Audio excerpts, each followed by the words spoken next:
It's Herman.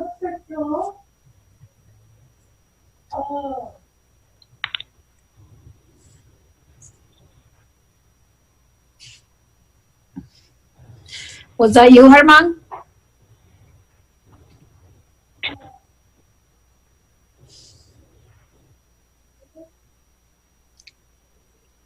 Yeah, I think that was him. He was just here a minute ago. Because kind of he brought us all in, but I guess he must have stepped aside again. All right. Okay, I think I'm going to go ahead and get started. Oh, hi. Can anybody hear me? Yes.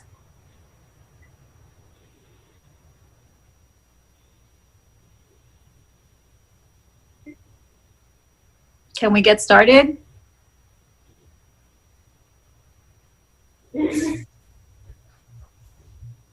Vivian, it's Claricel. How are you? How is everyone? Good, good. Hi. Can we get started? You have quorum. You may start. Yeah, okay, perfect. Thank you. Hello, everybody. Hi. All right. Can anyone tell me the time? Because I'm using my phone for this and I don't know. 12:06. Okay. This is Vivian Levy calling the Special Needs Advisory Board meeting to order at 12:06. First order of business is roll call. We'll go ahead and do that. Vivian Levy, I'm here. Yesenia Orellana, she's not here. Carlos Fernandez is present. Jen Coelho, Present. not here. John Rogers, present. David. Present. David, you're here? I'm sorry. David, are you here? Yeah, I'm here. Where are you?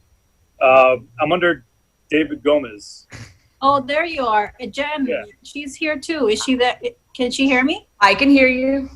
Oh, okay. I just marked you absent. I was going to say something. Jen's here. David is here. And Angela, she is here. Okay, perfect. Hi. Let me go back. Okay. All right. So before we get started with the order of business, I wanted to take a moment and say a little prayer for Jacob, Yesenia's son. Yesenia, our vice chair. He's currently having surgery. Yesenia said she was going to try to watch the meeting from the hospital, but I just wanted to have, you know, that whole family in our thoughts and prayers, and hope that everything, you know, comes out okay and a speedy recovery for Jacob. So just wanted to say that before we get started. Are definitely in our thoughts and prayers today. So I myself will be reaching out to her, you know, see if there's any way that I can help, you know, once they get home. So just keep them in your thoughts and prayers. Absolutely. Okay. So let's see. First order of business. Any deferrals, additions, or deletions? No? Okay. Any public comments? Going once? Vivian, this is Herman from the Torre Miami Lakes. I have one person as a participant, Miss Marcia Chaviano, but we couldn't ask her if she wants to do any public comments. Oh, okay. All right. Let me unmute her and see if she would like to speak. Sure. Welcome, Marcia. Good afternoon, and I have no comments at this time. All right. Thank you for joining us, though.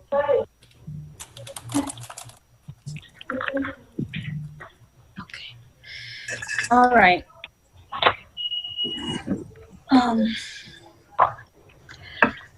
Okay, so next on the agenda is Treasury update.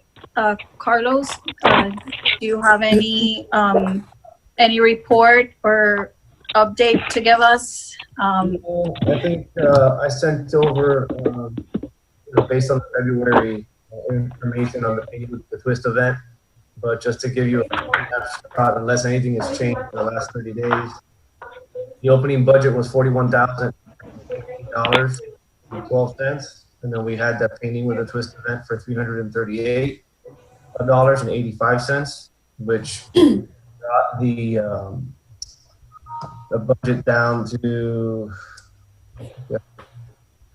I got 3 screens here and it's not letting me, give me a second. It's not letting me pull this up. Yeah, it's not letting me do this. But in any event, I'll give you the each bucket that we budgeted, right? So we have $10,000 agreed to and approved for the social and recreational programs. And that figure is where the Painting with a Twist event was allocated, and the balance for that budget is $9,661.15. And then the other buckets were training for Miami Lakes officials, staff, and first responders. That was $1,000. No programs have taken place, so that budget remains at $1,000. And then the integrated services bucket was $815 of the approved budget. That remains at $815. Community awareness of special needs and accommodations, that was also approved at $15,000. No events have taken place, so that remains at $15,000. And the last one was after school and weekend programs for life and job skills. That was a $15,000 approved budget, and that remains at $15,000. Okay. I think you probably need a couple of updates. I'm not sure if you would get that from Claricel or from the finance department, because I know we did spend some money on getting some food for the last parent support group meeting that we did. I mean, it was like less than $50 or something like that, but I think you need those updates. Yeah, whatever's happened since that mid-February event, if whoever can send, Right. I'll update this accordingly once I get that. Okay, perfect. Thank you, Carlos. All right, so next on the agenda is the approval of minutes, which we don't have the minutes from April's meeting. So we're gonna have to defer this item. So I move to defer the item. Any second? Second. All those in favor? Aye. Aye. Okay, no against. Motion passes. Okay, all right, let's move on to old business. The special needs service directory, I saw that it was added on the town's website, the one that we created. So that's looks really nice. There's about 12 different organizations with links. If you guys want to go on the website and take a look at those, of what we ended up choosing, you're welcome to do that, but it's been posted. So with regards to a database, I wanted to ask Claricel if she can hear me. Are we allowed to create a database of families with special needs in Miami Lakes? My only concern with that, Vivian, is that that document would then become a public record. As long as you would disclose that for the families that are submitting their information, that this is a public document, meaning that anybody from anywhere can make a request via the town clerk's office and request that database. Because of Florida law, we need to provide it to whoever requests it. So that would be my only concern. Okay. Because I would like to, open up the floor for discussion on this. As far as when we have events or we want to promote a service, how do we reach, the same, and it's usually going to be the same people, that we can contact them via email or even text. How do we have that database, those group of people? Like I'm comparing to like the Elderly Affairs Committee. When they do their events, they have like their list of people that they call, that they contact, and they all come. So, and their events are very successful. So that's where I'm coming from. Kind of copy what they're doing. Is that something that makes sense to you guys? How do you guys feel about it? Who wants to I chime think that's a great idea. I think it's an excellent idea because you have a lot of individuals in the town that may want to know more about what we're doing, and if we're able to share with them a sort of a calendar of what we're doing, that'll give a more opportunity for them to show up, or at least put it on their minds of when we're doing the event. Email is usually the easiest way to do that, when you do like an email blast to all the individuals that have signed up to be notified that they're on the list, and then that way you're able to let them know whenever we do some kind of an event. Another way that's starting to gain a little traction right now is Facebook groups, and I think Facebook groups might be helpful because you can make the group private, but everybody's name is recorded properly, so then you'd be able to put it in there properly with who is who, because everybody has their real name on Facebook. So there's two ways of doing it. And I'm not sure what the laws say, and I'm sure that Claricel and everyone could give us a directive on that. But to me, either email or the Facebook group would be the best way to do it, and it would help us be able to let them know when an activity or an event we are doing is going to be available.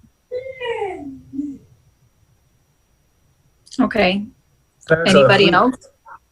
Clarissa, I have a question. If this list was just email addresses and it wasn't only tied to families that have children or adults with special needs, and it was for anybody who wanted to participate, whether it was somebody who would otherwise come and speak in public sessions, or anybody in the town who wants to participate, would that alleviate the public record issue?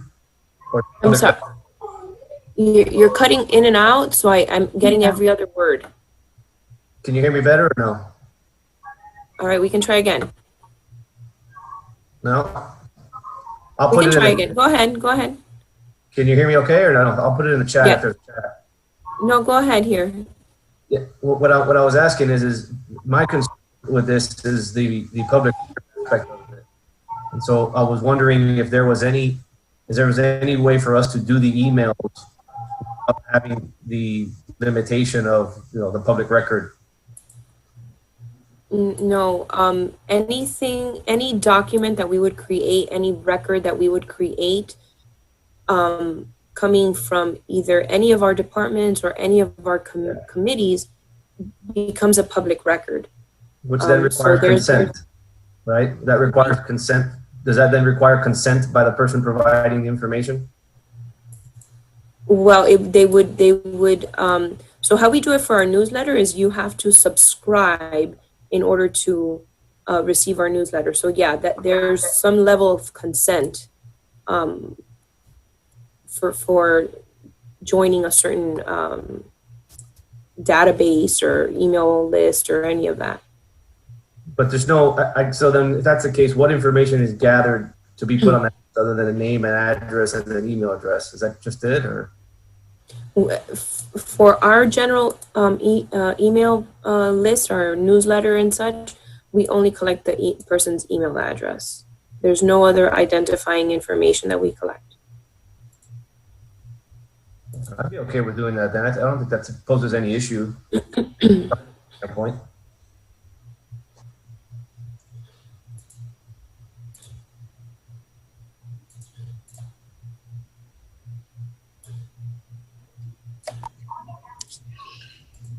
Yeah, I think an email would be sufficient.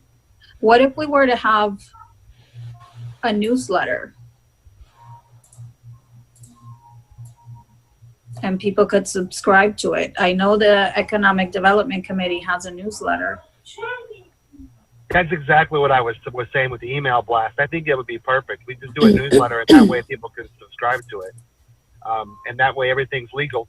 There's nothing wrong with that. I mean, we can just the town could give an opportunity for us to say that, hey, we now have a newsletter for the Special Needs Advisory Board, and you're welcome to subscribe to it. And all the legal things, I'm sure, are already taken care of that way.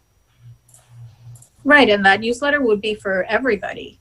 I mean, our goal is inclusion. So, it's for everybody. It would obviously address issues in the special needs community, but it's issues that everybody needs to know about, not just Precisely. special needs families. Yeah, because there's a lot of agencies and groups that also want to participate, may also maybe want to either donate or help out the cause, and this would be an opportunity for them to see, what the town is doing, what we're working on as a board, and be able to reach out to us in appropriate ways. So I think it's a great idea. I say that the newsletter is positive. Do we need to delegate how it's going to be put together, or what's the next step to actually building a newsletter for our board? So if I can make a recommendation, because saying that you're going to do something and actually doing it is two different things. Yeah. So if I could recommend that to start off, that you all provide us the information that you want for this newsletter, and we'll create a section within our monthly newsletter that already goes out to more than 8,000 Miami Lakes residents. The Special Needs Advisory Board will have its own section with whatever information you want to promote. And then once you start growing and people start, expecting the information from the special needs on this mailing list, then maybe we can branch off, which is how the Economic Development newsletter was born. There was so much need for its own platform that we were forced to create a separate newsletter for the EDC. So that would be my recommendation. And once you start, people start expecting this monthly information, we can branch out. I support that idea, because the list is already built on the city side, so we don't have to go out and Yes. try and gather people. So I think that's great. Yes, Claricel, I agree. Thank you for bringing that up. I Of think that would be a great start, And since so we're a who- fairly new committee. And so Great. who would be tasked with doing this? And then the next thing is, what's the process of getting the product to the town and the timing of all that? I'm assuming there has to be approval from the town on whatever we put in and that kind of process. So for economic development and all the other committees that have their own section with the town's newsletter, the liaisons are the ones that provide my department the information. It comes from the committee. If there's any events coming up or any information that you want to disseminate, it would go through your liaison. Okay. And the Yes, town's sir. newsletter, is it a monthly, quarterly? It's monthly. Monthly. Yeah, and you should be getting it in your inboxes in the next couple of hours. Okay. All right. Will we get the parameters in terms of lengths and whatnot from the liaison as well, or any guidance on that? Just a list of I'm events. sorry. Repeat your question. I'm sorry. Will we get any guidance from either the town or our liaison on the length of the section? 5 sentences? Is it just bullet points for events?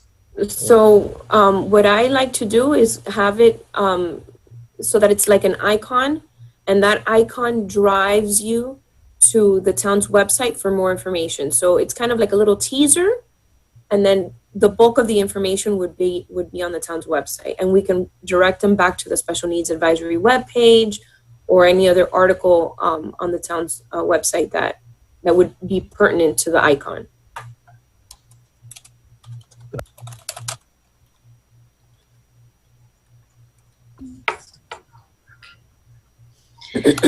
All right.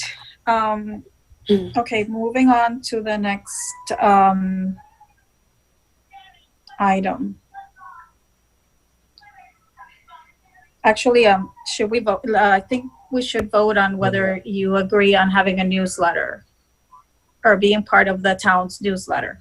Yeah, I'll put the motion forward to put it, Okay, start the process of putting a newsletter, or a section in the existing newsletter. I second that. okay. Okay. All those in favor? Aye. No against. Motion passes. Okay. Perfect. Excellent. All right. So let's move on to new business. I'm not sure if y'all remember that we had approved for Bryan Art Foundation to do an art class. But since everything started with the COVID-19 virus, we haven't been able to start those. And I wanted to get your thoughts on to see if we could do it via Zoom, if I'm not sure if they would even be able to do it or if that would work. I wanted to get your thoughts on it. Anybody? I would say that it would be probably better if we could do that in person, which would mean we'd have to delay it some more. It just seems like that's the type of an event that you would want to do in person rather than on Zoom. If I was gonna suggest anything that we do at all on Zoom, it would have to be more like a presentation or a discussion or something like that, because that's easier to be interactive with and easier to schedule than trying to do an art class. I don't know that people are going to be interested in it. Okay. Anybody else have any thoughts on that? I agree, actually. I think it's going to be very difficult for us to be able to help hold a class via Zoom for the Bryan Art Foundation. Okay.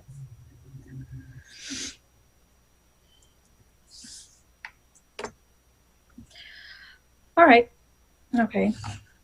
Let's move on to the next item, which is painting with a twist.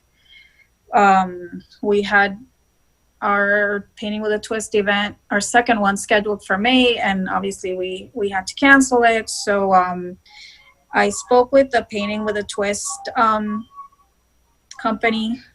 Give me 1 second, please. I'll be right back.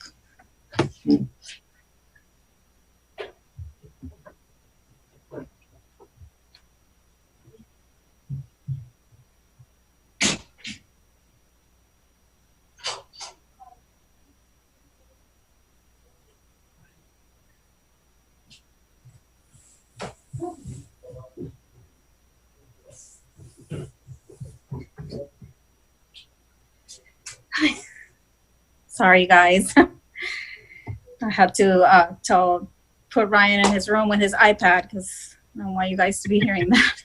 No, it's all right. Sorry. Perfectly fine. Thank you. Okay, anyway, so back to the painting with a twist. I was speaking with the owners, and they're able to do these kits where they provide all the materials, and the participants can pick them up. I believe the Cultural Affairs Committee did something like that for the Mother's Day, painting a picture with Mom, and it was very successful. Yeah. So I thought maybe today we could bring up a motion to do something with like a summer theme for the kids to work on a painting project during the summer. So I'll open up the floor for discussion on that. I like that idea. Maybe something like 4th of July. That's a good idea. 4th of July would be great, especially because it gives us plenty of time to get it into the newsletter for, well, no, wait, does it? The newsletter is going out today. Is the newsletter going out today for June, right, Claricel?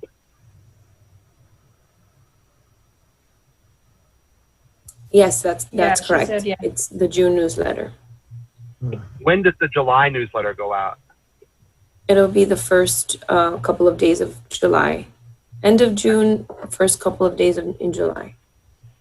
So if we did the 4th of July, we'd only have a couple of days to get the word out on that, or are we allowed to maybe do something in advance? I guess we could share something with the town's social media. That might work.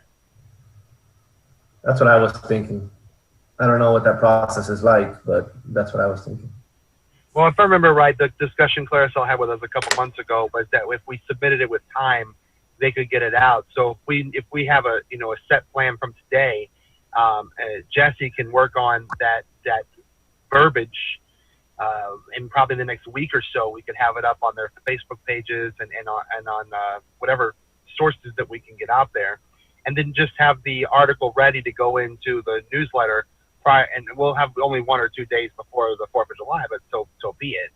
But I like the idea of the 4th of July concept because it definitely is something that I think a lot of people are going to be rallying around that time, and I think a lot of folks are going to want to work with their children and something fun, especially since it's the end of school, and a lot of therapy sessions are now into, or for at least for children with special needs, the therapy sessions are into outdoor activities. So having 1 or 2 things to do indoors in the middle of the hottest time in Florida is probably a great idea. And I think as to Vivian's point, if it worked well for the other groups, then it should work just as good for us, especially if we can do something unique with it. Are we able to do like, how does this work? Does the event go so that they pick up the materials, bring it home, and then we have a set day where everybody would hop on Zoom and do the work together? Yes, that's a possibility. Yes, they can have a Zoom instructor.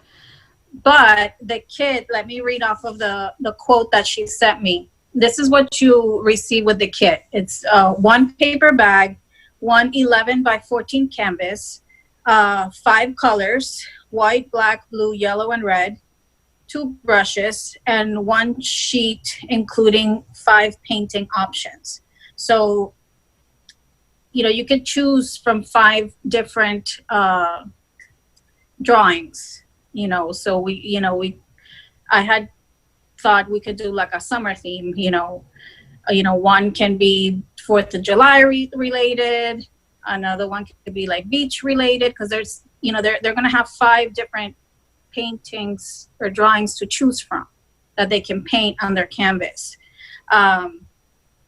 So it could be done like totally independently. That's perfect. Right.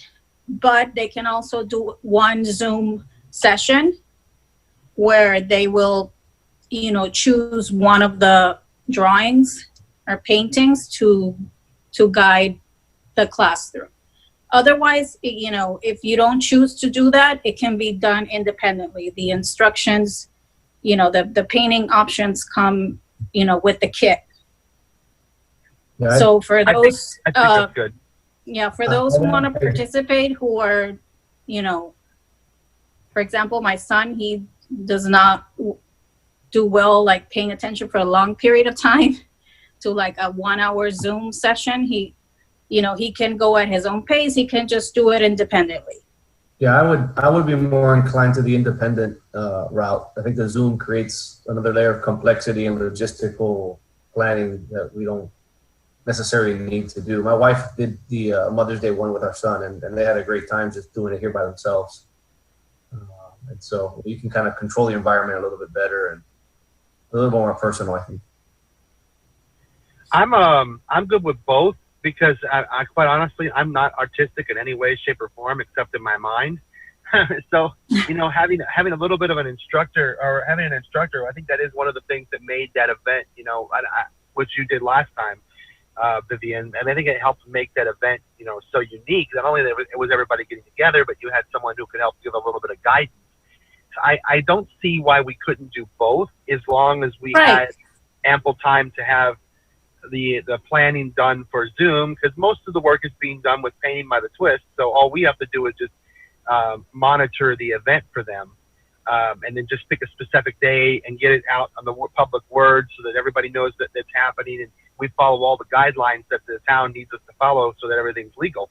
I don't think that would be a problem. And then just say, you have two options. You can pick up your materials from Painting with a Twist for the people that register, and you can do it anytime you like, or we have a special date selected for an instructor who'll be working on the beach photos, whatever we decide going forward. I think that would be fine. Yes. And, you know, And not just that, but I figured we're also going to be helping a local business that's been suffering because of, you know, the shutdown for almost 3 months. So, you know, they're Miami Lakes local business. So I think it's, you know, it's a win-win situation. absolutely. 100% agree on that. What I would tell you is I know that there were some folks that got to the Painting with a Twist, you know, 5 minutes shy of the 1 hour pickup window, and they ran out of kits.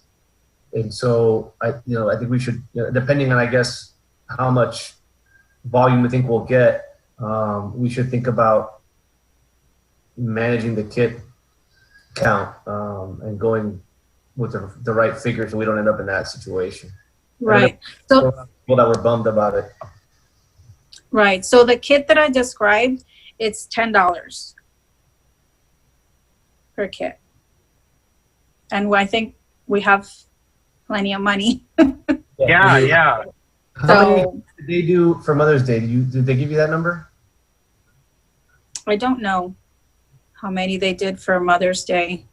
Can't we have interested participants pre-register so we can have an estimate a couple weeks out, and then if we need to purchase a couple more, we can, just so it's not that situation of somebody showing up and being disappointed. Just have it kind of set already. Right. Vivian, if I can chime in and Yeah. give you guys little historical information on how Cultural Affairs did it. We set everything up through Eventbrite. So through Eventbrite, you have the opportunity to limit the number of tickets that you sell. So once you sell out, you sell out, and you know that's your cap. We can do that for this event. It's pretty easy. You just reserve your ticket, and you receive your receipt or your ticket through the app and also an email address. And with that ticket, you go to Painting with a Twist, and pick up your kit. So it lends itself to a very seamless process when you do it through Eventbrite. I think if we're going to go with a summer theme, which I think makes more sense, we have a lot more time to get rid of the kits. So we may be able, if we end up with extra kits, we may be able to do a second round maybe in August hopefully before kids go back to school. Unlike Mother's Day, where they had to really manage the number of kits to that one specific day, right? Right. Now, on another, issue we need to discuss, how are we gonna promote this or advertise it?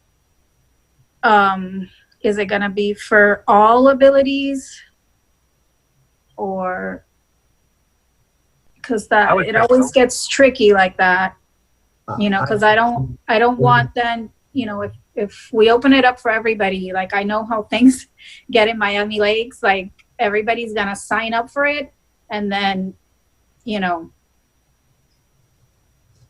not gonna have enough. In the spirit of inclusion, I think we kind of have to, right? I mean, I know, but Yeah. that's where my, previous thought comes in of how do we give priority to the special families to make sure that they're getting, the invitation, and that they're getting their chance to join and to participate before, the tickets go in 5 minutes.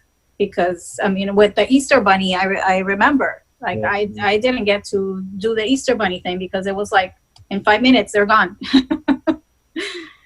So how do you give is there another committee that opportunity to the special needs families, or can we like reserve a certain amount of tickets for those families that most of them are not able to be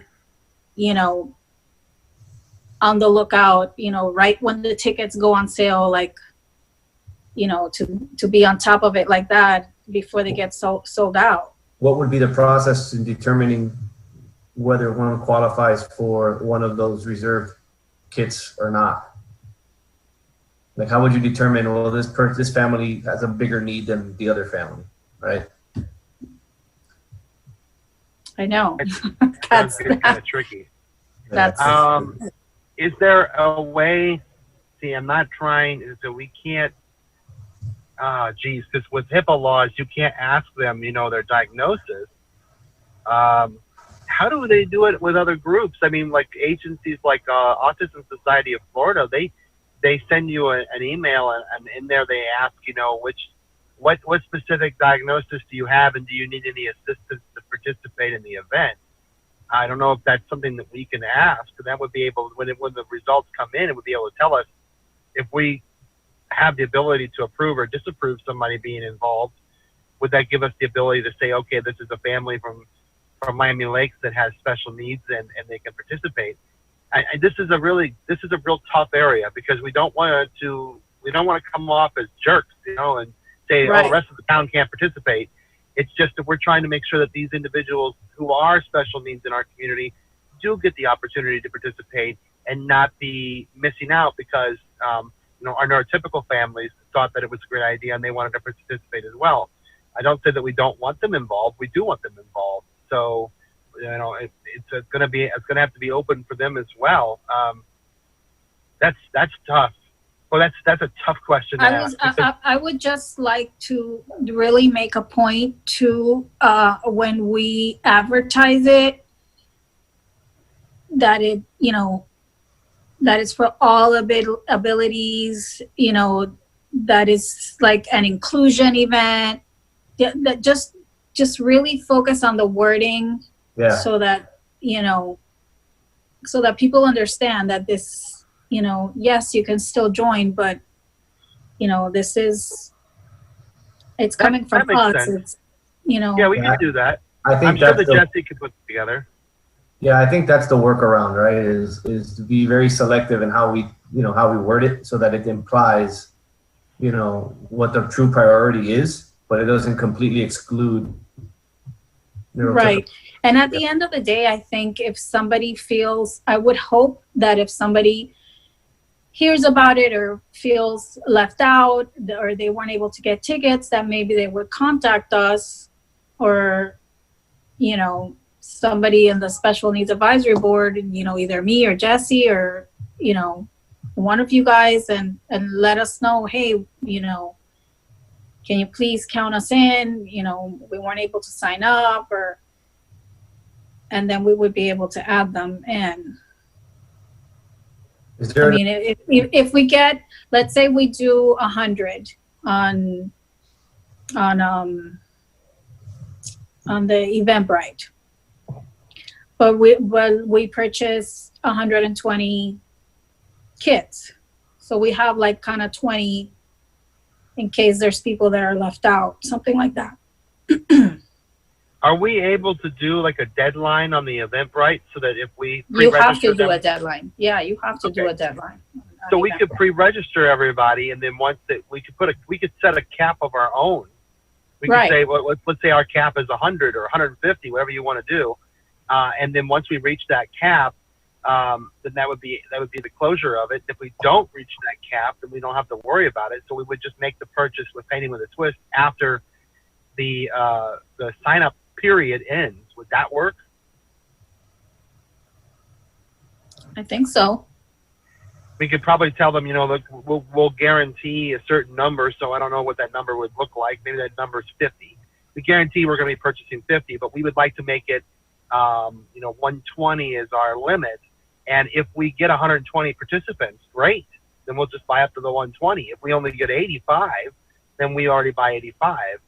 And at the very least, we'll promise to buy 40, 50, whatever it is we promise to buy. So even if we get just 20 participants, we still have some kits left over that we can post on social media, or have the town post to say, hey, by the way, we still have 10 kits that are remaining in our painting event that haven't been picked up yet. Would you like to join? Participate now. A lot of times you'll find that people forget or get lost, or they just in general forget that they're supposed to participate, or they mark it down as something they want to do, and they don't get in there and register before it's too late. So we may even have that scenario happen. But if we had a set number that we are planning to get, and a number we would like to achieve, that would allow us to set up Eventbrite to register those folks up until that point. Yeah, I agree. So Do you think 100 is a good number to start? Well, so what I was going to tell you is, so I'm assuming this would fall under the social and recreational programs bucket, right? It's either that or community awareness of special needs, which I don't think is, I think it's. Yes, it also qualifies as that because it's going to be promoted as an inclusion event, as a, as an all abilities event. So it also falls under community awareness.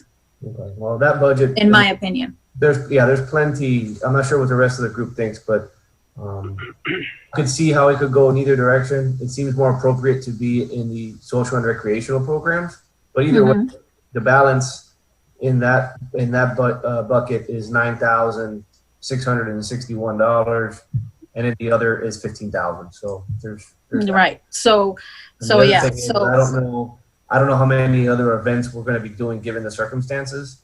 So I don't know. Right. Swing for the fences here either, but I don't think I think it's probably one that we could spend a little more on, in my opinion, given right. the unlikelihood that we will be doing more events the remainder of the year. I don't think that's very likely. So yeah, no. When you did the last one, how many people did we have participate? I know they have a limited space there, but how many participated? I believe it was 9. Oh, 9. Okay. Yeah. But it's different when you're just picking up.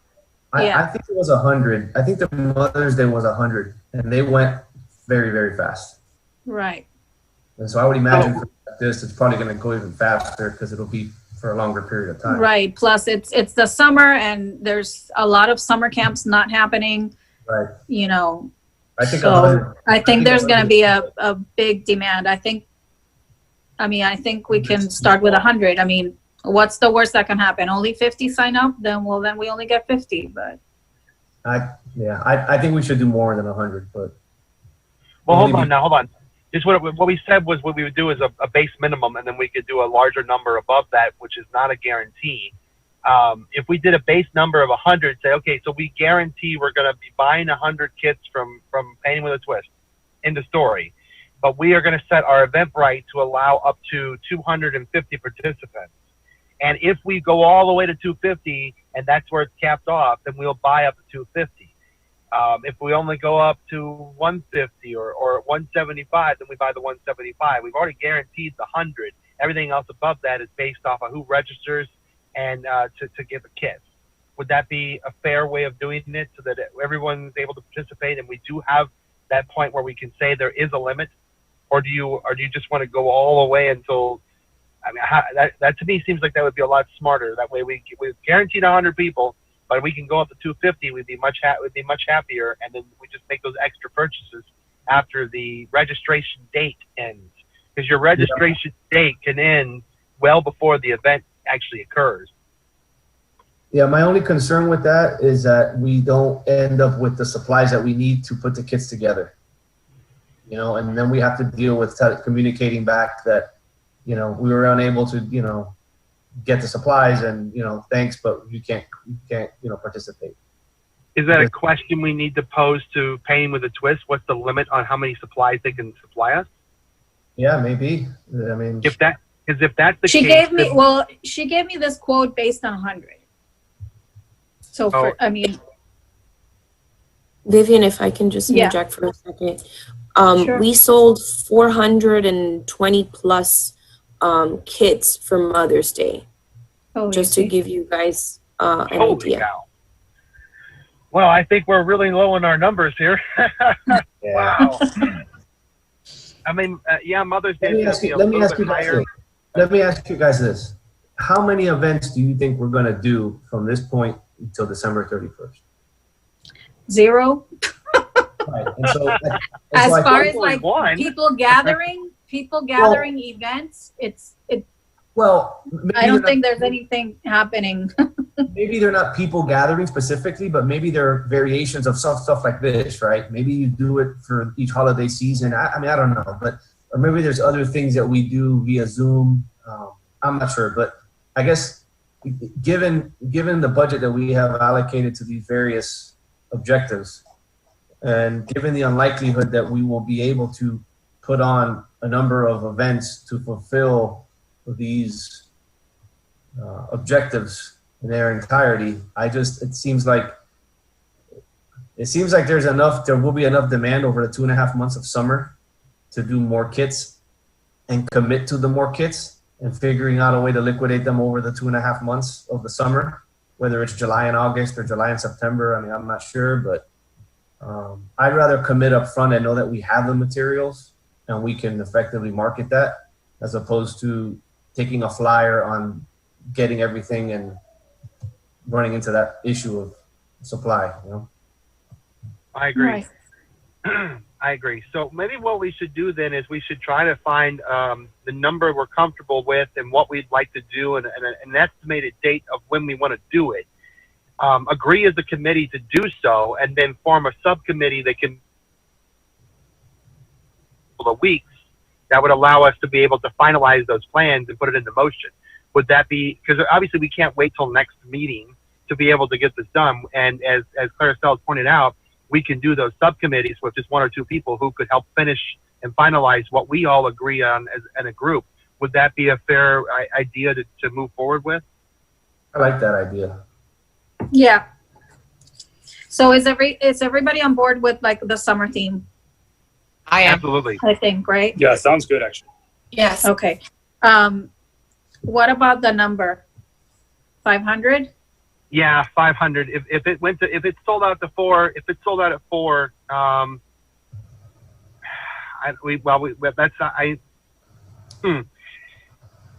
maybe we should do 4 and have the limit be 6, and then we can just correlate with Painting with a Twist and see if they can even handle that much once we have that second meeting, and we can be able to come back with an answer to it. But initially we should set our goal for 4.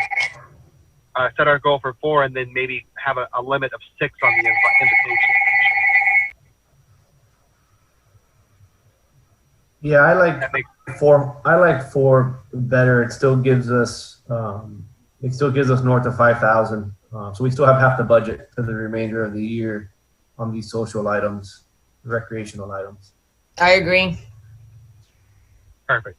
That works then. So 400 is our starting point. That's what we would tell Painting with a Twist. We're going to guarantee them 400. And then what we should do with Eventbrite is allow people to register up to 600, and that would be our cap. And then we just buy the additional extra, providing that Painting with a Twist can handle it, which I'm sure at this stage, they'll probably want to handle it. They'll probably get in touch with corporate to get that done. And because, you know, obviously with the shutdown being as long as it's been, our local businesses need the help, and this is one of them. So let's, that would allow us to go to the subcommittee and then be able to say, okay, we spoke with Painting with a Twist, and here's what they told us, a yes or no, and we can move forward with it and start putting dates on this. Yeah, so I'll put the motion forward to do that, to create the summer themed Painting with a Twist event with 400, and then create the subcommittee. And I would nominate John and either Angela or Jenny to be the committee, or whoever else wants to participate. I agree. second that, and I vote Angela. I would like to be part of the committee since I'm the one who's been talking with the owner and emailing with her back and forth. So I would like to be included as well. So the committee will be Vivian, Angela, and John. Is that what we're putting forth? Sounds good to me. I second that. If everyone agrees. Agreed. Okay, all those in favor? Angela, Aye. are you okay with that, Angela? Yeah. Okay. Well, then aye. Any against? I hear none. A motion passes. Can I And now that make a it's suggestion as official- part of this, being on the committee? I think if we're going to be spending this much money and having access to this many people, this would be a great opportunity to advertise. We should at least slip a little flyer in saying sponsored by the Special Needs Advisory Board. And perhaps by then we can have a Facebook page created to direct people who are interested to that page. I think it's a good way to get the word out in the community. I agree. I completely agree. So I don't know if we're allowed to have a Facebook page. Yeah. Claricel? No. Yeah, No. we're not allowed. No.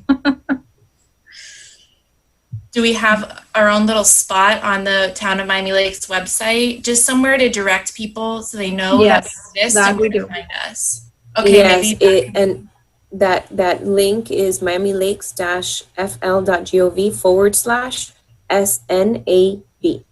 okay. That's your perfect. page. Thank you. Right. So now do we need to pick a date for our subcommittee to meet?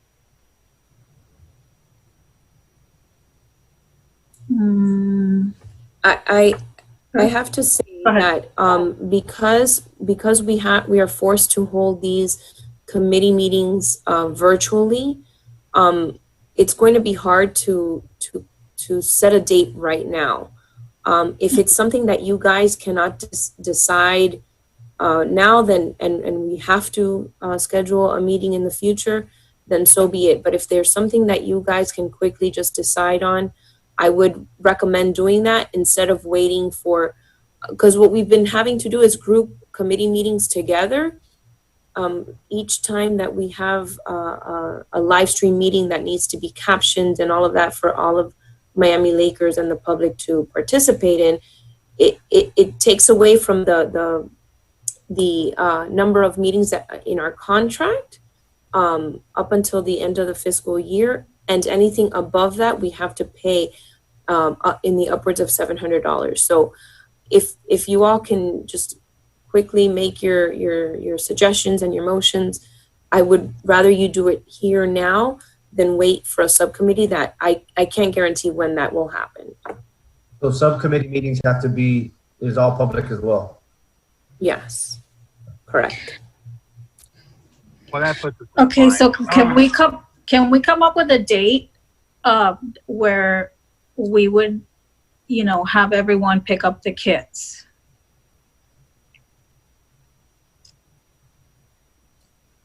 Would it be before or after 4th of July? What about July 2nd? Thursday.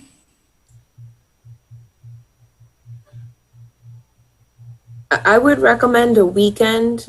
We did paint a Yeah. picture on a Saturday morning and it was seamless. And I would recommend that whoever's your chair of your subcommittee, reach out to the chair of the Paint a Picture for Moms subcommittee and kind of pick their brain and see how they organized, because it was very well organized. And that way, you guys can collaborate. Could we find out from Painting with a Twist if they can meet that deadline or that pickup date on that weekend? I guess it would be July. I guess that would be the 4th. Is a Saturday, so would it be June 27th or July 11th? If we're doing it on a Saturday, should we find out from them if they can meet the 400 kit order? Yeah, it's a The good further idea. we push this off, the easier it'll be to make that happen. So if we're Right. trying to jump for it in June, it's going to be a little bit more difficult for them. If we give them to somewhere in July to make that happen, I'm sure. Then I will go with the 11th. That would be my suggestion. I Okay, second that. Sounds good. okay, so we're gonna motion to do it on the 11th, to do the pickup on the 11th. Yeah, all this provided that, Painting with a Twist can have everything ready, which I don't see why not. But, the subcommittee can figure that out. But let's just vote on the date now, so that we can get that out of the way. So the motion on the floor is for the pickup day to be on Saturday, July 11th. Do I hear a second? Second. All those in favor? Aye. Aye. None against. Motion passes. Okay, so July.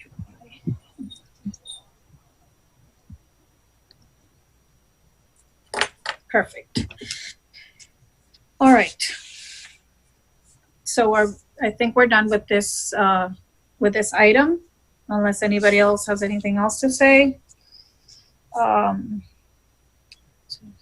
so the next item under new business is the parent support group training workshops via Zoom.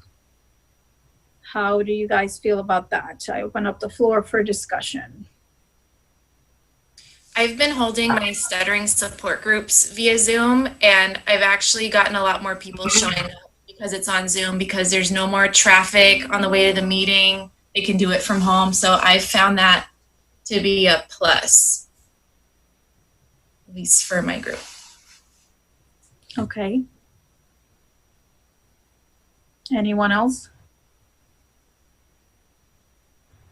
So do you guys think we should maybe try to do some workshops like we were doing for the parent support groups, like behavior workshops, or any other type of workshop that parents can benefit from? Could we do one on? Could we do a workshop on, like, I'm trying to think of the right word for it. I know what it is in my head. It's like a calming workshop, or not yoga to say, Like but mindfulness.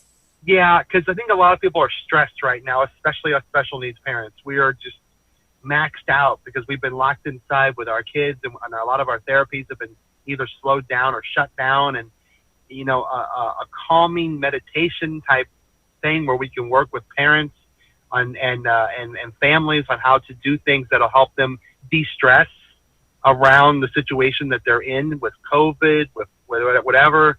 I think that would be a very helpful parent type training right now. I agree. I know in previous meetings we had discussed a guest speaker, which she was going to come into our next meeting. She's been to our meetings before. I can't think of her name right now. Anyway, she's a behavior therapist, and she has all kinds of workshops for mental health, for depression, for she sent me a whole list of all her workshops. I remember this lady. We talked about her a couple of meetings ago, didn't we? Yes. I think that would be perfect. You're looking at a person who's already acquainted somewhat with the board and is available to maybe do something with us via Zoom. I don't see, I know that normally we would like to go out and research and do a lot of research about it, but our limited time window with this meeting and the amount of meetings we have going forward kind of prohibits us from really doing deep research like we'd like to. So if you got somebody that's in play who could participate right off the bat, we kind of know what their cost structure would be. I'm in favor of just reaching out, making some kind of a deal so that we can get that on the boards, because a lot of parents need the advice right now. And a lot of them, I spoke to 2 or 3 parents already this week who've told me that they have been without ABA therapy since March. And I can tell you that if they're without, that there's a lot of regression and there's a lot of depression from that. So getting someone out there who can help with that would be very beneficial at this time. Very, very beneficial. I agree. I'm one of those parents as well. We haven't had ABA since March. Oh, wow. So,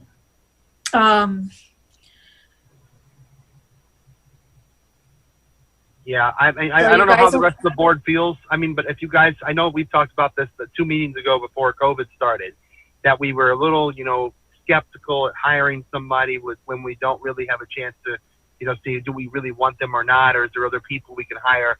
But again, with the limited time, I feel like this is an opportunity for us to utilize someone who's already had discussions with us and has, Vivian, did you say that they've been to some of our board meetings prior to some of us coming on? Yes, yes. Her name's Christy Carbonell. I just remembered. And she used to be with you. She used to be with UM So she has, she has extensive experience and. You have my support on that one. So do we need to make a motion to do a discussion? Before we do that, Claricel, if we were to approve, having this workshop via Zoom, would the town provide the Zoom, or she would have to provide it? How would that work? No, I would prefer the town provide the Zoom. Okay. We are working on acquiring a platform that would allow us to do these outside of using the program that we're using now, which is through our agenda management, which is the problem that I explained earlier about the contract and the $700. So we're looking into that. The only other additional funding that we would require is, in order for it to be inclusive and for us to be able to live stream so everybody can participate, is the use of a American Sign Language interpreter. And we've already looked into it, and I think the cost is like $200 for an hour. I don't know how long your hours, your workshops are, but if they're in that range, we can make it work. Yeah, I wouldn't say it would be more than an hour. So we would have to pay for the interpreter? Yes. Okay. Would we have to pay anything extra for the Zoom or for the live stream? No. No. Okay. Unless the person providing the workshop requires an honorarium fee. Other than that, no. Okay. Do we have an interpreter in mind? Yes, we have a contract with a company. Okay. That's great. Yeah, that sounds fine to me. I completely agree with it. Okay, so I'm gonna motion to contact Christy Carbonell and get a quote from her and see how she will be able to provide this service for us, this workshop. Do I have a second? I Second. second. Okay, all those in favor? Aye. Aye. Okay, no nays, Aye. motion passes. So Okay, now do we enter the discussion phase of this? I guess we need to discuss kind of three things that are really important. Number one would be, do we set a date? Or do we leave it free open until we have an answer from everybody, from both the town on when we can use a Zoom and from, I'm sorry, what'd you say her name was again? Christy Carbonell. Christy. So do we need to hold off setting a date until we have an answer from Christy and the town, or do we set a date and then just work towards that date? I think we should wait to hear back, right? We're gonna set a date. I mean, I think I would rather set a date, because then we would have to wait till the next meeting.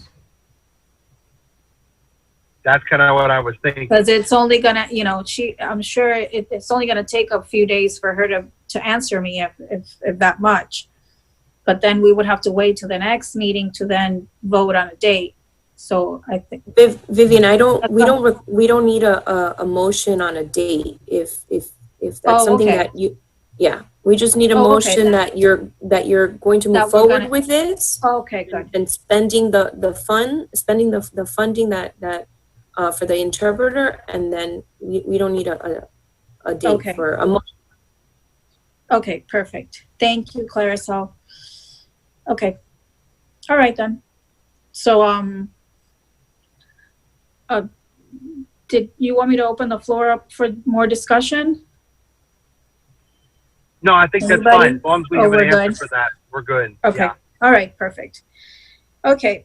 So I'm ready to move on to the next item. That would be tutoring. I put this item on there because I feel like after, the kids have been out of school for so long, I think there's going to be a lot of catching up to do and a lot of regression, especially with, kids with special needs.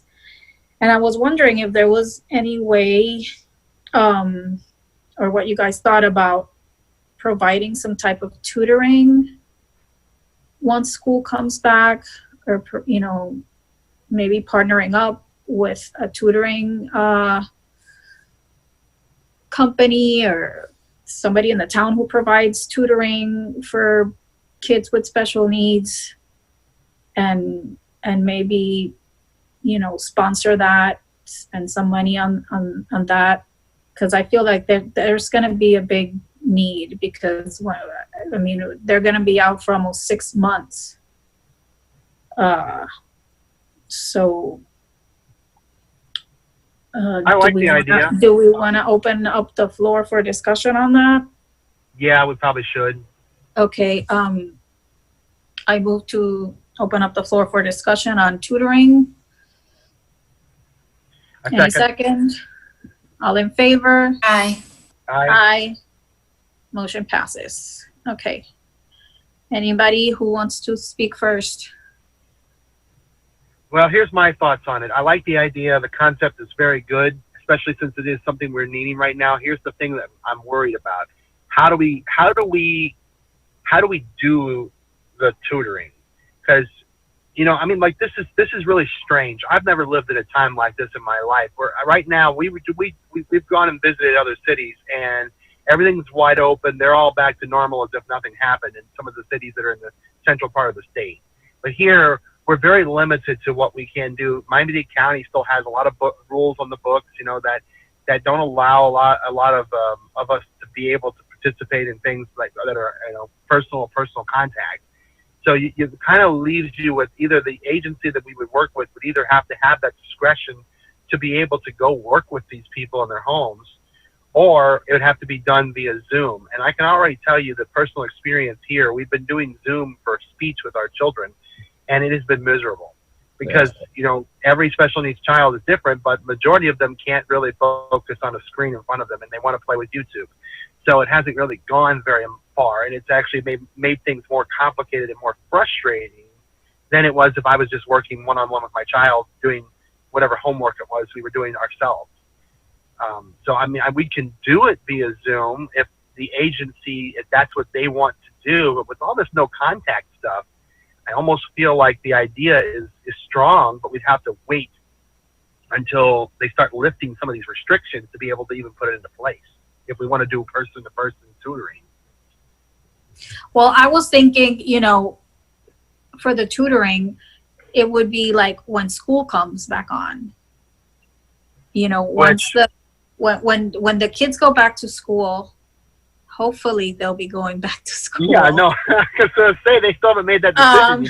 I know. So, if everything keeps going well and the numbers keep going down and everything, and the kids go back to school, then, and things will go back to normal. Once they go back to school and they get, assessed and you see where they've regressed and where they need the tutoring in, then that's when, we would do the tutoring.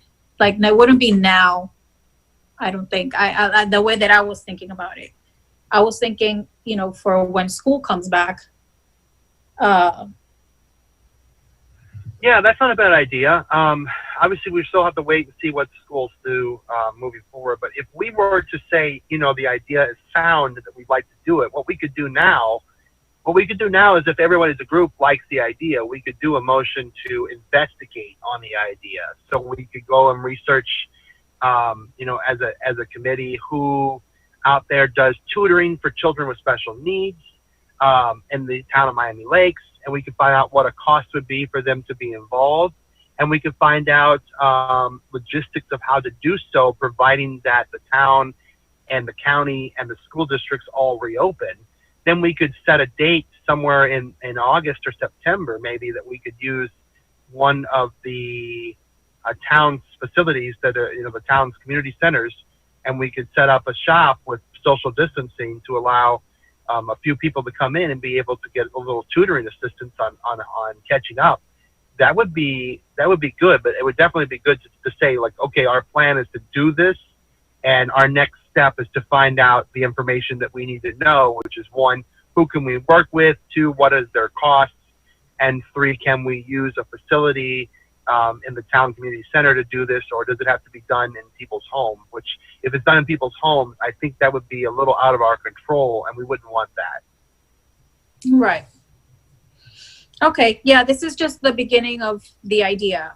I just wanted to, it's just something that I had thought about, because I feel like, my son is going to be needing that because, the last couple months of school was really, not the best experience. It wasn't. No, it was very difficult. It was very difficult to manage. I guess before we throw a motion on the floor, does anyone else have any comments on this? Do you guys like the idea? Do you want to move forward and try to investigate what we need to do to make it happen? I want to hear what everyone thinks. Yeah, look, I think it's a great idea, and I think it's going to be needed for a lot of kids. And so I think it's a great idea. Now, we got to figure out how we're going to gather the information and run the process, because I don't know that it's going to be one provider. You're probably going to need, a number of providers, and that'll be driven by how many people express interest in participating, right? So I think we should start gathering information so that as we get closer, we can act swiftly. Great. Anybody else? I like the idea of looking into options and seeing how we can pull it off. I'm definitely open to that. It's a good idea. Okay. Great. All right. Then, so if that's the way that we all agree on it, then I would say I'd like to make a motion that we move forward with the plan to do a tutoring project in the near future, and that the next steps that need to be done are to do research on that particular project, which does not have a set date at this time. I second that. All those in favor? Aye. Aye. I don't hear any against, so motion passes. Okay, the next item on the new business is Gigi's Playhouse virtual event. I don't know if you guys remember, but we had voted to support the Gigi's Playhouse. They were gonna have like a 5K walk, run, and roll on the town, but obviously that's not happening anymore.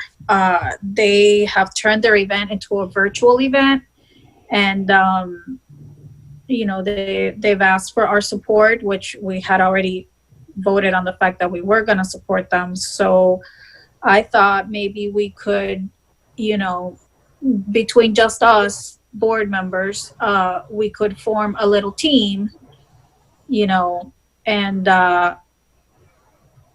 make, try to get some donations, from friends or family members, or the town, or, just have like our own Miami Lakes Special Needs Advisory Board team to, to donate a little bit of money and support them in that.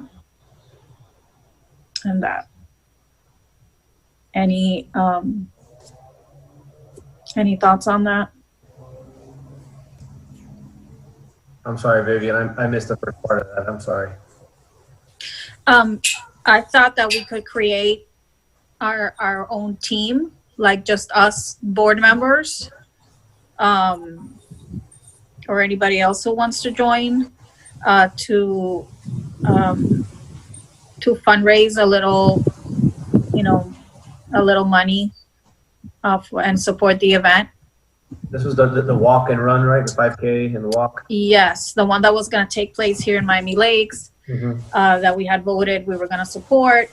But they've turned it into a virtual event now where people, families form their own teams, Right. and organizations have their own teams to fundraise. So I thought maybe we could, have our own little team and do a little bit of fundraising, just, between family and friends, maybe, the town. It'll be like the Miami Lakes Special Needs Advisory Board team. I like that idea. That's good. Good idea. Okay. Yep. I'm for it. Yeah, it sounds All good, right. actually. Did they specify a date for that already, or has it changed? Or is it still? I think I don't think there's like an actual date. I think it's like already happening. I'm not sure when the deadline is, but yeah, it's already open. Like we could form our team tomorrow. Like if we approve it, we'll assign someone to form the team. So are we suggesting then is that we would do two things? One, donate to our own team, and then create a team, and then second part of that would be to donate and then fundraise separately from our donation, or just create a team and fundraise with no budget? Just create a team and we can donate from our funds. Yeah, that's what I'm As, saying. Budget. right. And, if any of us want to pitch in, Yeah. from our own funds, that would be fine too. But yeah, I mean, that'll be the way we would support them. Since before we were probably gonna donate something for them for their actual walk, whether it was, waters or, a banner, or we were gonna donate something. So This is kind of like doing a sponsorship, right? So we as the Miami Lakes the board of the Miami Lakes Special Needs Advisory Board, as a team, are donating XYZ amount to the organization in sponsorship of their event and the promotion of their event, right? right.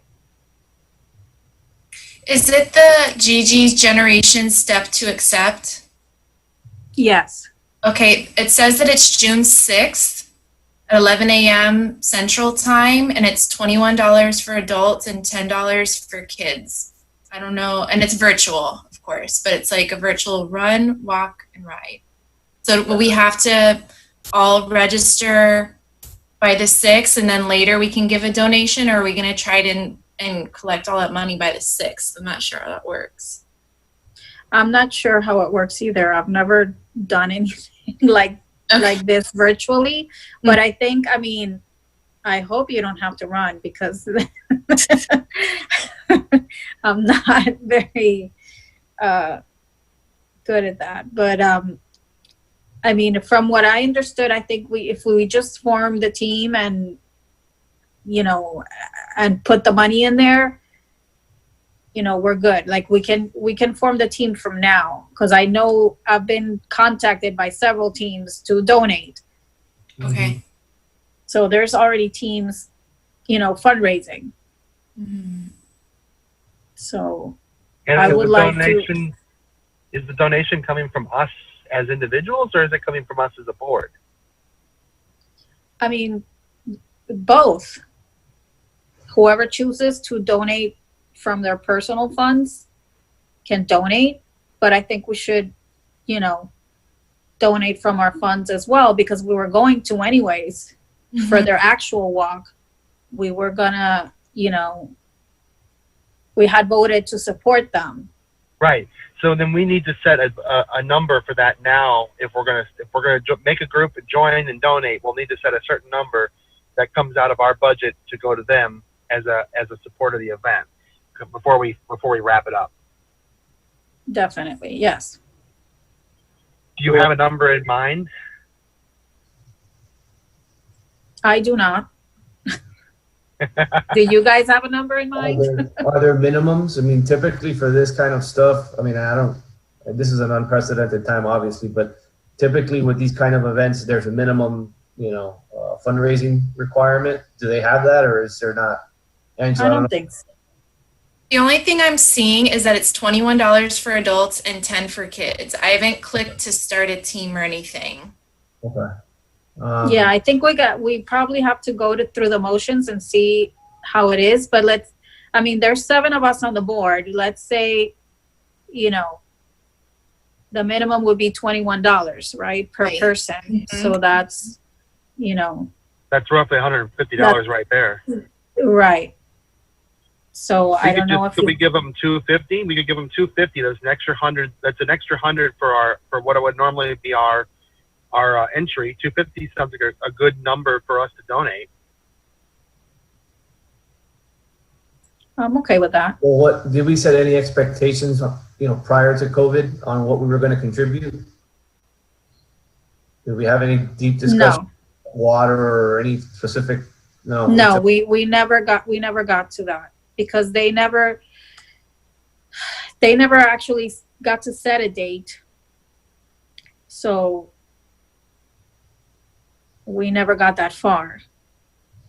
But it was our intention to, donate something. So then there's 2 parts to this, right? There's going to be the donation from the Special Needs Advisory Board, which will come from the budget, and I'm assuming it comes from the community awareness of special needs and accommodations section. And then you have the entry fee of $21 per team member, right? So are we gonna all pay our own way for this $21 entry fee to participate, or is the board gonna pay for that on our behalf? Well, that's what I was thinking, that like the board, that's how I came up with the number, is by, if the board were to pay $21 for each one of us, and then it's up to each individual to choose whether or not to donate from their own personal funds to our team. Because I know, things are tough. I don't know everybody's personal financial situation, but I don't want to put anybody on the spot to have to pay $21 or donate anything.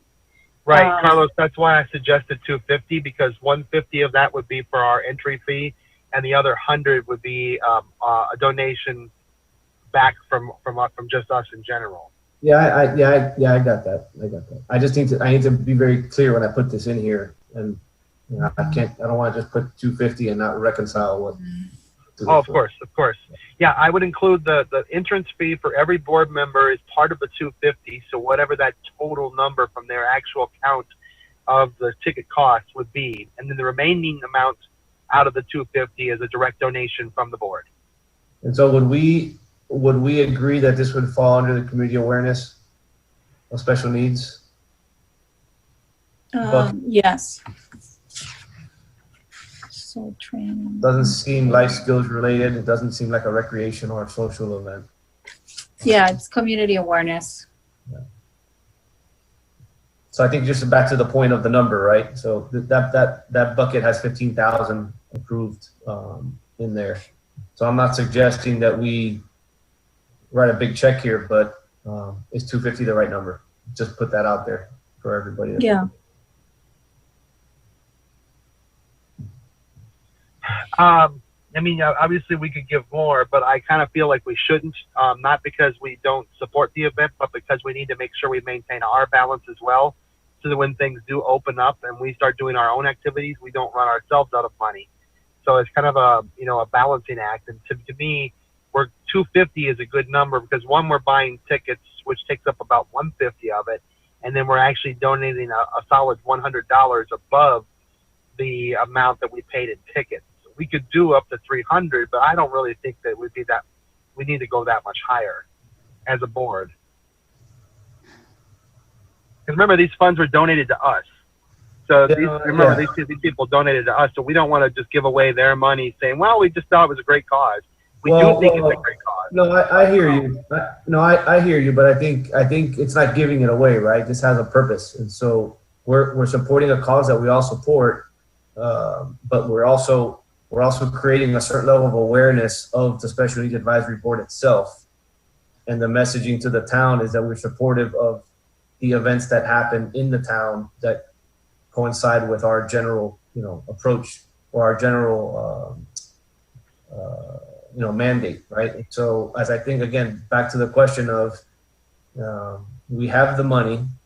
I'm not suggesting we spend it all. I'm a banker, so I can appreciate conservatism and balance, but I also can appreciate what we've heard in the past, which is you have all this money to do all these things and you guys haven't done much. And so in trying to balance all of those points, it just seems, given the unlikelihood of us going out over the next 6 months and creating a bunch of great events or awareness activities or programs, it seems like we could send a message, a different message, a stronger message about what we're doing as a board or advisory group by committing a little bit more.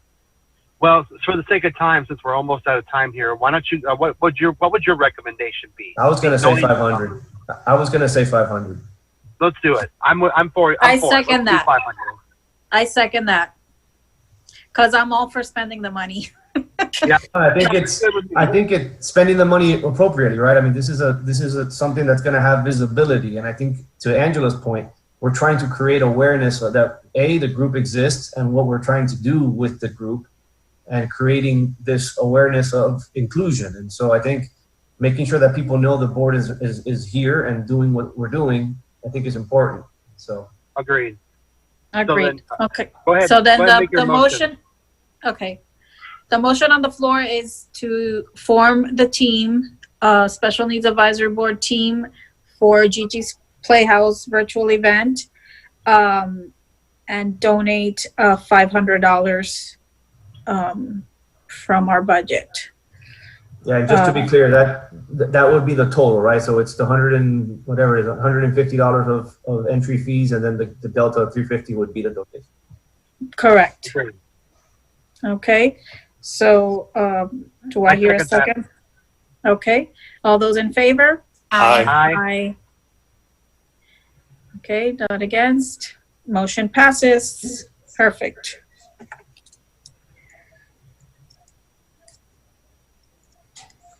$500.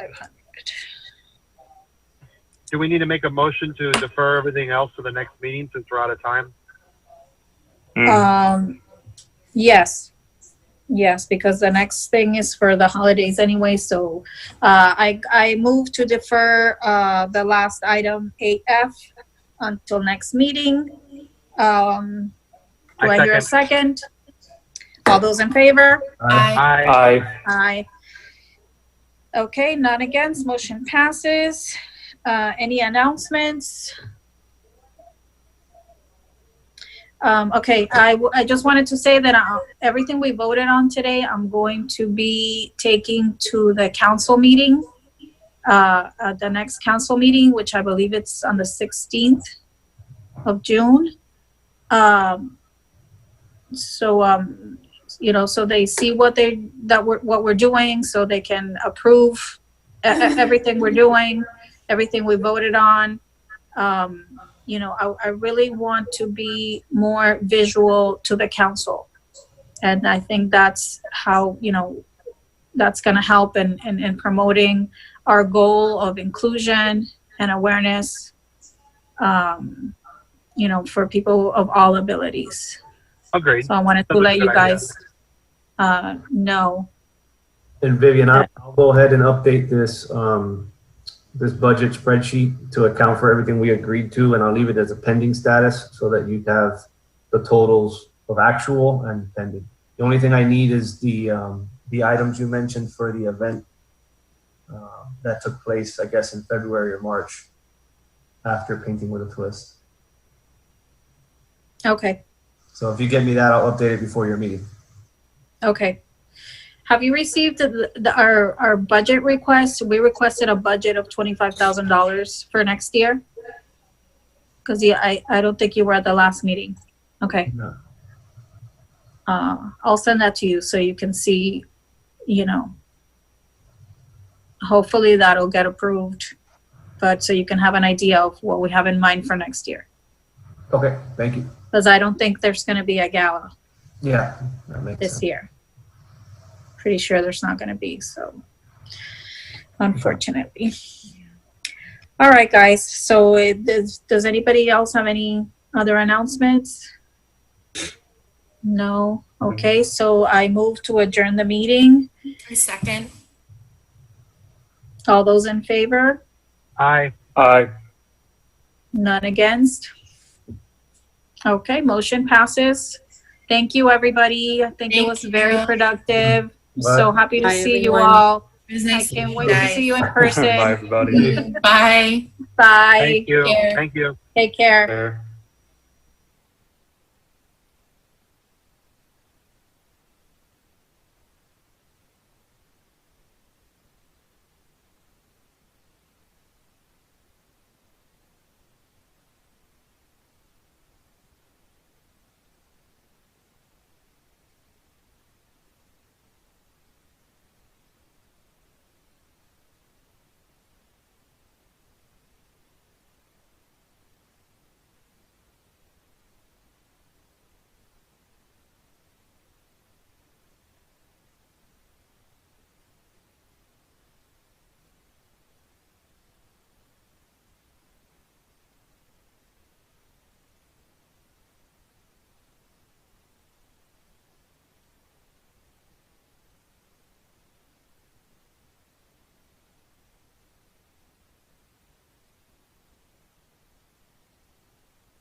Good afternoon, everybody.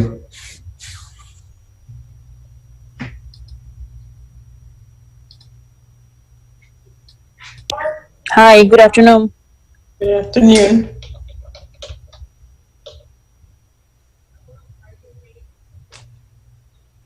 How many members do we need to make quorum?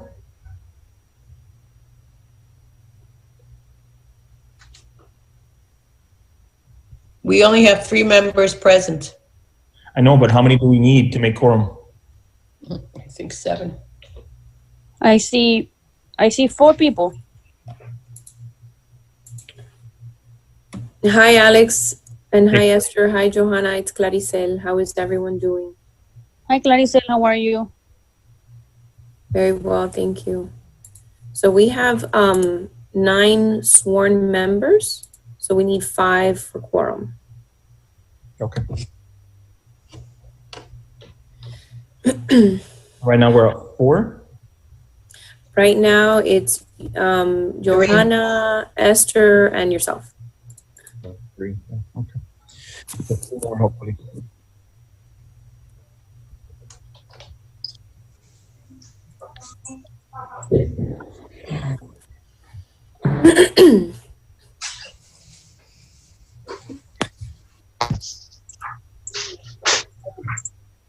Golden Gate Bridge.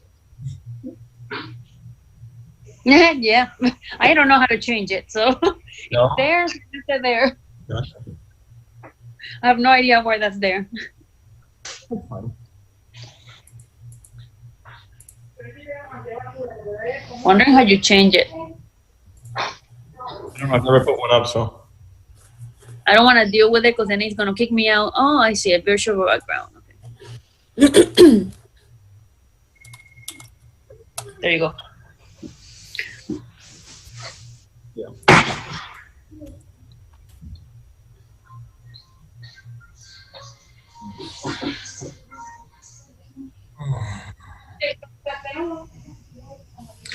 I saw some other people joining. What happened? Are they out?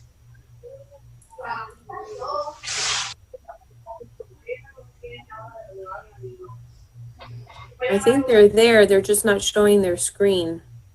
Yeah, I think they're there because I know I saw. I was the first one to sign in, and I saw everybody saying hi when they came in. Maybe they're on mute and they walked away or something.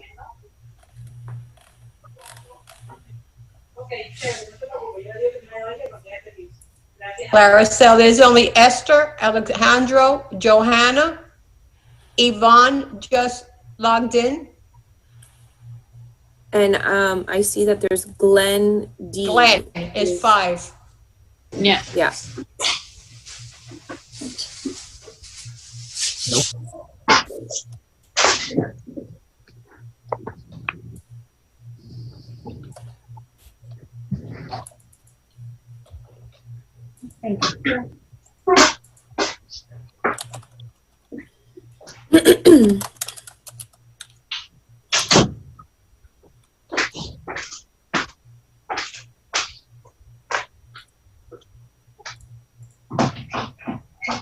We're still missing our chair and our vice chair.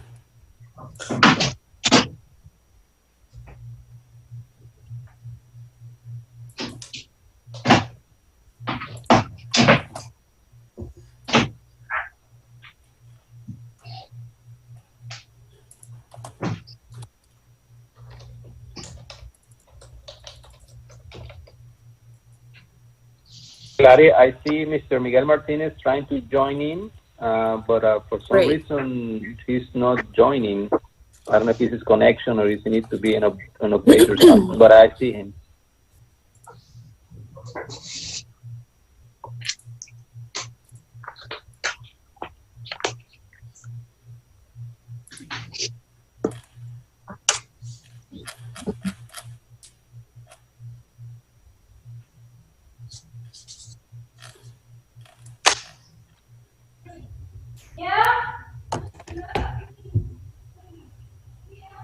Sorry about that, guys.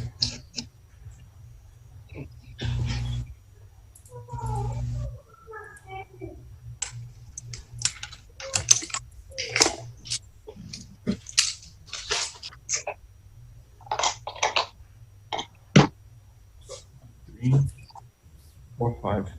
I think we're good. We have quorum. Miguel is on, Claricel. Great. Thank you. Still shaking.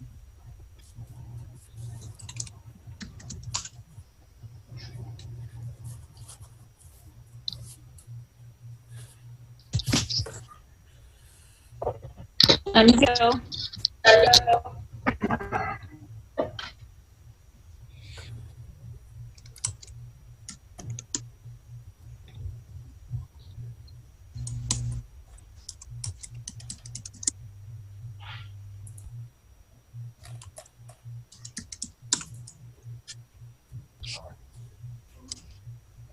have my copy of the agenda.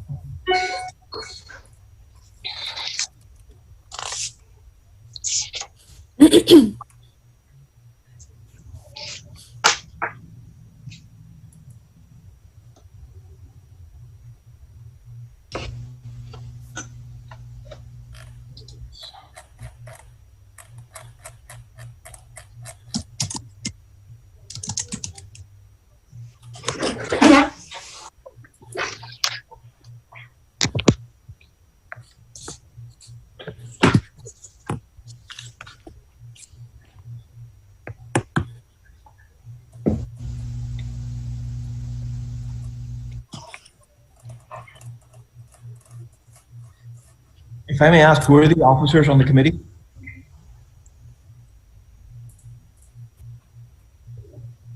Miguel Martinez is chair, Rudy Blanco is vice chair, and Yvonne Moreno is secretary.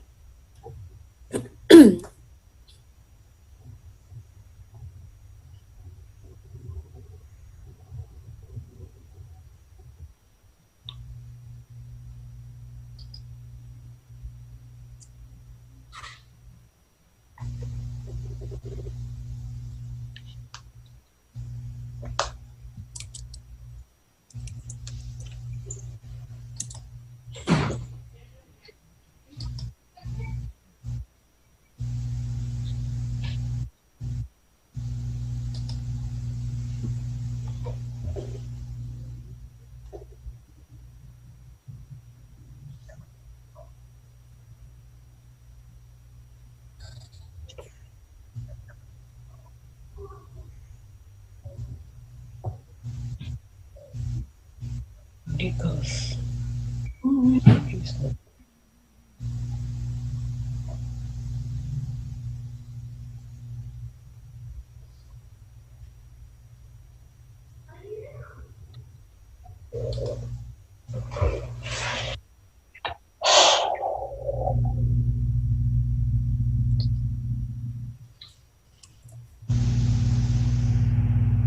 Chair, you have quorum, so you may start when you wish.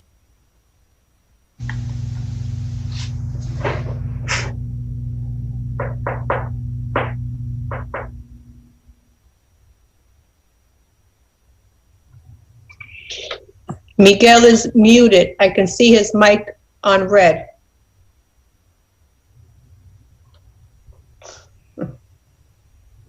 Never gonna finish.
we have enough for the meeting?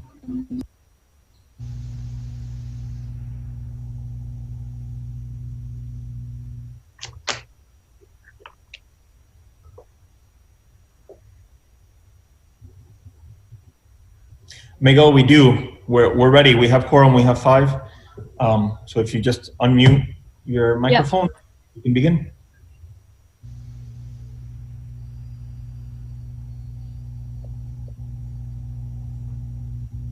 It's not.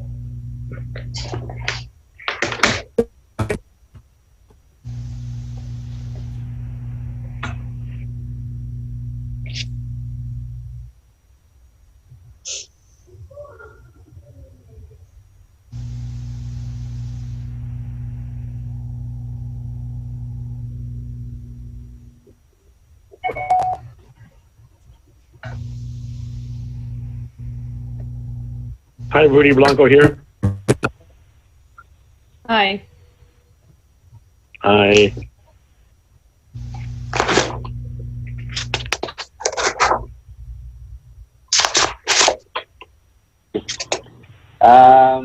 I have phone number ending in 4773. That's Mr. Blanco. Yes. Okay, perfect. Welcome. Thank you. Thank you.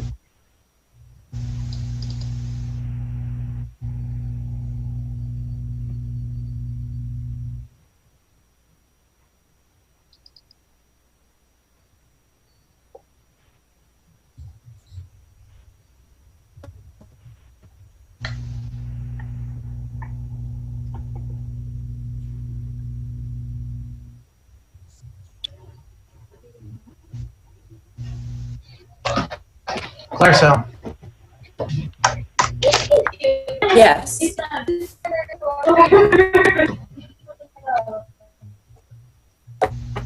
I'm here.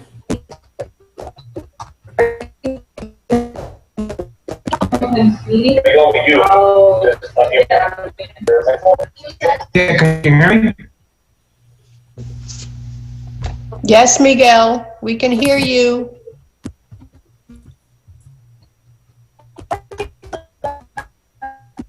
Hello.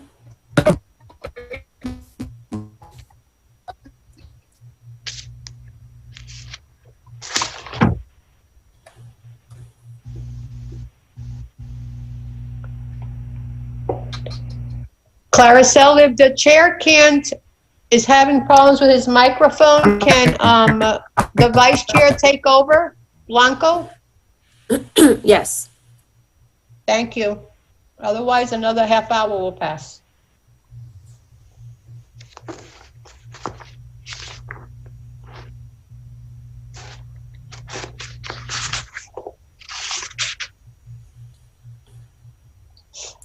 Go ahead. You may start your meeting. Is Miguel still on, or is he still having problems?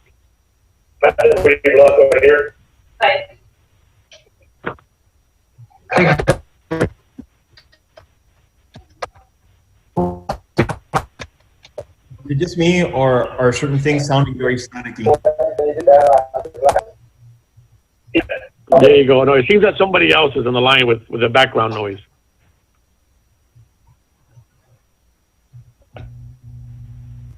You're okay, Miguel. It's just somebody else, apparently. Now it sounds better. Again? Miguel, it's your mic. We only understand maybe every third of what you're saying.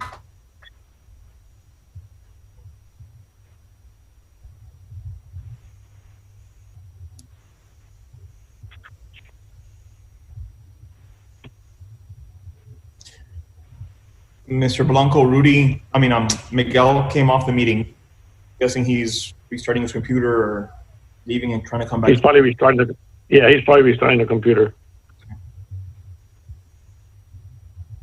Would you be able to begin the meeting and just so we can get the Sure. voting until he gets here? Sure, Clarissa, let's call to order. See who's on the line.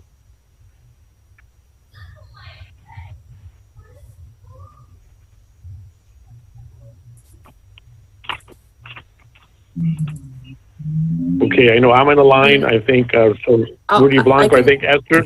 I can take roll. Sorry, I was pulling up the roster on my computer. Yvonne Moreno. Oh, okay, I'm sorry.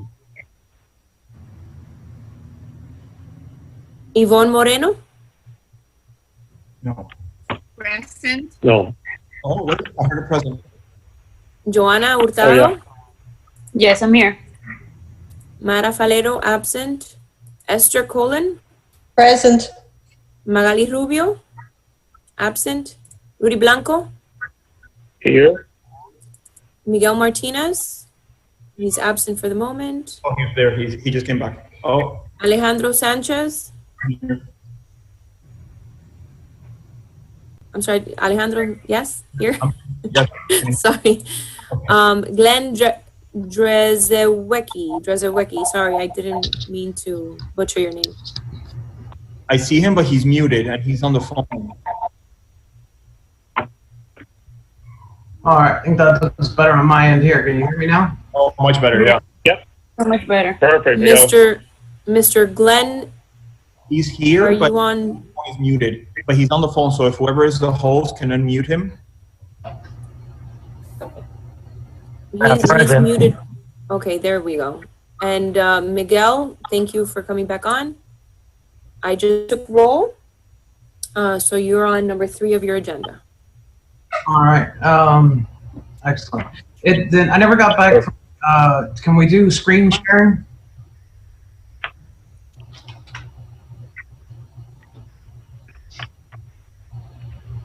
Can we just? I'm sorry. Who's gonna be sharing the screen, Mr. Martinez? Yeah, I'm asking if we could do screen sharing. Yes. Let me make you a co-host so you can share your screen. Give me 1 second. Perfect. Okay, you should be able to share your screen.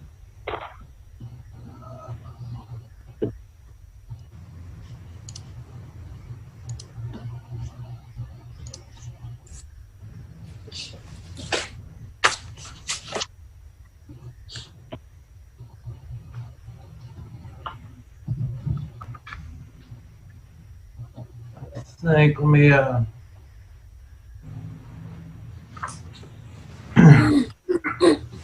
trying to figure this out here. Hold on, give me 1 second.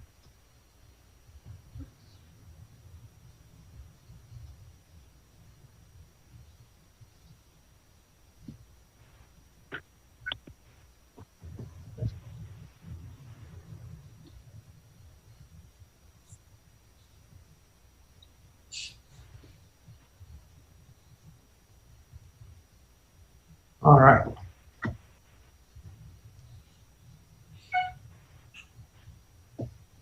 You see me now? Is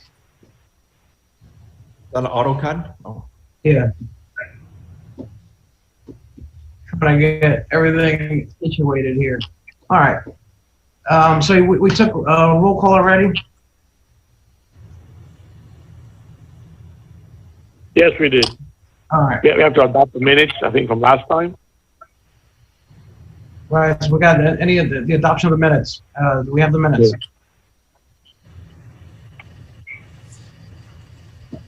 I don't think there was anything. Clarissa, do we have the minutes?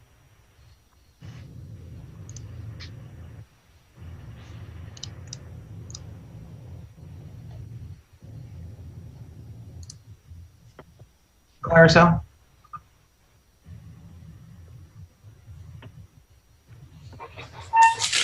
All right. Yes, I'm here. You have the minutes, so we're going to adopt the previous minutes.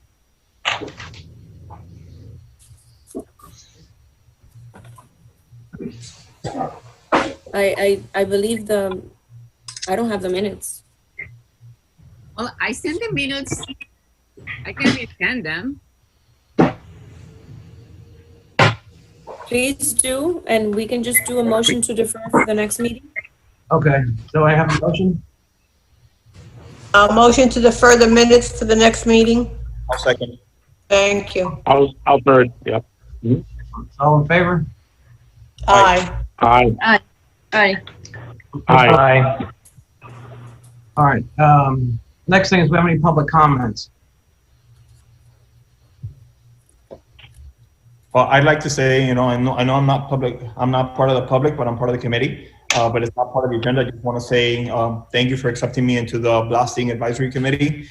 I used to live on the west side of town, and I know all the blasting effects that people go through. And my parents, they live in Hialeah, they're not Lakes residents, but they're also being affected. In order for me to prepare well for this committee, I went to Nova just as a side thing and took a class on environmental science and learned a lot about blasting, the reasons for lime rock and things like that. So I'm happy to be a part in helping the solution for this. Welcome. Thank you. Just to give you a background, I'm the chair of this committee for this year, currently anyway. Last year, I was part of the original committee, and after the committee was completed or concluded, I had made my own group, and we did our own blasting study. We've come up with quite a bit of information regarding the energy wave that we're experiencing and what's happening. I am not an engineer. I don't claim to be one. I don't play one on TV. I have a degree in architecture as my background, and I've been in construction pretty much all my life. So that's where I'm coming from. I live in Esplanade, actually, and my house has severely damaged, and I've done major repairs on the home.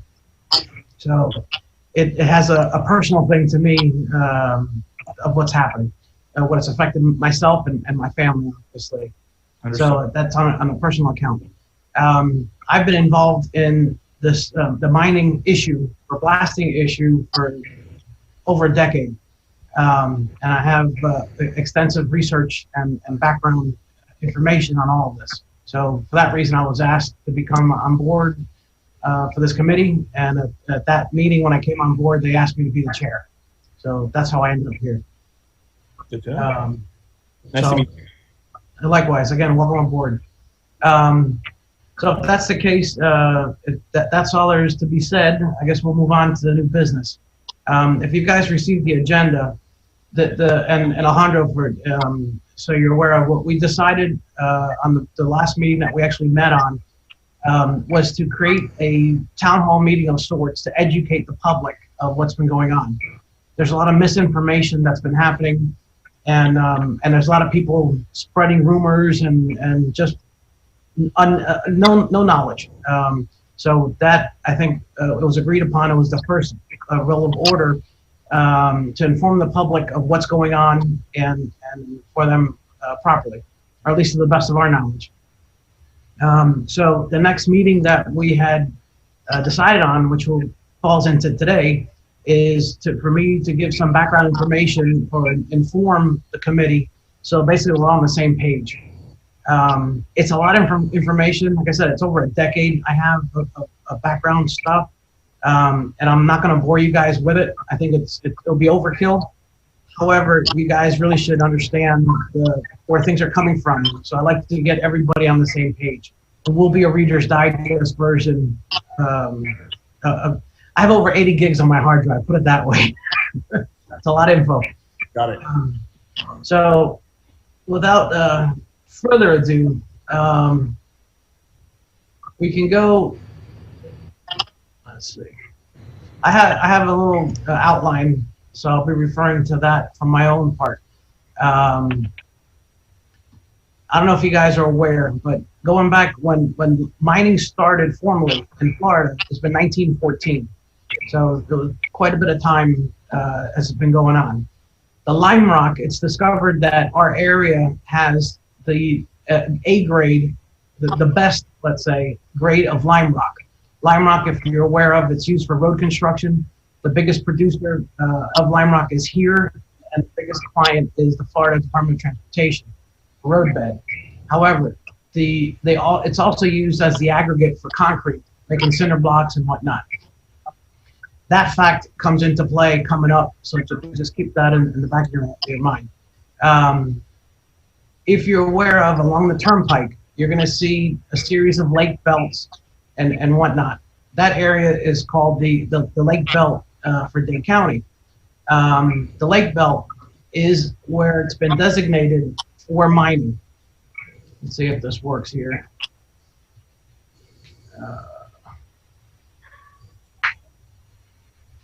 Can you guys see that? Mhm. All right. This here is the along the turnpike, and you're going to see all the areas designated. This was back in the 1950s, where they created the Lake Belt area. This was defined as the area of the mining.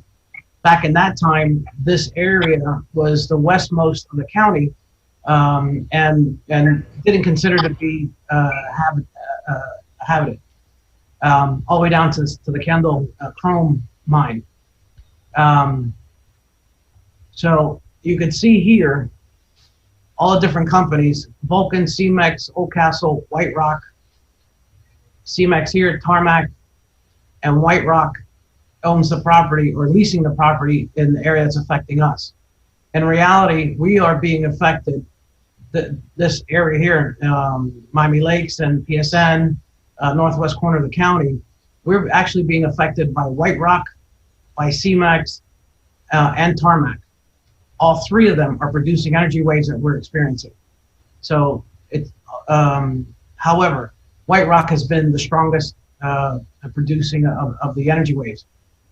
Through the group, again, through some background information through the group, we have in our attorney's office, we retained services of several engineers, including installation of several monitoring devices around the mine.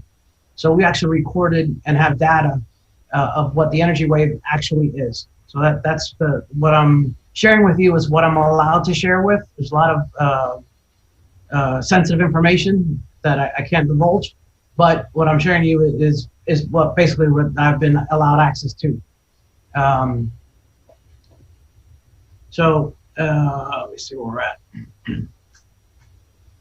Now, when mining became established here and formalized, it was decided upon, and I don't know why, by the Department of Interior, that lime rock is not considered a mineral, so it would not fall under the auspice of the Department of Interior. It does not fall as a federal controlled entity, as opposed to coal, and that comes into play as well, in that the study that created the law that we're experiencing in the state of Florida is based on a study for coal blasting or coal mining.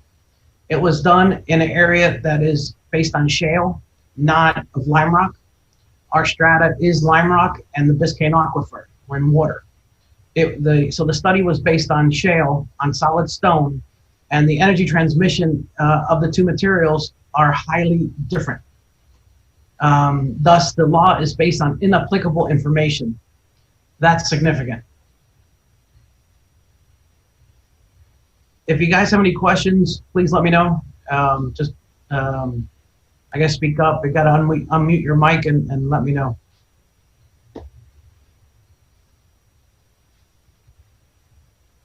So from that, Florida Statute 552 is the state guideline. I recommend become familiar with it in its entirety.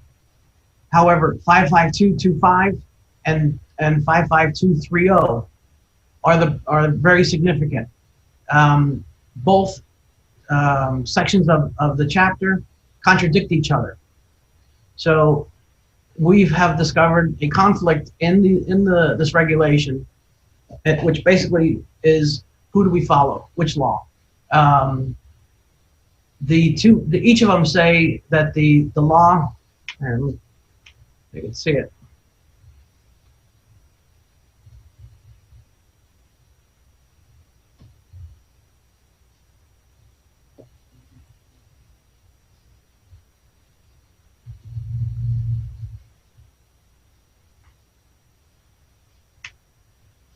Under Florida statutes,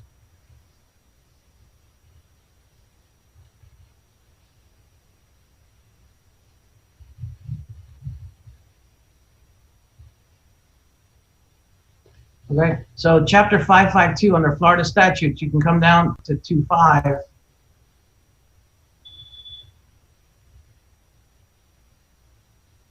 Where you have municipal county ordinances and rules and regulations. if you come down, you're going to see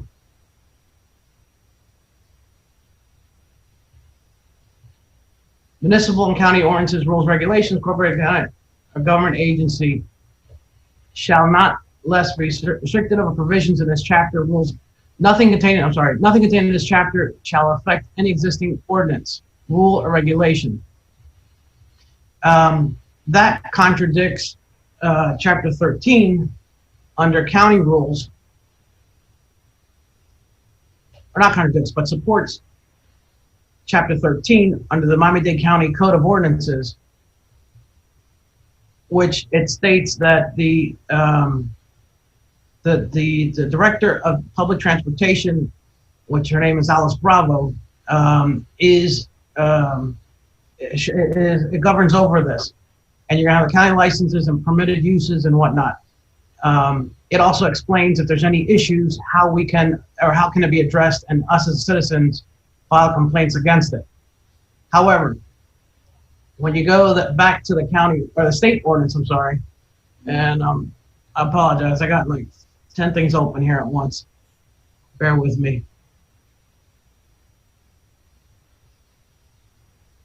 So that's 2.5.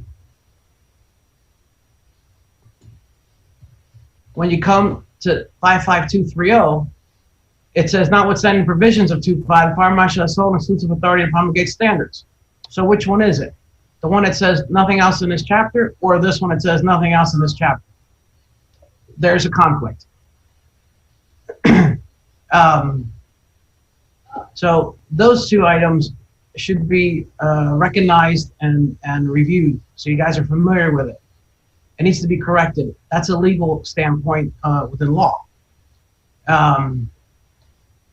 That being said, the 55230 was created after the Mike Peasy class action lawsuit in Miami Lakes. That there was a class action lawsuit, and they sued and they won against the miners. That generated this law. It didn't do anything backtracking in the laws that were existing. However, it also established the 0.5 ppb regulation. The 0.5 ppb regulation is the speed in which an energy wave travels linear. Now, if you guys recall back in physics class at high school, an energy wave does not travel linear. It travels in a curve. Right. So we put that in the back of your head as well. It's all going to come together. Now, from that original map, if you recall where the lake belt is,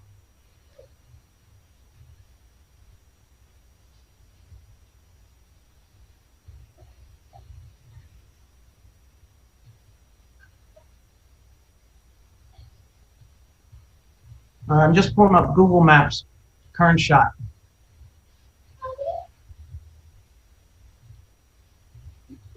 You're going to see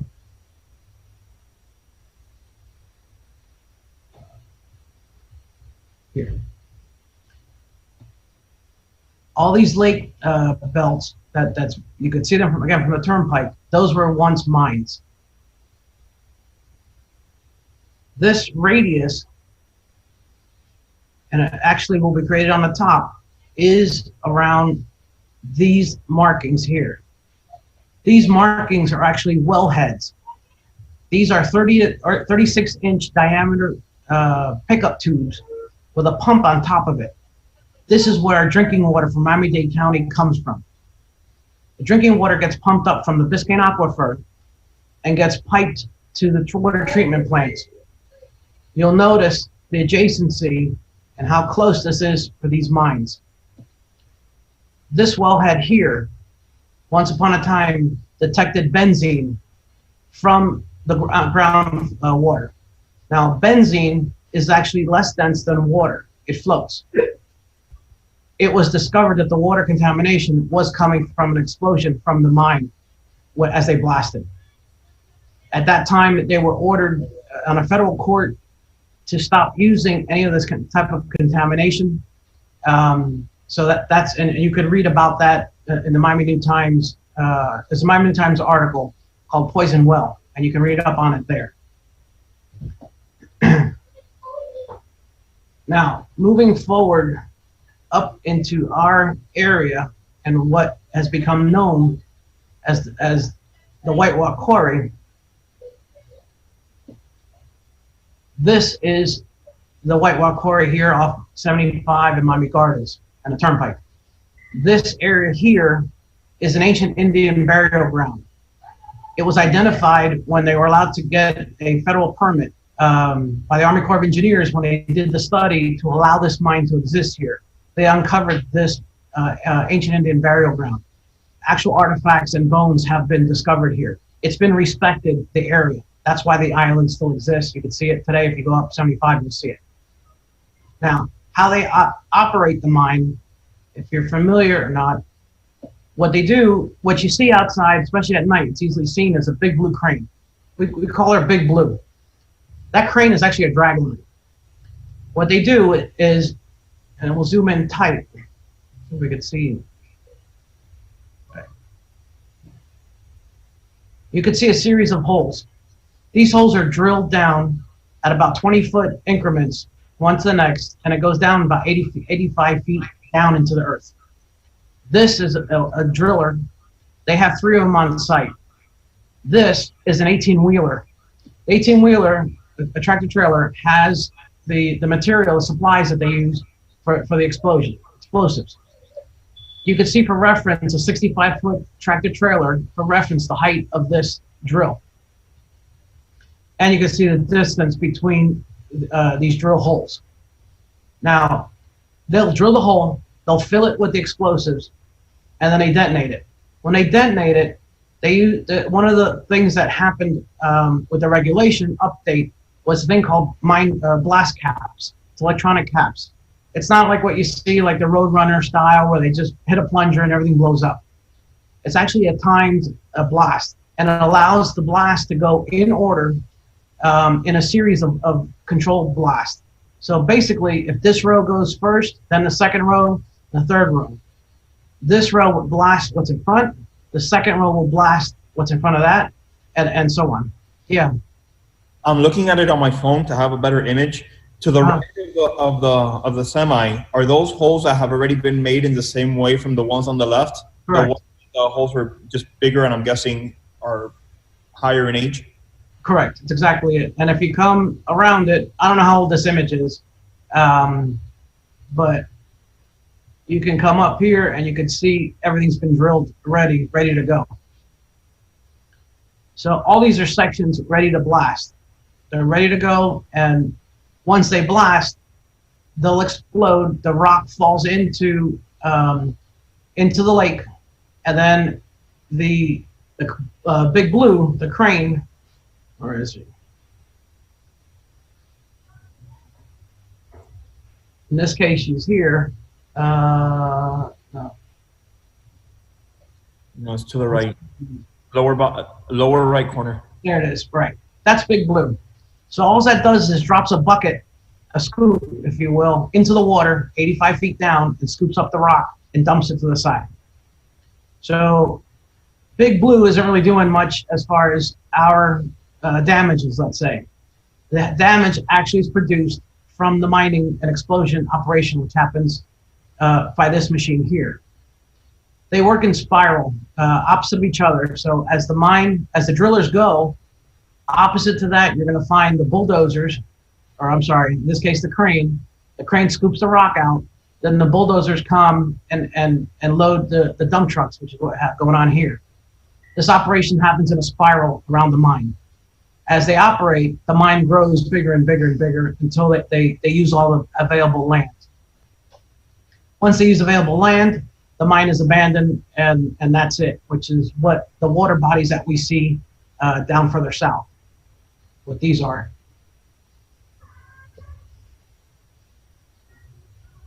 All right. Now, regarding the aquifer, I don't know if you're aware, but we have a water table on average it's about 6 feet below the surface of the ground here. That's why when it rains, the water table comes really high. So we're in the rainy season, as we're getting into now, we will feel the energy wave even worse than normal because it carries easily through water.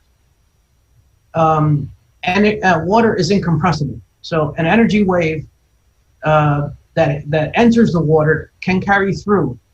And because of the way the dynamics of energy wave travel is, we may experience the energy wave harder than the actual blast, or lessen, depending on the dynamics and the direction how this travels.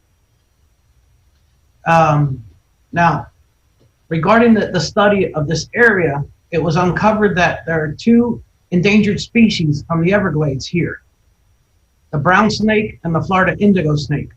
Aside from the other animals that are here, they've all been scared off.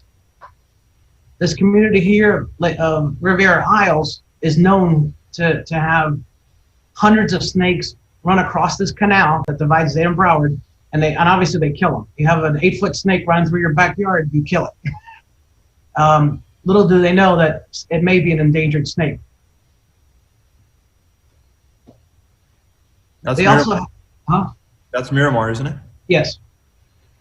This canal here that divides the 2 counties was also it was $1 million grant from the state for a restoration of this canal, which has also been damaged. If you guys go to the canal, Miami Lakes, close to the dividing PSN to Miami Lakes, you'll see similar damage. It's not a coincidence.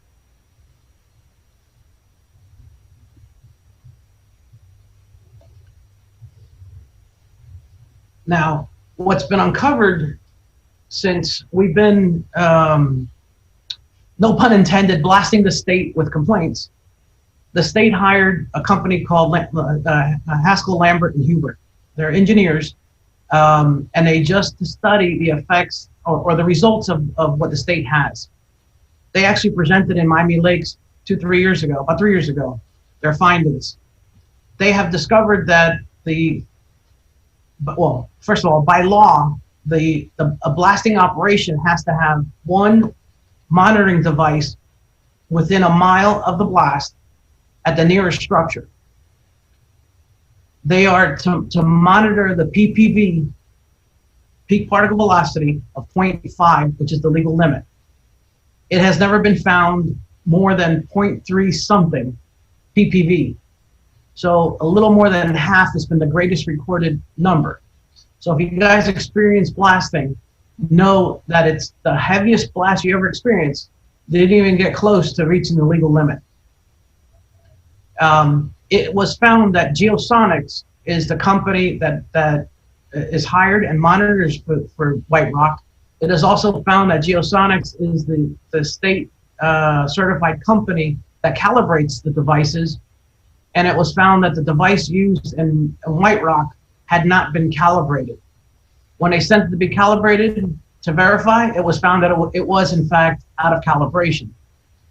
But because of being the same company, it went unknown until that study happened.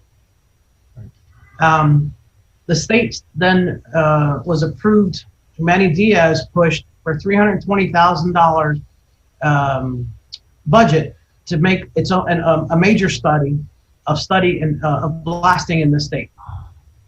Because of our push, the engineering company that was awarded by it was named Respect. But because of our push, they were not going to acquire any of their own data. They were just going to review similar to what the previous study was. However, for what all that had happened and what we had stated, they then installed 3 devices to monitor the blast. Of those, the engineering company reviewed 1,500 pages of complaints to the state. Yeah, Glenn. So I got a question. My background is in testing. I'm a mechanical engineer by trade. Do you know what the standard is for the geological companies in terms of traceability? I mean, there's a federation. I primarily trade in aviation, and we have, the FAA regulates our traceability dates mostly for all of our equipment year-to-year basis, and we need to update our calibrations year-to-year to be able to use equipment, and some need to be updated more rapidly than that. Is there a federation board that controls that in the field of geology, or I'm assuming in surveying or something like that? I don't know. I don't know the answer. I do not know. I welcome any suggestions or recommendations you may have. That it's not my field, and unfortunately, I don't know it. I'm only repeating what's in that study from the Lambert study. So, Okay, thank you. all right.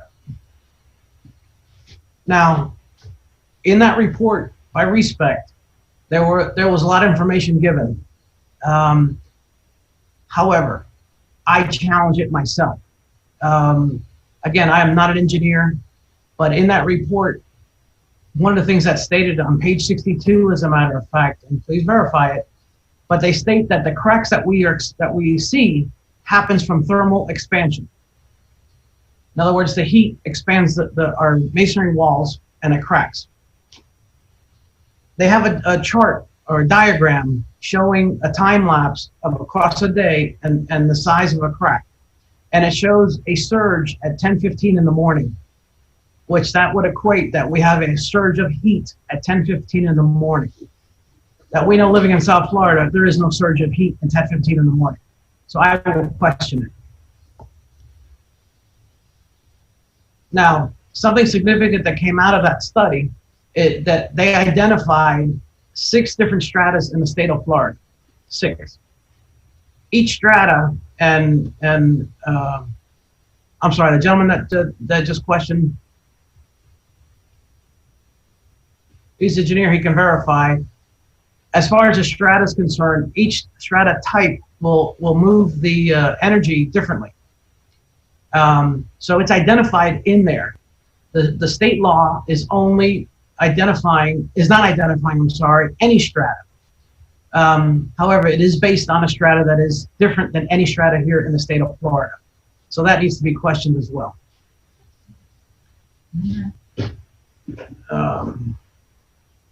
Let's see, what else we got?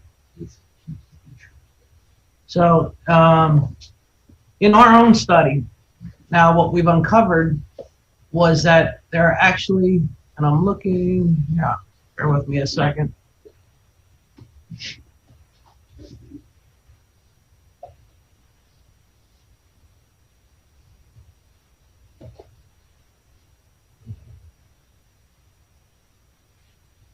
We've actually uncovered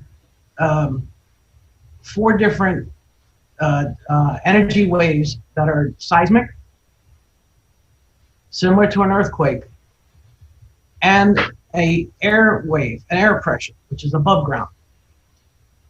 Understand that the intention of this energy wave we're experiencing is caused by a blast, that the blast is designed to break rock. So we have to talk about natural frequency of things and what it takes to break it. So notice we have P wave, S wave, Rayleigh wave, and a Love wave. The red line signifies the direction of the travel of the wave, which is the PPV. Notice it does not take into consideration anything of the direction of this wave, of the energy that's produced. All these 4 components are one energy blast that we receive. We also receive a component, an air blast. Think of the, like an atom bomb diagram that people think of, where you have a blast that travels across the top of the surface and wipes anything out. That's an air blast. Obviously, we don't receive something that significant, but it's similar. Now, when we receive that air blast, what's happening is it's affecting our structures.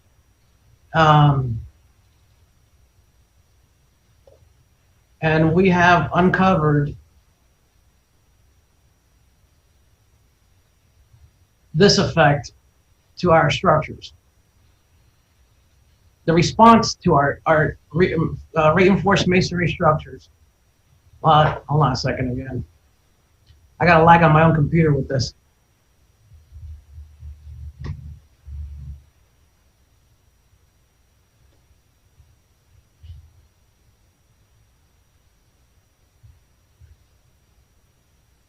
So we assumed several different components of response. And this is actually measured responses of reinforced structure. So if we look at the ground, the heavy line is the ground, and how an energy wave travels on the surface of the ground, we'll put in a diagram of a house where we have this constant energy wave. Now, as the energy wave is introduced, we have the effects on our masonry walls. Understand that the walls are connected to the foundation and to the tie beam, making the top and bottom rigid. The only way that the walls can affect then is that they move from the center out. So they're kind of like a vibration with the top and bottom. Think of a rubber band with holding 2 points, and you stretch it and you flick it. However, the effect of this on a truss is this. So the trusses want to flex upwards and out, pivoting at the tie beam. So we're going to have a flexure in this direction. This is mostly seen at the roof connections, and especially if you have a cathedral roof. So because you have a scissor truss, this shape is called a scissor truss. This point here, you will find damage, a crack going right down that line. And that is typical effects of seismic damage. When you combine everything, what we've uncovered is this is the actual effect that it does on a reinforced masonry structure. This is what we're getting. This movement of our trusses are actually flexing by a quarter of a centimeter. So that enough is to crack drywall. And those are the damages that you will find inside the interior of our homes. All right.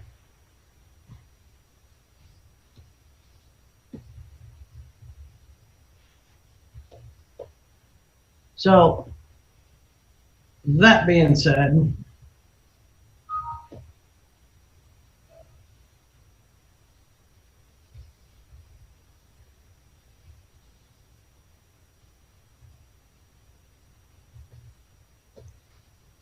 the next thing is to be able to identify what this all means. So when we have a house, how the different types of energy wave, its response is this. We'll have a sliding, which creates shear, racking, which is the twist, and overturning. The house actually spins off its axis. And you'll see that here. These are actually pictures that people have submitted to us. Okay, so you can see the house is, let's see,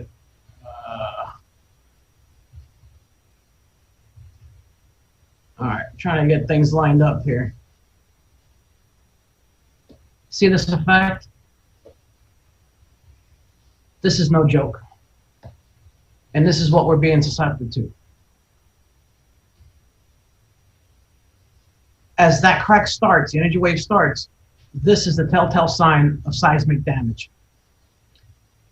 Okay, the previous picture started as this, and your first inkling of seismic damage, if your home is affected, is to go to the corner of your property closest to the mine and look at the elevation. In other words, at the height of the floor slab of your house where it connects to your foundation, and you will find a hairline crack. As that hairline crack opens, water will start getting in, and you'll start seeing the darker lines and whatnot.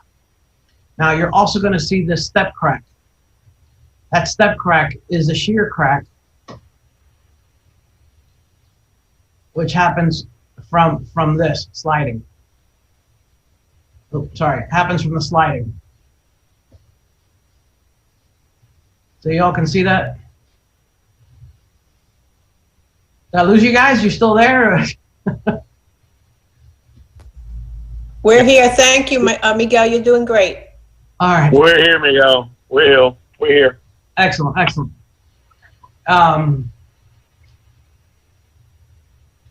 Now, let's see what else we got.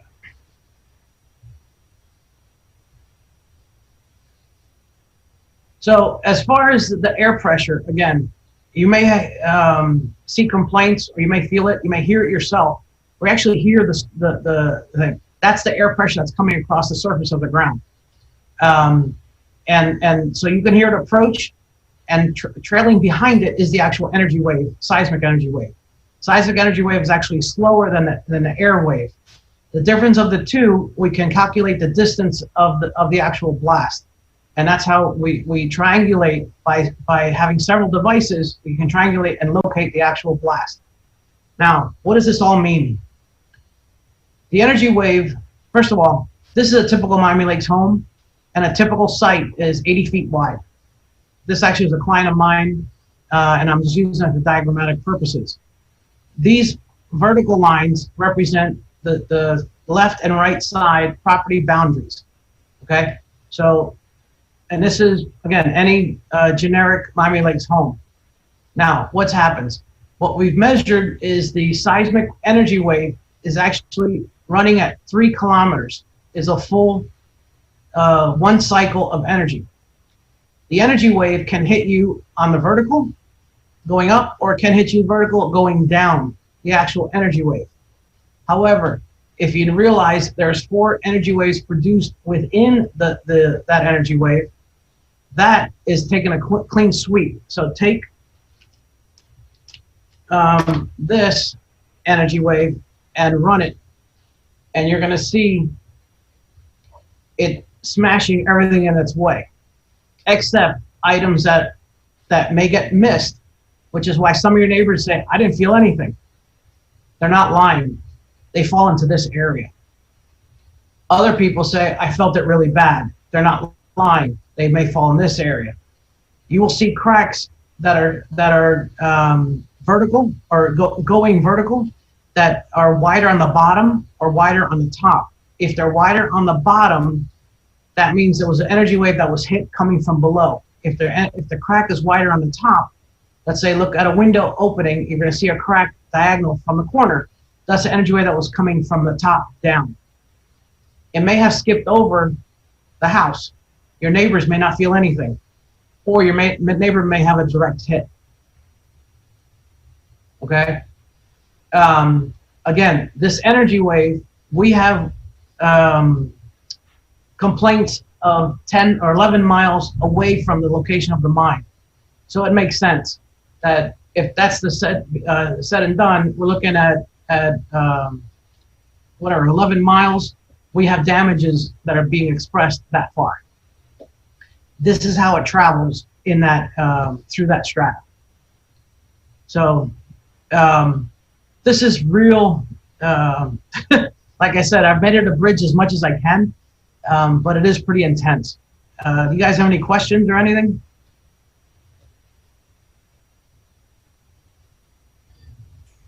No questions here. It's a great presentation, very thorough, very detailed. The question is, how can we prevent this from happening? Right. Well, the big issue, I've said before, it's not a matter of the intensity.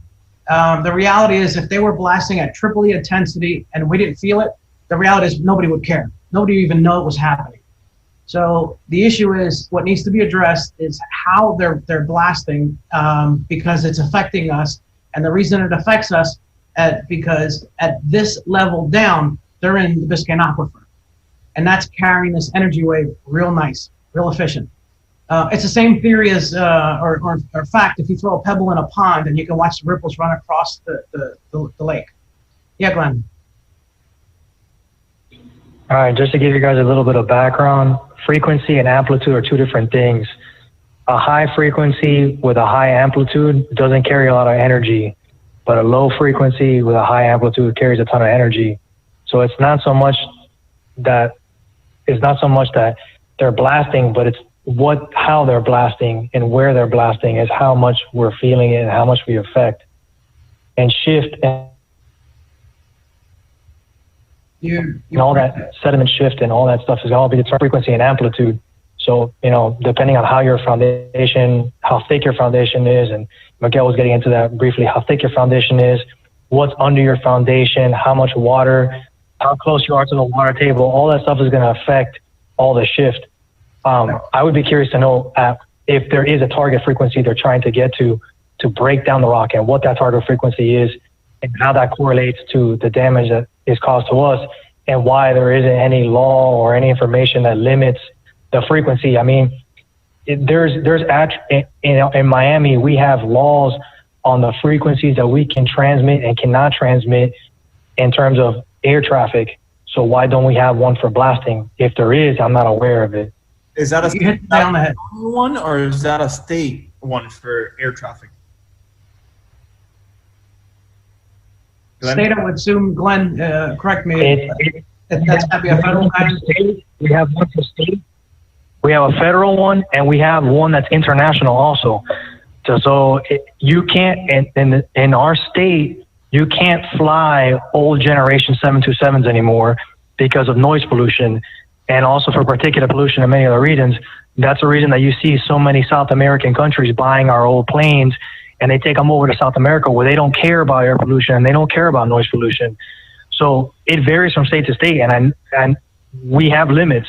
The same thing, I mean, I do a lot of testing on APUs and engines and stuff like that. We have limits onto what we can and cannot exceed. And there's OSHA standards too for all that stuff. I'm not aware of anything in regards to blasting in that. So, I mean, I'm curious to know if anybody does, and they can direct me to the literature, it can be reviewed and whatnot. Yeah, to my knowledge, you hit the nail on the head, and to my knowledge, it hasn't been done. In my opinion, it's been ignored because you just said it. It's a known property of energy wave and transmission and propagation. Why has it not been studied? And again, from what we've done ourselves, we've proved that we are experiencing this energy wave. Their claim to the state is that we don't feel it, and obviously it's false. So you hit the nail on the head. What do we got to do is the big question. We have to hold state feet to the fire. So bring in Manny Diaz, bring in, Jose Oliva, anybody that has anything to do with the state at our level, and make them accountable. Agreed. Agreed. I've met with Manny Diaz several times. He was willing to entertain the science once we had uncovered it. When I met him, we hadn't finished the study yet. Now I can present this. Oliva had never set up a meeting. He would not grant me a meeting. So if you know of anybody who have any pull, now's a good time. There's one person that I know has certain pull with him, Frank Mingo. I've spoken to him as well, and that's how I was able to get an email response from Oliva's assistant, but it never got further than that. I think you all have to be conscious that whatever it is that the committee decides to do or the board, it needs to flow through the commission. The council members have to support the initiative, and then they have to present it to the legislative body. Correct. Okay. Correct. Now, if we have so much now, I have a question now. If we have the physical evidence of many houses, and maybe we need to document a little bit more houses and have more material to cover that, and that way we have enough physical evidence of the houses, because you already have the study on how the houses are affected. So that's a big beginning. We have the engineer report. We have all these reports. So if we get together the engineer's comments and all the structures of the body, and then we have the physical evidence of the houses, and we get the people in, that's enough to present to the legislation part, so we can, move on to doing something.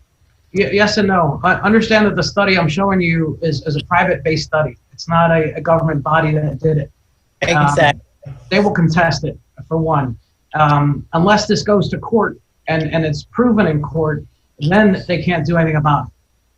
This has not gone to court as of yet, and that is the reason why I'm limited to what I can show you and what I can discuss about it. However, I can tell you what we discovered. It definitely warrants further study, further investigation.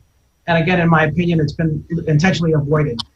As Glenn, is your name is? Right? Yes. Yes. As Glenn's pointing out, the information is known, and it's used at the airplane level. Why isn't it being done here? So it's $1 million question. Well, the hard part is that, yeah, we may have pictures and damages of structural foundation issues, but how do you correlate them to blasting? How do you correlate them to the frequency of the blast? Do you understand what I'm trying to say to you? You could have a localized blast that can take down a whole house that has a small amount of energy, but it's because you structured it to be such. Now, how do you correlate their blasting to the damage that is occurring to property? That's another whole set of systems, because that's what they're going to say. That's what it's going to say in court. They're going to say, okay, great, a blast could do that. How do you prove that that particular blast did that? Well, that's because we don't have any other blasts. These are the only blastings that are happening in our area right now. We have 3 companies. I understand that. But you have 3 separate companies that are producing the problem. Right. We have 3 separate companies. So how do you? But what we don't have is a single blast doing damage. This is the effect of a jackhammer, and we're receiving multiple blows by this jackhammer. So the law specifically states a PPV of a single blast, and it's not like that. So how do we correct it? Right.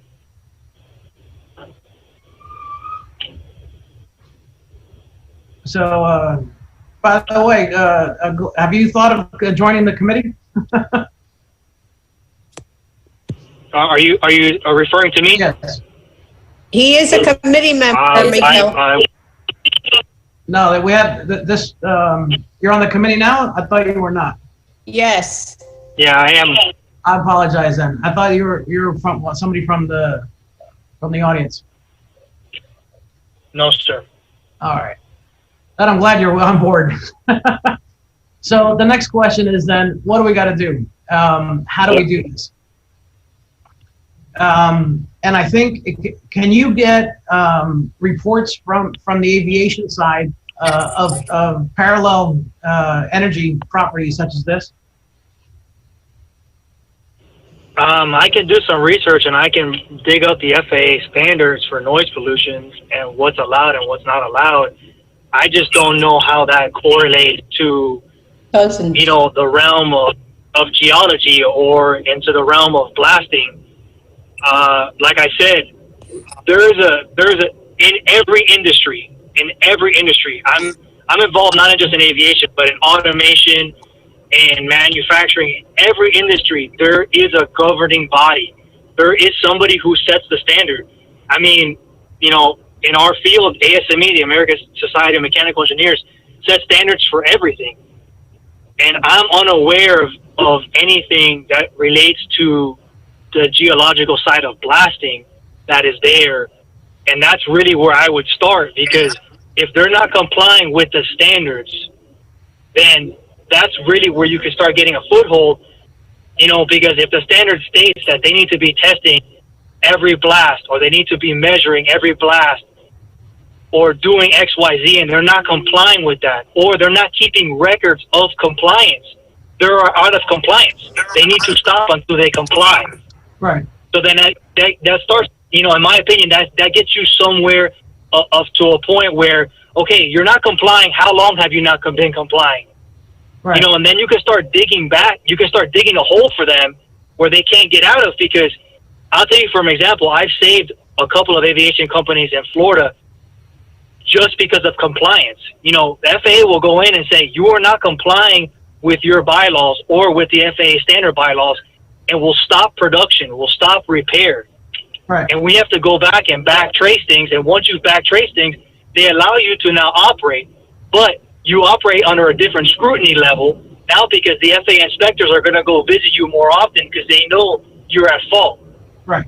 So without getting relevant data or relevant proof that, they're not complying or there's a governing body, I think it's hard to build something, some foothold, some foundational foothold, because we just, we're saying it's causing damage. Okay, it may be causing damage, but if they're complying with the committee laws or their governing body laws, well, I mean, it's hard, They're doing what they're supposed to be doing based upon what they're told to do.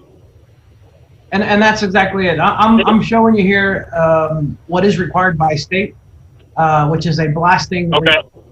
This is I have several years of this. We actually put a request in to the state to get these, and they used to be posted publicly.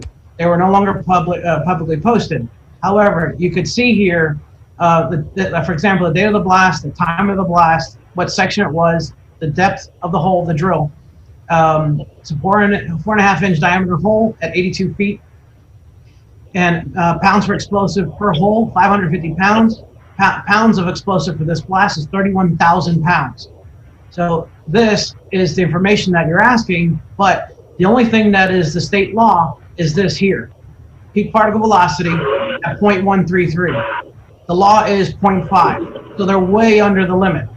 However, that study in which you're referring to with regards to our area and our condition has never, to my knowledge, never been done. And it exactly needs to be done.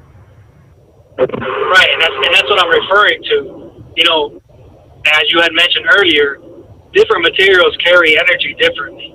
You know, their densities, their weight, all that stuff has an effect. Now, our area, we live in Florida, your house, our construction is totally different. The amount of the percentage of limestone in your area can vary greatly, you know? So that also affects a lot of other factors in regards to this. And I understand the PPV value, and, you know, that's the energy, like the limit of energy. Right. That's fine, but they're measuring it localized to their area. Correct. So if you have a frequency, if you're detonating at a frequency, right, that generates the wave of, it's a low frequency wave, for example, right? When you measure it close enough or at a fractional portion of the wave, like you shown before in the cyclical sine wave chart that you just saw earlier, if you measure it very close to a long wave, it's not going to carry a lot of energy. The energy gets heavier as you get further away. Exactly. So yeah, they are complying with the law because where they're measuring, they're complying. But doesn't mean that where we are at, it's in compliance.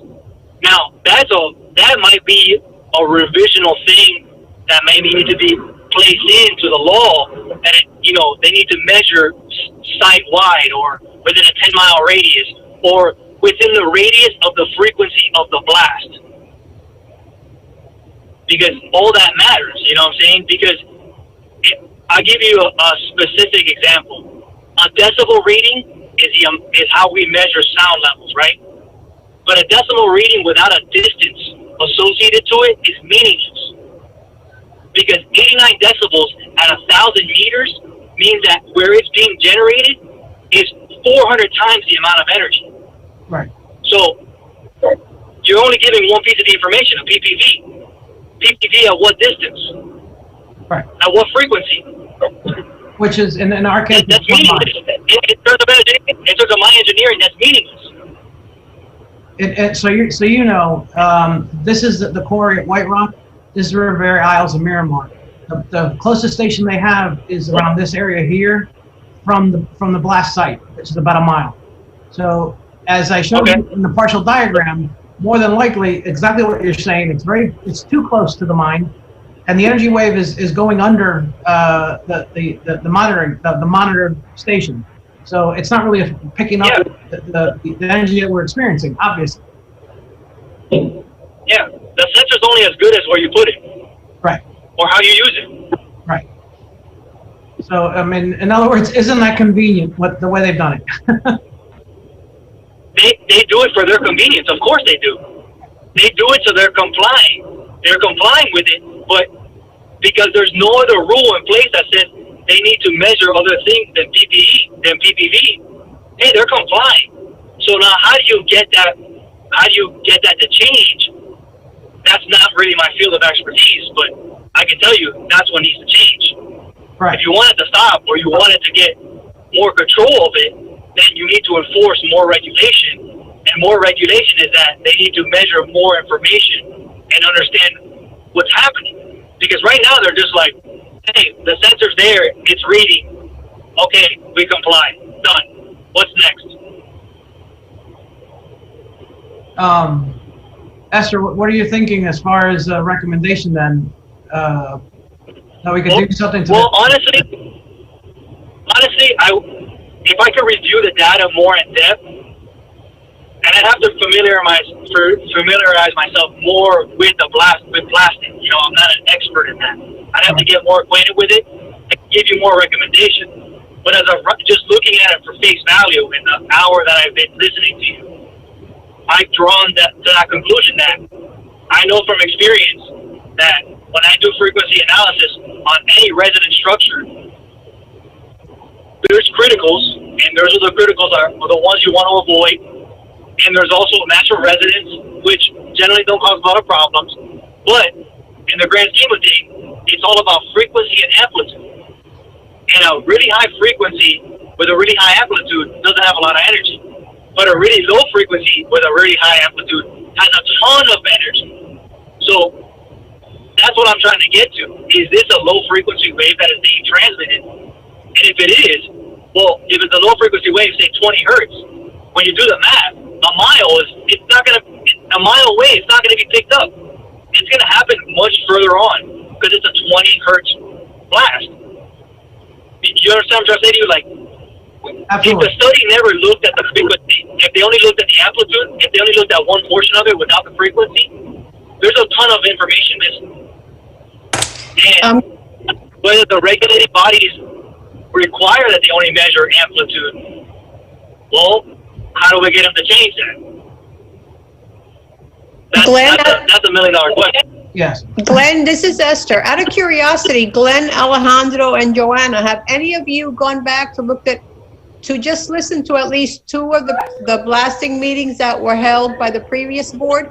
They made a lengthy recommendation. Miguel sat on that board, and there's a lot of data that you could probably extract from and learn from. I understand, Glenn, you're in the field. I happen to be an auditor for FAA, so I'm well aware of a lot of things for the Federal Aviation Department. But I think if you all just look at 2 or 3 meetings, you're going to realize that a lot of the things that Miguel has been saying has been previously discussed. What he has now is he has data from a private study, which obviously no governmental agency at any level, local, federal, or local, state, or federal, is going to validate. We're going to have to do our own study. But I think if you look at the recommendations from the prior board, the only thing is we need to move forward, but we can't move forward without the elected officials. Right.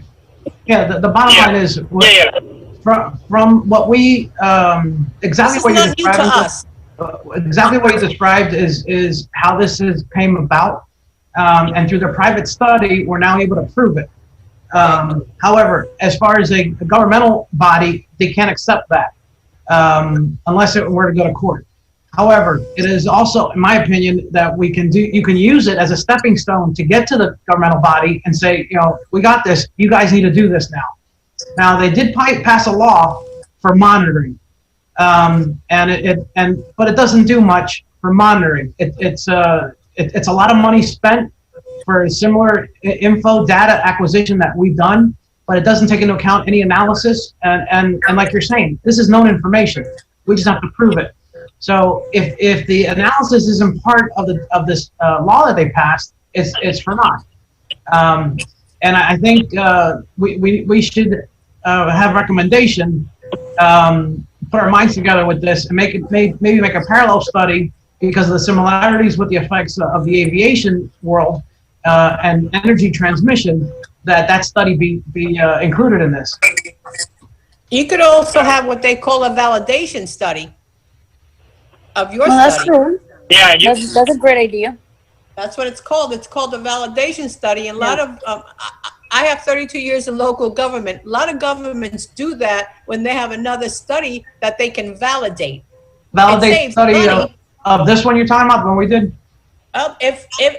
If your organization and your legal team approves of it. I'm just saying, I'm just throwing it out there. The data is there. You've done a lot of work.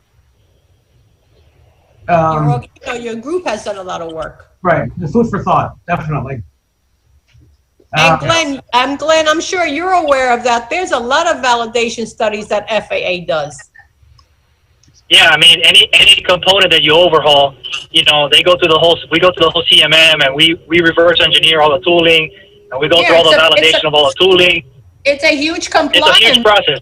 Yes. But it's a huge compliance process. Yeah.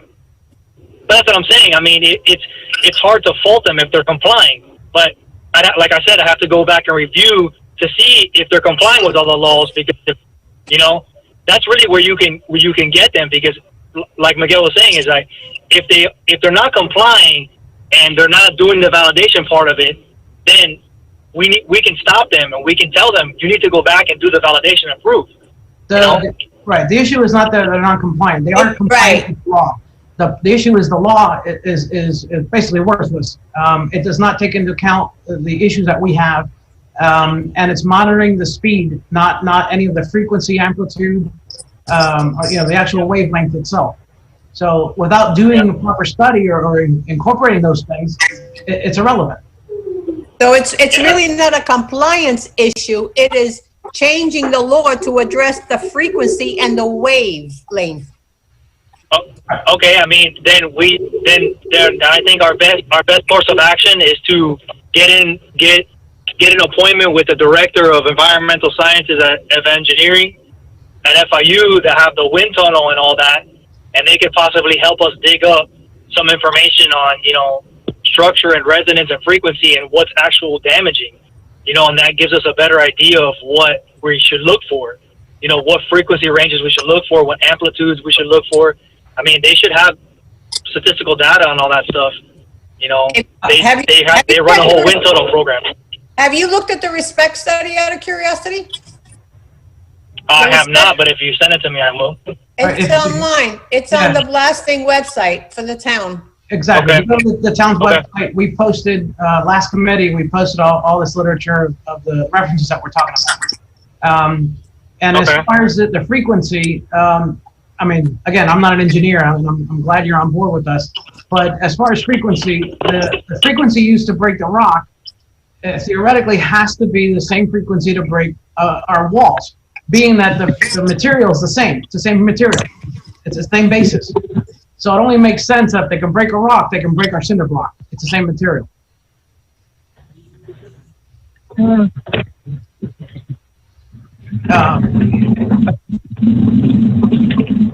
How do you want to proceed? Anybody? Miguel? Well, first of all, Clarissa, I think we're running out of time. And I have a 3:30 Zoom class with my students. Yes, you have 7 minutes. All right. You have 7 minutes. So I think we need to start wrapping this up. Now, one of the things that, items that came up that I'd like to bring up is for committee members that are on board that have not been made available to the meetings. I think, Clarissa, we had addressed that prior, you and I. The absences. So we can purge the committee? I don't feel comfortable with that, Miguel, because according to our rules, you need to have missed 3 regularly scheduled meetings in a calendar year. Right. None of these committee meetings are deemed regularly scheduled, for that matter. So I don't feel comfortable removing people. We're having pandemic meetings, Miguel. Yeah. Yes. Okay. Can I bring something up before I leave? At the last meeting, and the last 2 meetings, we have spoken about communicating, putting some literature out there, either on the website or mailing it to the residents. I hear the 3 new board members, and I realize that there's a lot of data that's been previously discussed, that's on the website, we've been talking about it for 2 years, that they're not aware of. When we had the last meeting in town hall, we've had 3 different residents who've come in, didn't even know that the blasting was occurring. And now that we've been home, you've been seeing a lot of interaction on social media about what's going on. And people are like, what's all this blasting about? This has been happening for over 30 years. I think we need to send some kind of communication out to our residents so they know what's going. This is not new. I mean, to me, it's not new. It's been happening for over 30 years. And a lot of residents are like, what is going on? And I thought we had said because now they're home more. I thought we were going to do like an educational forum or something for the residents to know, because they're asking a lot of questions on social media. I think we need to start addressing it so they know that the town is aware of it, and we're aware of it. We just need to find the solution legislatively and at the federal level. Well, Esther, you've been to my presentations, and I've done my best to inform and educate people. That being but what's said, happening, Miguel, now that there's so many people home, this has been a rude awakening. Right. Exactly. Exactly. Well, from you being on both sides of the aisle, then, what do you suggest, aside from what we've done thus far, what can be done differently? I don't know when the town hall's gonna open. I know that I'm a member of the Florida League of Cities, and some town halls have opened, and I think they're gonna resume in July. I would like to see when we do a town hall meeting open to the public for informational purposes while we continue to gather data and talk to the town manager and the elected officials, how we can get a validation on the study on the documents you have. But I think we really need to listen. If the residents don't come, you're also going to televise it. If they can't come, they can see it on TV. But the information, we're volunteers, but there's only so much you can tell people, and you know, they think you're crazy. I've been saying it's blue in the face. Yeah, I know you have. And informational, something's got to be done. Claricel, remember we spoke about that 3-4 months ago, before March. Yeah, I do. Okay. One of the ideas that we talked about was try to publish something in the Miami Laker about the blasting to increase the awareness of the people. Thank you. Yeah. Did you get permission for that, Claricel? I'm sorry, what did Yvonne say? About putting something in the Miami Laker? About the meetings? Informational about the blasting. Information about the blasting. Yeah, this is not new. You know, everybody thinks this is new. This is not new. And they need to know there's a committee. They need to know the town's working on it. You know, and it's not at our purview. It's not at our level. The town can't resolve the problem. It's got to be at the state and federal level. I wish it were at the federal level, but because they don't consider lime rock a mineral, they're not. It's not their jurisdiction. So it is at a state level then. Yeah, then it becomes a legislative at the state representative level, but they haven't been very kind to us either. No, they have not. So an answer. Put a Band-Aid on stuff. I don't know what to go further, in what angle to go into, and what would be the most effective way to do it. I don't have the answer. Claricel, can you share the previous recommendation that the previous board did with all the members? Yes, I will share the link. Thank you. Everything is on the committee, Miami Lakes Blasting Committee website. So we all can go Miguel, there. obviously, not everybody goes to the website, but Miguel, is there anything else that you would like to add to that list? Any recommendation as a chair? At this time, no. I tried to give you guys as brief as possible, but thorough. There's a lot more details, but I don't think that they'll be any more effective of what I've given you so far. We're talking recommendation-wise, as far as in general. Okay. So in recommendation moving forward, I like to see that we formalize some more scientific recommendations, exactly what's being stated today, and with between the frequency and amplitude, and then how they'd be addressed. If we can make a parallel statement to the aviation world, which is something that is known to what we're experiencing, I think it'll give a guideline of what has been done. I think it'll be more effective that way on the political side. If we can get the council behind us on that and give a recommendation to the then we need to send a recommendation to the council and see if they can approve some funds to validate if your organization and your attorneys approve reviewing your studies and the evidence that you have brought forth. That's another. I think it's a two sides to a coin. One is the request that if we can be something written in writing, that we do a request to the scientific community, and also have the validation of the study that has been done. I think it'll be a 1-2 punch that would be, I think it'll be welcomed. Okay.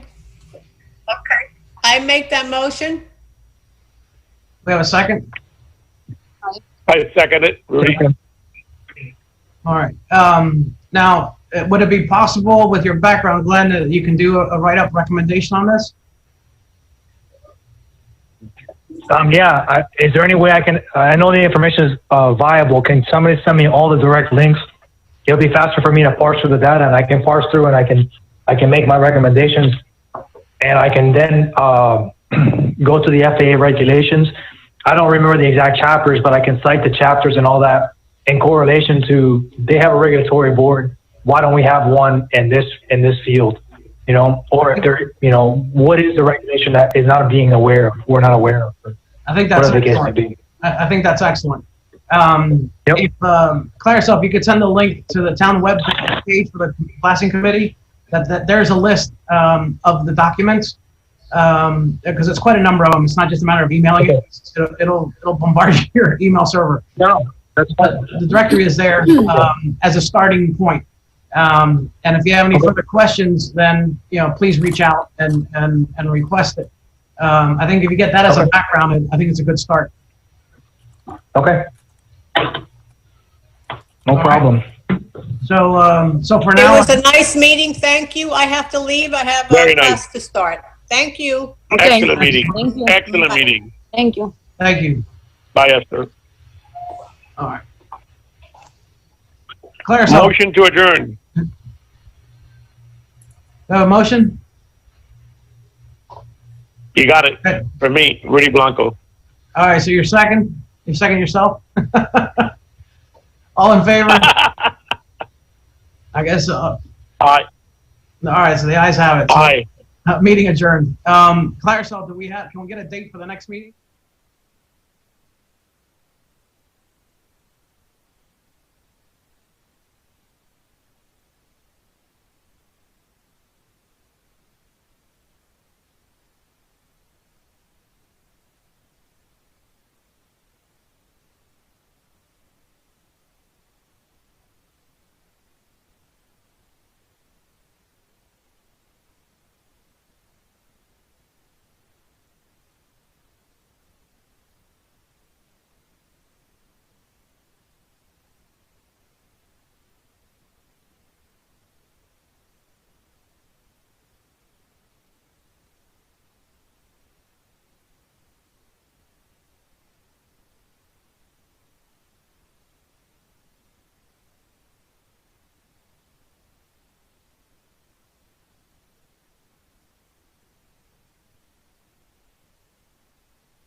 George is officially part of us?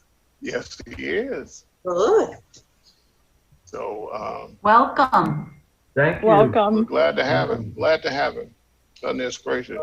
We're gonna give him a chance to expound about who he is and where he's from and some of the items that he's very interested in being involved in with the Cultural Affairs Committee. So we'll do that as soon as we get everybody on. As soon as we get a quorum, we want to start on time. It is now 3:58. We want to start at 4 o'clock. Okay. Elsa, Elsa? Yes. Not 6. It's going to be at 4 o'clock. Yeah. Okay. Elsa, we're going to need you to do the roll call. Okay. And so you just simply call the names and they can answer present or here or whatever. But you will have to do the roll call because, again, these meetings are open to the general public. And we have to make sure that we have a quorum at all times. So. But do you need me to do the roll call of everybody that's part of the committee or just whoever I'm looking at right now? Yeah, whoever you can see and you just call their names out and then they can say, yes, I'm here. Because we have to answer affirmatively of being present. Okay.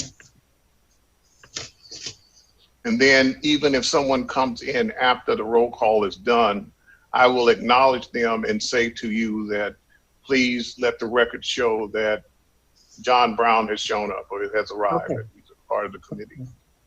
Okay? Yes. Great. I'm looking at 4 p.m. now. What time do you guys have? 4 p.m. Yeah, 4 p.m. All right, how many people do we have? 7 people? 3, 4, 5. I see 6 and William 7. Can't count Willie. Okay, 6. 6 then. We need one other body to be present. Where's Mary Lee? She's here, isn't she? I'm here. There she is. Mary Lee is here. You counted her, right? Yes. Okay. Yeah, I see 5. Who am I missing? Diana just joined us. Oh, really? Okay. Okay. I didn't see her. Diana, okay, so that makes 7, right? I'm here. Hi, guys. Right. Oh, there's Diana. Hi, Diana. Hi, Diana. Hi. How you doing, Diane? Good. How you guys doing? Good. Great. You make the quorum. You make the quorum. Okay. 7. Willie, are you on? Yes, sir. Yes. Okay, we're going to begin the meeting. I think we have a quorum now of 7 people. Is that correct? Yes. Elsa? Yes. Okay. Yes. All right, let's begin. It is now 4:01. Good afternoon. My name is Neil Robinson. I'm the chairperson for the Town of Miami Lakes Cultural Affairs Committee. And today, Cultural Affairs Committee is being done through Zoom. It's a Zoom meeting. And each of you by now have the agenda, and today's date is Tuesday, June 2nd, 2020. And the time is 4:01. I'm calling the meeting to order. Madam Secretary, would you call the roll, please? Elsa? Yes. The roll call, Mireles, Felicia. Present. Neil, Yes. Suzanne, Here. George Lasso, Here. Diana. Here. Am I missing anyone? And yourself? Oh, and Elsa. Yes, I have you. So we are 7? We have 1, 2, 3, 4, 5, 6, 7. Great. We have a quorum. The quorum has been established. Okay, let us look at our agenda for today's meeting. In the order of business, do we have any deferrals, some action or deletions that anyone would like to make as you review the agenda? By now, you should have received it via email from Willie. And the time was wrong. This was the agenda that we were supposed to have at our last meeting in May. So it was 7 p.m. So it should have been 4 p.m. for today. Yeah, 4 p.m. So, okay. So that needs to be changed. So we'll do that, Willie. Yes, sir. Any other changes, deletions? Neil, the only thing, here. if I may, if we can add the reallocation of funds to the agenda. Okay, that's new business. Yes, sir.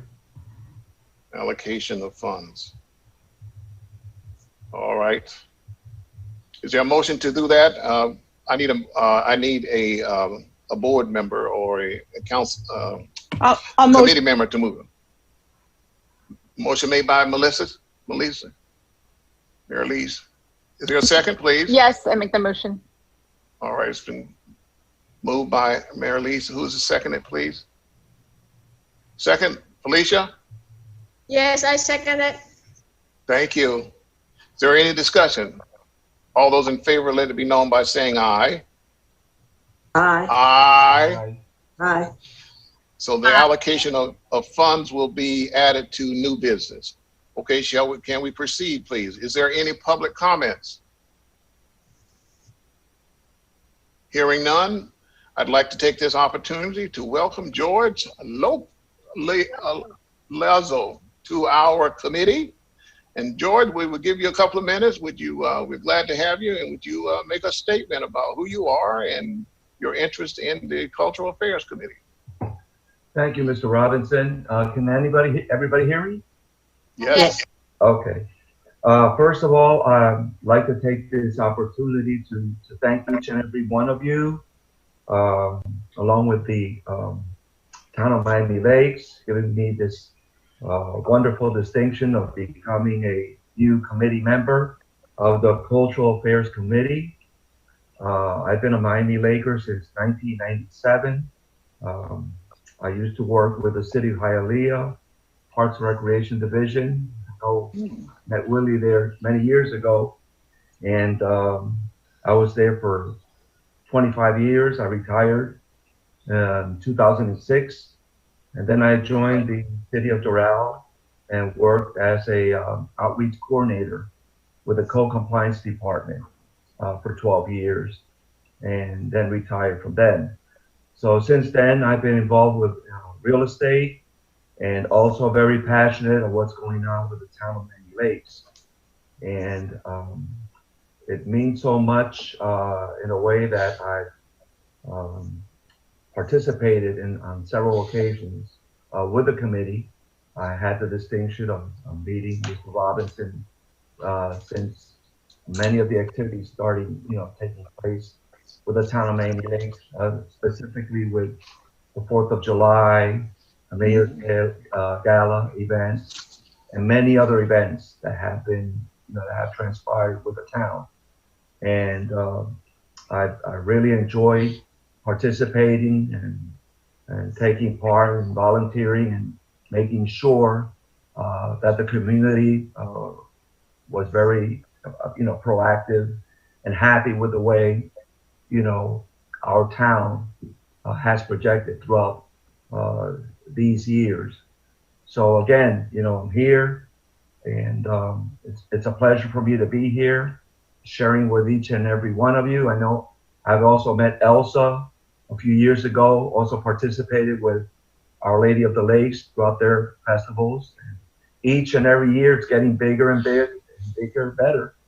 So thanks to Elsa for giving me the opportunity to also being, very proactive and participating with the church as well. And William, I have no words to say, but just token of appreciation, everything you've done for me, all the opportunities that were given to me, and I really appreciate all the efforts and everything you've done for me, you and Brandon as well. So with that being said, it's touch and go. All right. Thank you so much. I'm happy to be here. Thank you, George. We're pleased to have you on behalf of the entire committee. We want to enthusiastically welcome you to the Town of Miami Lakes Cultural Affairs Committee. And we're going to use all those years of experience and all the skills and blend them with our existing committee members. And we're going to have a wonderful time, and we're going to certainly continue to provide the highest quality level of cultural activities here in the town of Miami Lakes. So we look forward to working with you. And you will find as we move along through our agenda that we do a lot of our events through subcommittees. And so you will have the option to join a committee and help make sure that we plan and the implementation of the event. We do have a calendar of events that we have planned and that we have had in the past, but it has to be modified, as you know, because of the virus. So again, welcome. Let's move on, please. Shall we go to the review of minutes? Have everybody received the minutes from our last meeting? Elsa does an incredible job of getting them out to us. So again, have you reviewed them? Neil, they were not attached to the agenda. Yes. Oh, let the record show that Esther has joined us. I was just texting Esther. Yeah, they were attached to the email that they. Yeah, I saw them. Yeah, Okay. from April 23rd. Okay, that's Right. what I'm looking at. Okay. Yeah, they were attached to it. All right, I'll entertain a motion if you've had a chance to review them.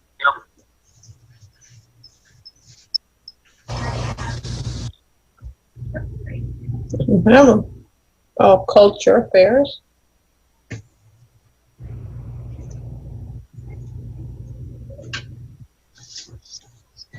I'll make a motion to approve the minutes. A motion has been made to approve the minutes. Is there a second, please? Second. I'll second it. Second by George. Yes. Is there any discussion? Any changes or modification need to be made in the minute? Hearing none, call the question to vote. All those in favor of the approval of the minutes as presented, please signify by waving so that Aye. so that everybody can be seen. Elsa, please make note of everyone's approval. Yes. Thank you. All right, shall we move to the next item on the agenda, which is going to be the discussion about the July 4th celebration and entertainment. At the last council meeting in May, the town council met and the staff, as well as the manager, recommended that there be a celebration for the 4th of July. That was important because a lot of other municipalities had canceled it because of the coronavirus and the social distancing that it would cause. And so the town of Miami Lakes council agreed to have a 4th of July celebration. However, it will be in an abbreviated form. They are suggesting, the manager recommended, and the council approved, that there will be 2 launch sites for the actual firework display. And so that people can watch it from their homes or from their front yards. There will not be a gathering of residents in the park as usual. Again, because of the social distance requirements. Now that may change. We don't know that it will between now and then. If it does, if the town decides that we could have it and families can come out as usual, then they will let us know. But I thought it was important to let you guys know that this has already gone before the council. And again, they did approve having a 4th of July celebration.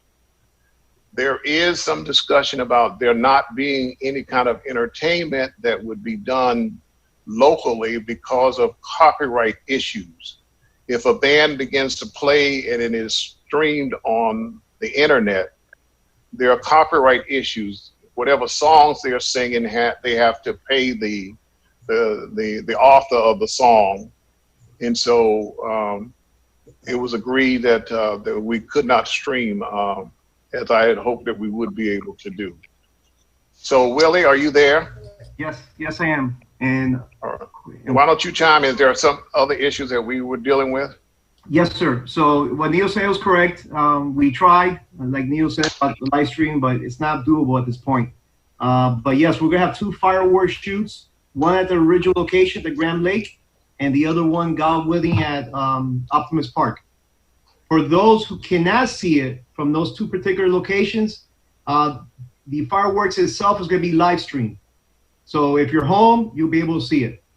The other component that that the council discussed and recommendations went up is to encourage everybody to have an all-American barbecue at their homes and share those moments with us, with the town. And from that point, we have had some discussions, maybe doing a prize for the best barbecue, to encourage people to share their pictures, to show their moments. The other thing that was discussed is putting up American flags throughout the town to show unity. And I do have some options I can share with you guys now, so you can see them. Is that what Magali Rubio used to do on an annual basis for about 15 years? Putting the little flags up? Yeah, on the ground. But this one, we discussed that too, but this one will be more based off the light poles on 154. Okay. So the thing is to show symbolically that we're all together. Even though we can't get together, at least we're supporting our country, and be a beacon. And I'm going to share a couple pictures with you guys now, so you can see them.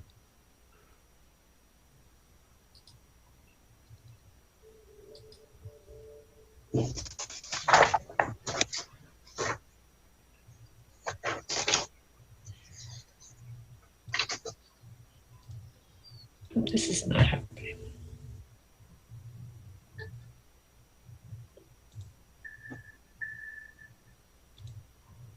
Give me a second here, guys.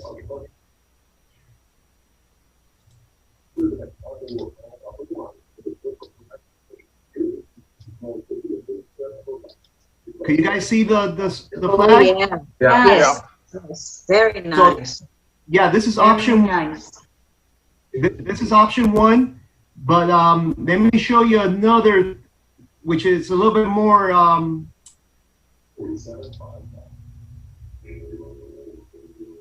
This is option two, and if you see how beautiful this looks, every pole will have two flags. So these are actual flags, not printed on the banner, and they wave obviously. But these are the options that we have talked about, and we need your guidance now. See how you guys feel about this. What is the projected cost to do this? Okay, this option here, I'm going to show you both invoices, but the option with the flags might change. The invoice might change substantially. The vendor is he's trying to verify the hardware. He wants to make sure it's good quality. So it could potentially be reduced in half, but I'm going to show you what we have so far from the vendor.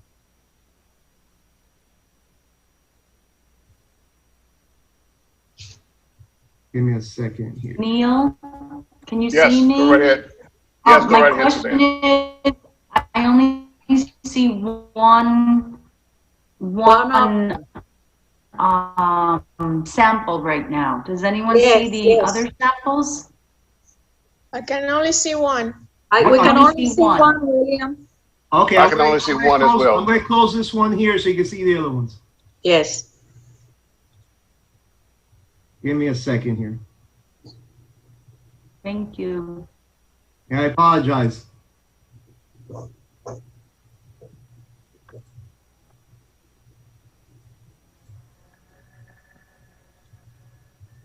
Hi, everyone. Sorry I was late. Who's that, Denise? Denise is in. Let the record show, Elsa, that Denise has arrived and she's Denise. on. Welcome, Denise. We're in discussion regarding the 4th of July celebration. Yes, I can see that. Thanks so much. I appreciate it. Okay, thank you. So you guys only saw the picture of the one banner. Right. Okay. Now, can you see this one? Do you guys see the American flags? No, I don't see anything yet.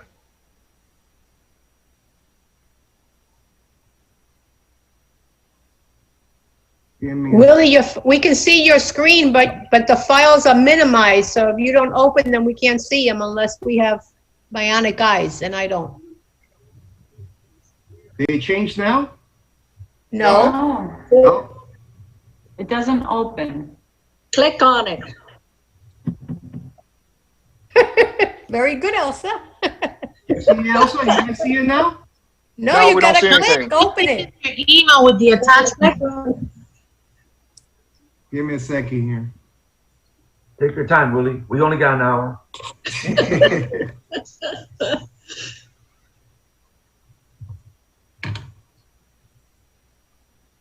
Willie, can you, would you like me to give it a try? Yeah, give it a try, Hemambis. I have it open, but it's not showing it for some reason. Okay, give me a second. Maybe I'm doing something wrong there. That's fine. Give me a second. The one with American banners, Heman. Yeah, give me a second.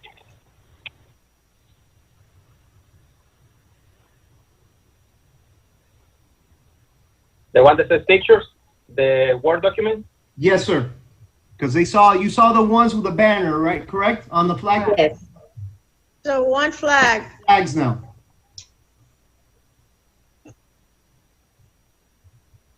Is this one Willie?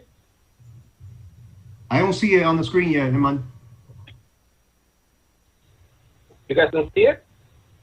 No. You have to open it. It says, Herman, please have the attached files ready to share with the Culture Affairs Committee if necessary. We're looking at your email string. And then underneath, it's an email underneath. Yeah, I don't know. The Word document. You think the Word document?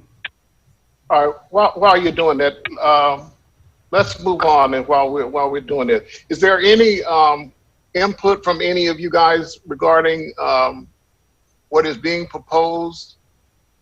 Again, it will be 2 launch sites for the actual fireworks itself. And again, we usually do entertainment. My question is, yeah, go right ahead. Neil, if you're shooting off 2 sites, 2 fireworks, what is the cost of that? Will Well, it that's not exceed what's in the our budget? concern. That's not part of our budget. that It's we in pay your for that. budget.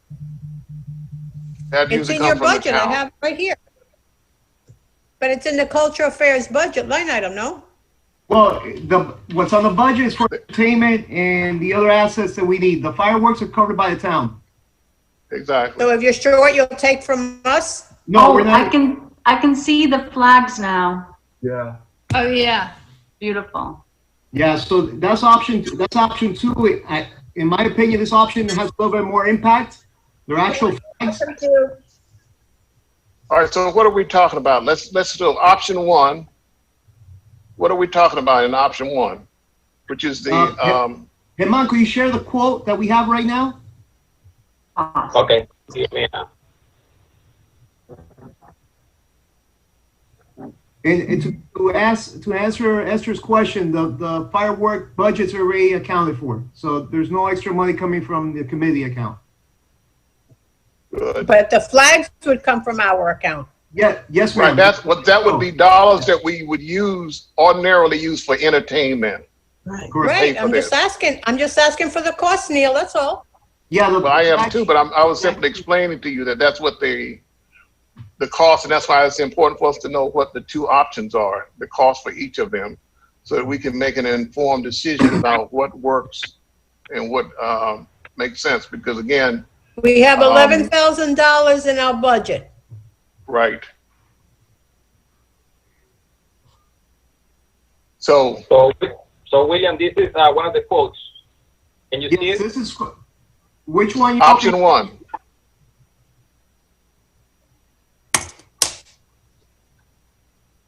Can you see the quote, Willie? No. No, we don't Not see it. yet. We don't see anything. And this year also, we're going to lose the revenue that we usually get from the trucks, the food trucks. Right. And And that's usually $150. And then what are we getting from the sponsorship this year? Neil, I haven't received any confirmation from any sponsors yet. We have had conversations, but obviously with these trying times, it's going to be a little difficult. Mm-hmm. We had some conversation with sponsors already. All right, so that's why it's important for us to know exactly what these 2 options are for the flags. But we have to. Oh, here we go. Finally, it's up. Whoa! So this for this $5,200. Is that for the first one? Yes, sir. That's for to print the banners, install them, Goodness gracious. and then remove them. Are we going to be able to use these for next year? Yes. So do we get to keep them, or will they store them, or what? Yeah, if this is the banner side, the one that has the actual light pole, not the flag, but the banner flags. And yes, the banners will be ours. The flags are rented. So they're banners. All right, so option one are banners, and that comes to about $5,200 based on what I'm looking at, right? Yes, sir. Now, option two, tell me which are the flags, or 2 flags on each pole. Is that correct? Yeah, 2 flags. All right. All right, so what does that cost? A total of 60 poles. And it's important to note this, guys, as far as the banners, because we have the various banners up now. And we also have the banners for the high school students coming up soon.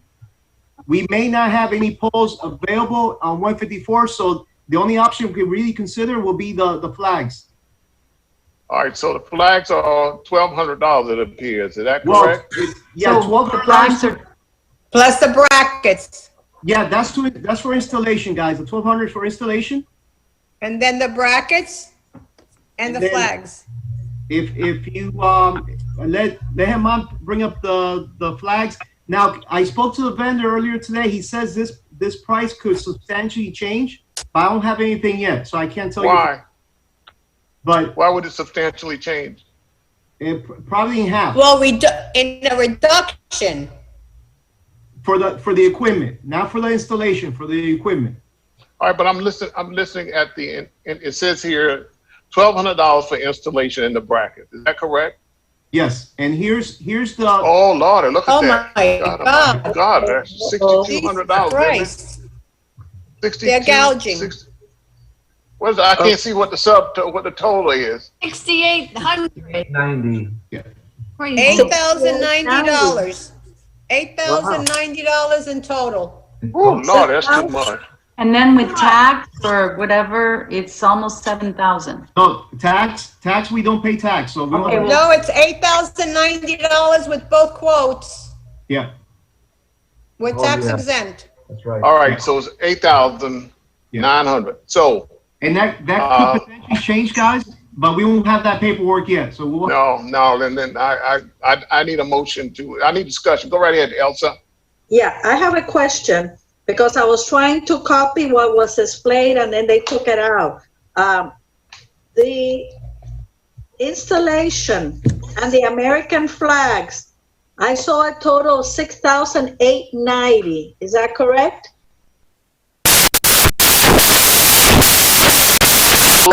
The first part of that was 1,200, Elsa. But that was a two-part quote. The first quote was 1,200. The second one was 6,890, which totals $8,090. Okay. And that is for the whole thing, right? That's just for the 2 flags on 60 poles. Right. And the 1,200 is for what? For installation? Installation and brackets. Okay. Okay, ladies and gentlemen, do we have I need a motion on the floor to discuss these 2 items and then go with the one that we are recommending. Can we look at the banners again, Neil? Option 1? Can we look again? Sure. Willie, while we're looking for that to come up, how long would it be? Will the banner be up? That's nice here. This doesn't make sense. How long does it stay up? It'll be up for 3 months. Okay. But how many are going to be up for 3 months? 60. Because you're going to have. Okay, Neil, can I ask a question? Go right ahead, Suzanne. Thank you. Oh, yes. Okay, so are you going to have to remove all the banners from the veterans that are right now on our streets? No, we can't. Those banners are now removed to November, to the parade. Okay, so this is in addition to, these will be on different light posts. Yes. Okay. And what we're saying now, William, that is like cardboard? It's a banner. No, it's banner. It's a banner just like the ones that are up now. Like a canvas. Veterans. Yeah. That's canvas. That's a canvas. Now, How many banners for that price? For 60. For this setup is 50. The other one would be 50. Yeah, the other one would be 120 flags. It's 60 poles. So it's a bigger impression. The other one. It's also a bigger price tag, and you don't know if it's going to increase. Yeah, let's go with the 50. That's $5,200. We know that Is that's that a going to be firm on price. 154th, Willie? Yes, ma'am. That's the Is plan. it going to be on 154th, Willie? Yes, ma'am. That's the plan. Yeah. So there are 50 I poles. propose phase 1. That's a lot of money. We have a lot of flags. Yeah, a lot of money. So, what is the motion, please? Esther? I have a question, sorry. Okay. Let's get a motion on the floor and then we'll have discussion. Is that okay? Yep, that's fine. Okay. Esther, you made I move we approve the banners to approve the 50 banners on 5,200 that will be displayed on 154th Street. All right, On is there a Miami second, Lakes Drive, please? right? My motion. All right, it's been seconded by Denise. Diane. No, Diane, I'm sorry. Now, discussion. Question. Mary Lise, go right ahead. Yes, the question that I had is if you could put up, Willie or Herman, if you could put up the invoice again for that one. Because I thought I saw, I don't know if it was that one or the other one, something about banners for graduates. So I just want to make sure that this is pertaining to this and not the wrong invoice. It might have a typo, but it's for the banners. It's for the. Herman, can you bring it back up, please? There it is, total, 50, that's subtotal. Shipping to be determined. What are we talking about shipping? Right, that. Shipping, Okay. This is a local company. I don't think there's any shipping required, but we can verify that. Yeah, but I don't like the term subtotal at $5,200, and then we approve that $5,200, then we've got to come back and then add in something that we don't know what the shipping cost is going to be. So, And I just want to make sure that we're approving it for these banners and not, because the invoice that we have in front of us that we're approving talks about graduates in Miami Lakes. So just for clarification. Herman, could you bring up the banner, the invoice all the way up? Yeah, it's. Or at least I don't see that. Where did it say that? I see that. Right on top, Neil. 50 light pole banners for graduates in Miami Lakes. Oh, yes, graduates in Miami. Yeah, okay, I see it now. I think And how can it be costing us more if the graduates are all different pictures and the U.S. flag is one uniform picture? It's true. We need some negotiation here. That's true. The graduates one cost, because I wasn't involved in that, so I don't know what that is. Does anybody have a price for the graduates one, Esther? Hi, I can. No, I'm only saying it because it says it on that. Yeah, no, if that's the correct one, maybe, I don't know if that's a typo. Yeah, because it says down at the almost at the bottom, 50 description of item. Install 50 single banners. And that's 1,200, that's 1,400.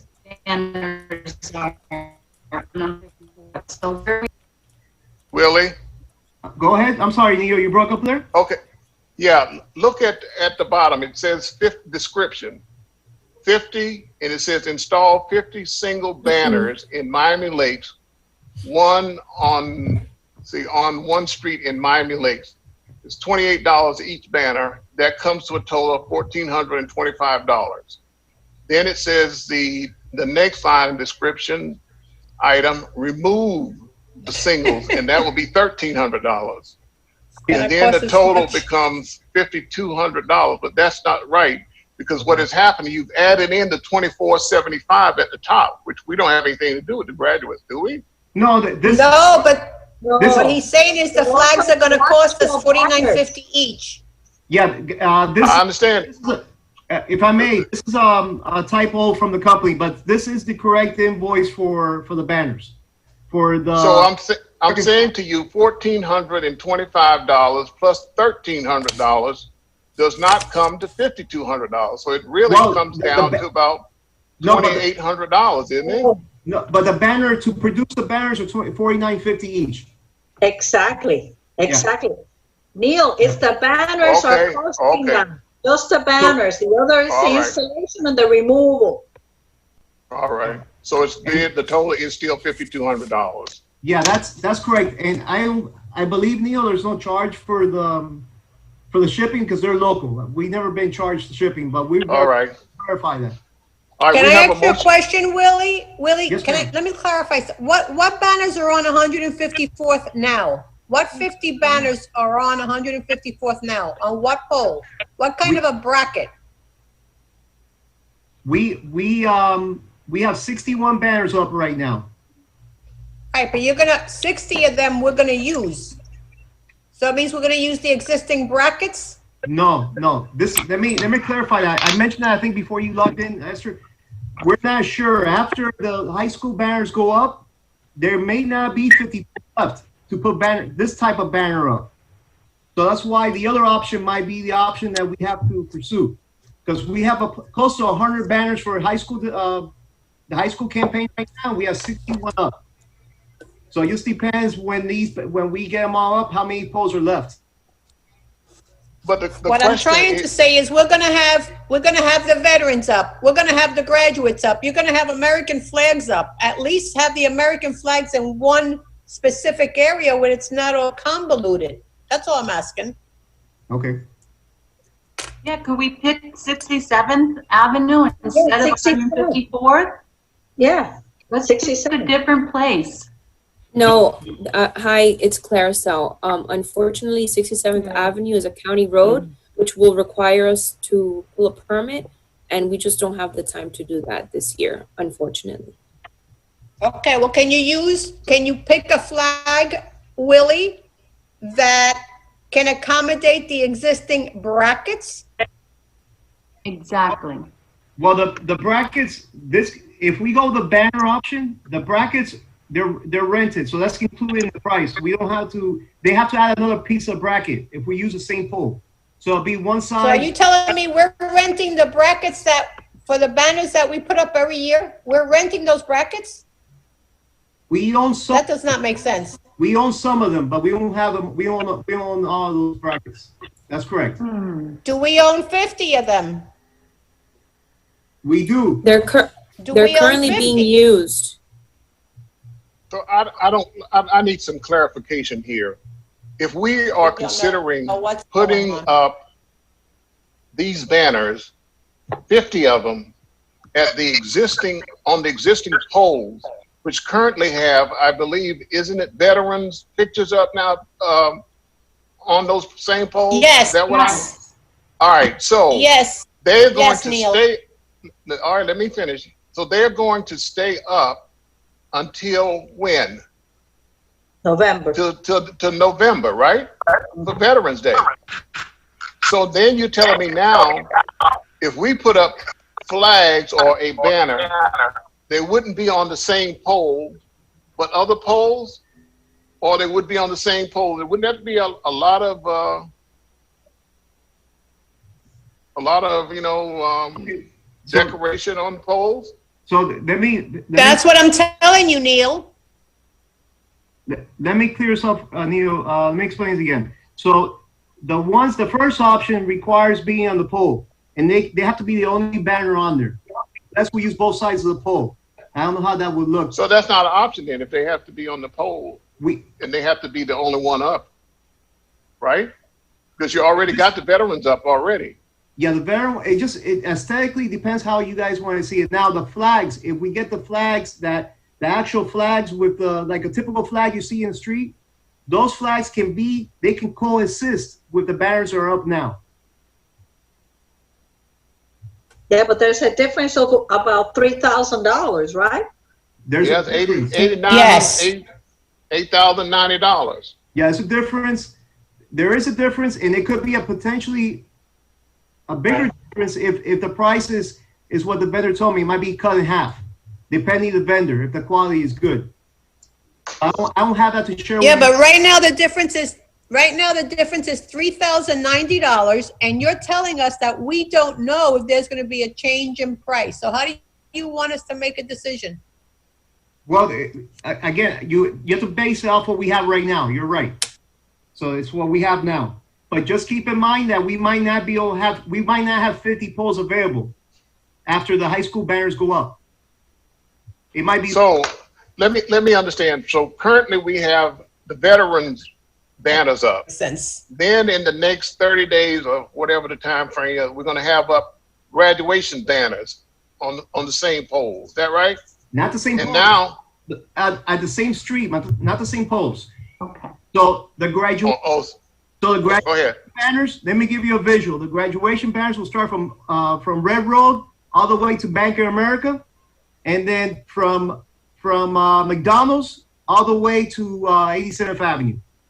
Those are the poles we have available, and it just depends how many we sell. We're close to 100 now. I believe we're at 76 today.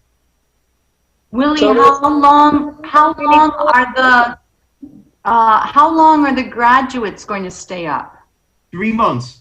The graduates are going to stay up for 3 months? That's what we have with the Right. Okay, so then the question really is, how many poles are we're going to have available for this amount of money? Not many. Yeah. He doesn't know. Yeah. He doesn't know, Elsa. I don't like the idea. I don't like the idea the graduates are going to be up for 3 months. The veterans are up till November. There's hardly any polls left after that. And that we don't know how many polls are going to be available.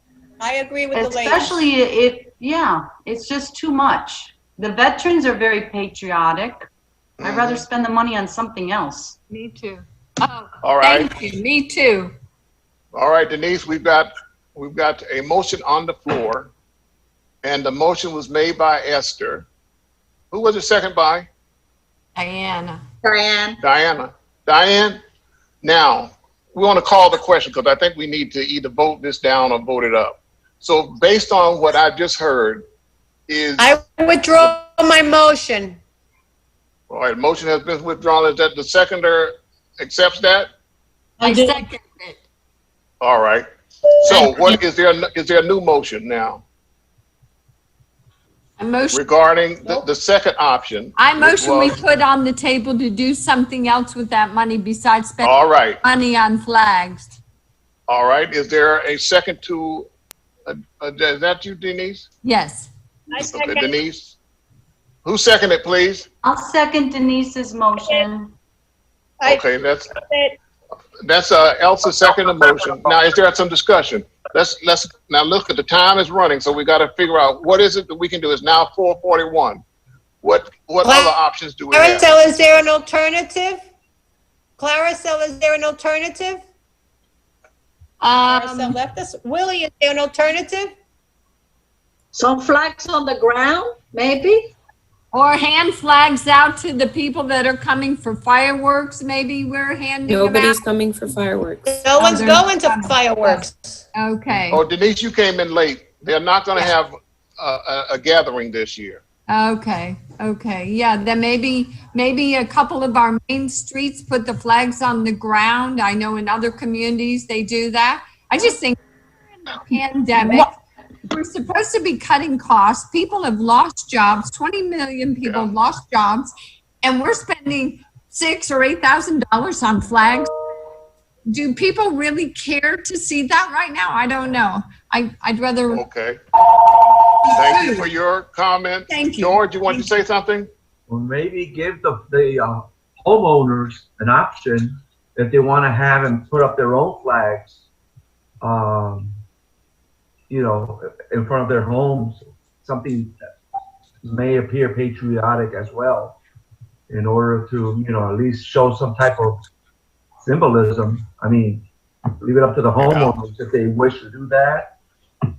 I like George's idea, plus the idea of putting flags in the ground along a road side. That always looks pretty as you drive by. What'd you say, George? I'm sorry, Suzanne. Not to impose anything on the homeowners or, on the community, at this time. You know, we're going through very difficult. Tough time. Yes, it is. So, how would we do this? Are you saying those small flags that we're already going to have to be put on the thoroughfare all up and down Miami Lakes Drive? Okay. We're talking about larger flags. My only Neil, concern if I can, if taking the flags. Neil, I have an issue with that. First of all, we don't have the manpower to go out there and stick small flags on 154 or any of the town's roadways. That's also a safety concern. In addition to that, they will be taken, and I don't want to provide an opportunity where anyone will desecrate the United States American flag. So I would advise against having the flags on the floor.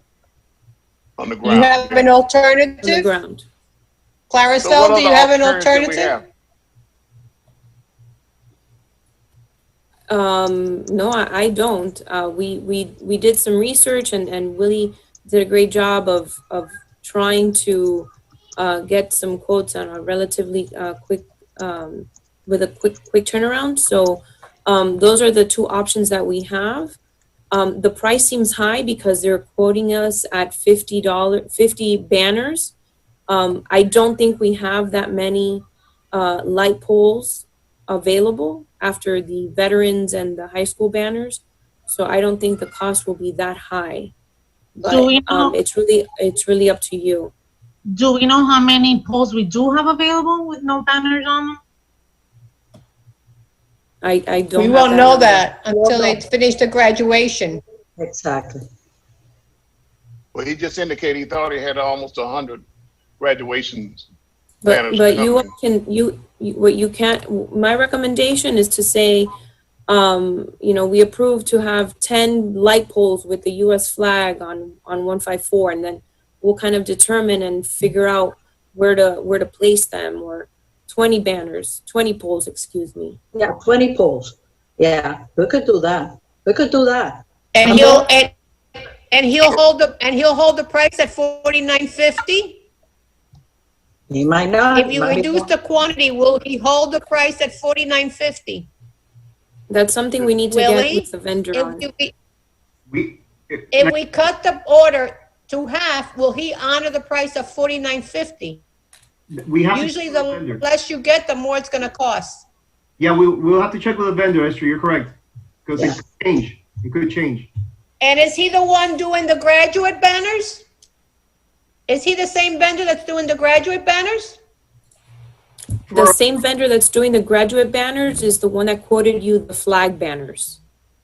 Well, then he should be working with you because you're putting in two orders.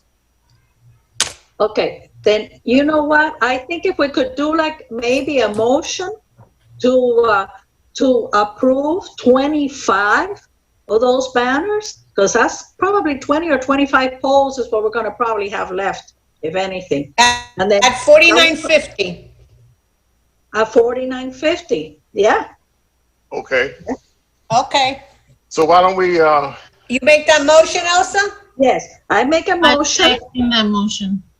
I make a motion to order 25 flags, right? You want to call them flags or banners? Are we saying flags or banners? Okay. Banners. Banners. Okay, Banners. 25 banners. Banners to be displayed, along 154th Street on 25 poles. All right. Is there a second to the motion? Second. At Second by $49.50. At $49.50, correct? $49.50 each. Okay. Plus installation and Plus removal. the installation and removal. Yes. Well, that price should remain constant. Yeah. Well, no, it might be less if he has to remove only 25 and not 50. Well, yes, it's going to be 50%, but I'm saying the unit price should remain the same. So it's basically 50% of the quote. Right. But let's put Get a more accurate quote than Yeah, we need a more accurate A more quote than accurate that. quote, just to be safe. Better safe than sorry. All right, so what if we say this? That the motion should be that we would purchase 25 banners. And the brackets and the removal price should not exceed whatever the total amount that we agreed to. If it does exceed that, then we have 20 banners as opposed to 25. Right. Does that make sense? So if you take 50%, yeah, Neil, if you take 50% of the invoice, which was $5,200, that means 25 banners with installation and removal should be 2,600. Not Yeah, to but exceed 2,600. That might All be right. low. 2,600 might be low, Esther. Let's say not to exceed That's $3,000. 50%. We'll put not No, to it was exceed. 5,200. All right, listen, we need a motion and we can discuss it. What is the motion? As Elsa, you made a motion, The motion is 25 banners. 25 banners to be displayed on 154th Street on 25 poles at $49.50 each, plus installation and removal, not to exceed 3,000. You want to put? Okay. A total Okay. not to exceed, total. Not to exceed total. 3,000. Right. Is there a second to the motion? I second it. George has seconded. Is there any more discussion? All those in favor, please signify by saying aye or say a wave so that Esther can, not Esther, but Elsa can get it. Aye. Aye, Neil, aye. Come on. Aye. Motion passes unanimously. So we got 25 banners that will be installed, not the total amount of $3,000. Let's move on, you all. We got to move to the next item. It's almost 5 o'clock. Thank you all for that. Okay, the virtual events, we were not able to do anything. I had asked Brandon and Willie them to see if we could live stream, well, not live stream, but stream some of the activities we've done, which didn't require any copyright issues. And Willie, was there anything able to be done about that? We're working with a couple of museums to see if we can generate some content that can be shared. And Brandon did post something up, and I can reshare it in case you didn't see it. Like a recap all the events. I'll resend it to everybody to make sure you guys got it. Okay, well, why don't we just do it? I think he just really reposting events that we've had in the past. Is that correct? Yes. Willie? Yes, just a recap. You have our approval to go ahead and stream it because, again, all of I don't know how many events it is, but I'm sure we all agree that we just need to put something up to show that Cultural Affairs did do some things and that we're still trying to entertain and to divert attention from this stay at home and can't do anything. So I would move that we do that if that's. I agree with you, Neil. All right, thank you. Let's move on, I agree with you, please. Neil. Thank Neil, you. Thank you. Neil, I have an idea, and I took the liberty of reaching out to the History Miami Museum. Dr. Paul George, who's a Miami historian, is doing a series of historical lectures. I reached out to his office, and he's willing to do a historical lecture on the town of Miami Lakes. The cost of his time is $600, and they've reduced it to $300 for the Cultural Affairs Committee. They can do it as early as late June. If you all are interested in this, we can. I can have Willie work on it. And you said the total amount would be about what, $300? You said, or $600? His original cost is $600, but he's willing to do it for $300 for the town and the Cultural Affairs Committee. What is I need his a name, motion to that Claricel? effect. Claricel, what is his name? His name is Dr. Paul George. I'll He's a make the renowned motion. Miami historian. I'll make a Really? motion. I've attended his historical talks before, and he's amazing. So that Great. price is a great price. Excellent. Motion's been made by Melissa. Is there a second, please? I second it. It's been seconded by Diane. Is there any discussion? All right. All those in favor, please signify by waving your hand so we can count off. George, your hand up. Elsa, everybody. So to let the record show that we approved $300 allocated to Dr. Paul George, history on Miami Lakes, and it will be done in late June. All those in favor? Thank you, Claricel. All right, we all agree. Thank you, Claricel. It's a good one. Anything else we need? Any other ideas you have, Claricel? You're such a brilliant person. You just got them in your back pocket. You just keep bringing them out. So tell us something else. Listen, you know, my heart is with the Cultural Affairs Committee. I was a member many years ago, so it holds a very dear place in my heart. Yes. Well, you hold a dear place in our hearts as well. So thank you for all the support you've always given us. Let's move on, ladies and gentlemen. Go ahead. I'm just informed by Germán, we can go up to 5:30. Okay, fine. Great. Thank you. All right. The next item I had on the agenda was just an update. Really wanted, I think we haven't had a chance to talk about, it's not an update, it's more of a debriefing on Paint a Picture for Mom. I simply want to say thank you all so very much. That was a great event in passing out those canvas, the watercolor paintings and watercolor paint and brush, and the bag that was in. And what is the lady's name again, Willie? Who owns the shop? What's her name? I didn't get you. Yirka. Yinda. Okay. Yirka, Y, with a Y. Y-I-R-K-A. Yirka. Correct. Yirka. Okay. Well, we want to thank her. I told her we were so appreciative of that, and it flowed so smoothly. Cars drove up. We were able to hand it to them and keep our safe distancing, and it just worked out so well. And again, thank you all for your participation and assisting in making it happen.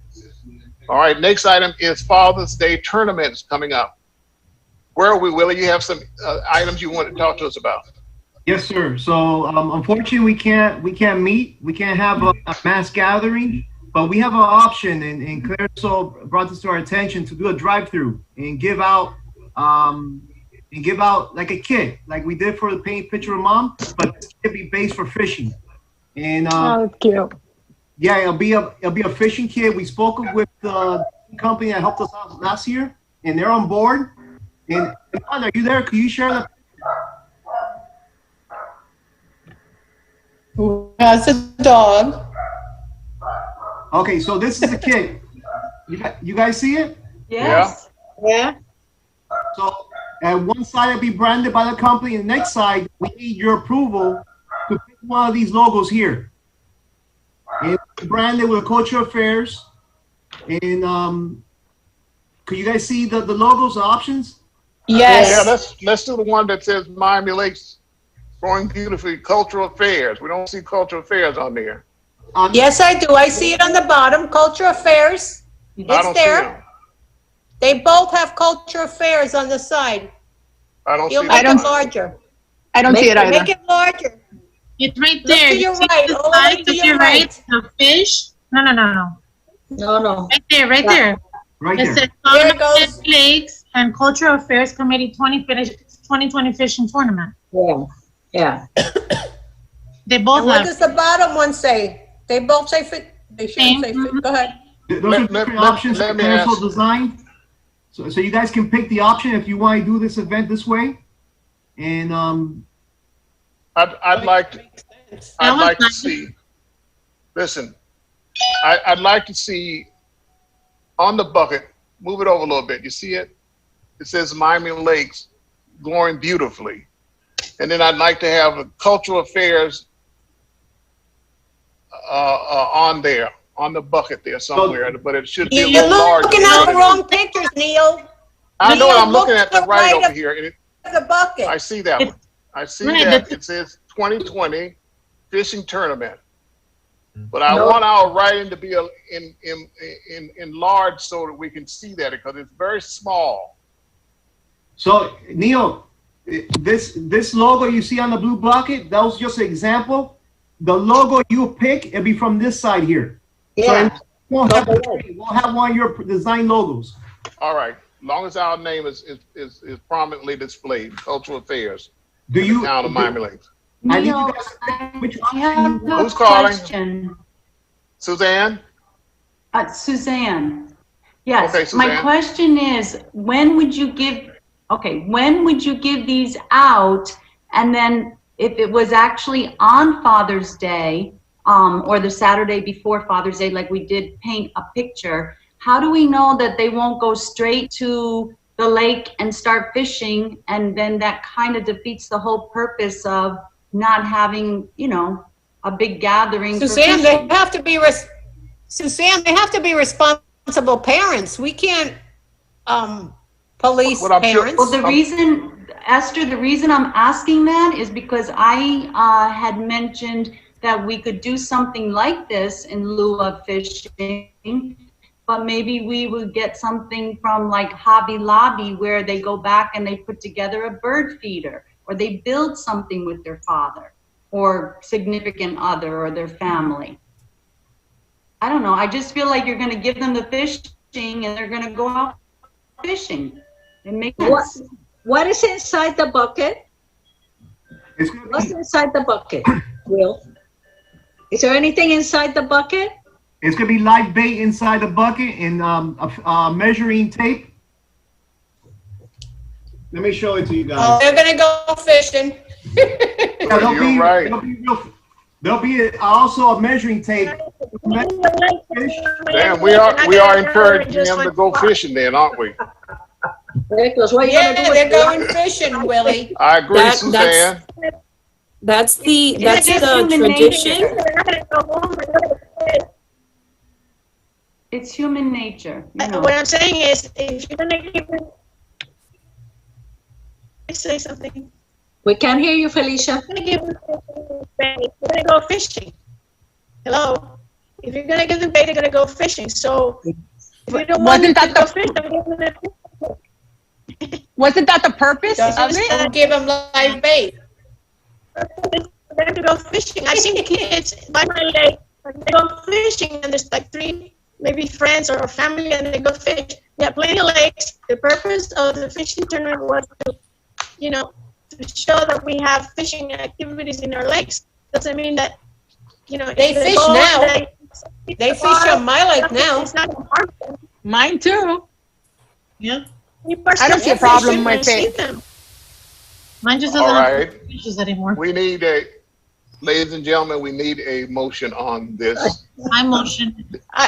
I second. Motion's made by Denise. The second by who seconded? Morales. I made Morales. it. Okay. Diana, Neil. Is there any other discussion on the item? So let us be clear. What we're saying is that the motion is to go ahead and distribute the buckets with the live bait in it and the measuring device and whatever else is in the bucket.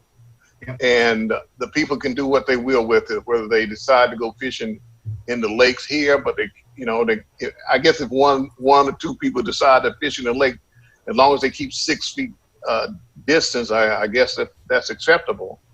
But the real issue is they're that fishing now.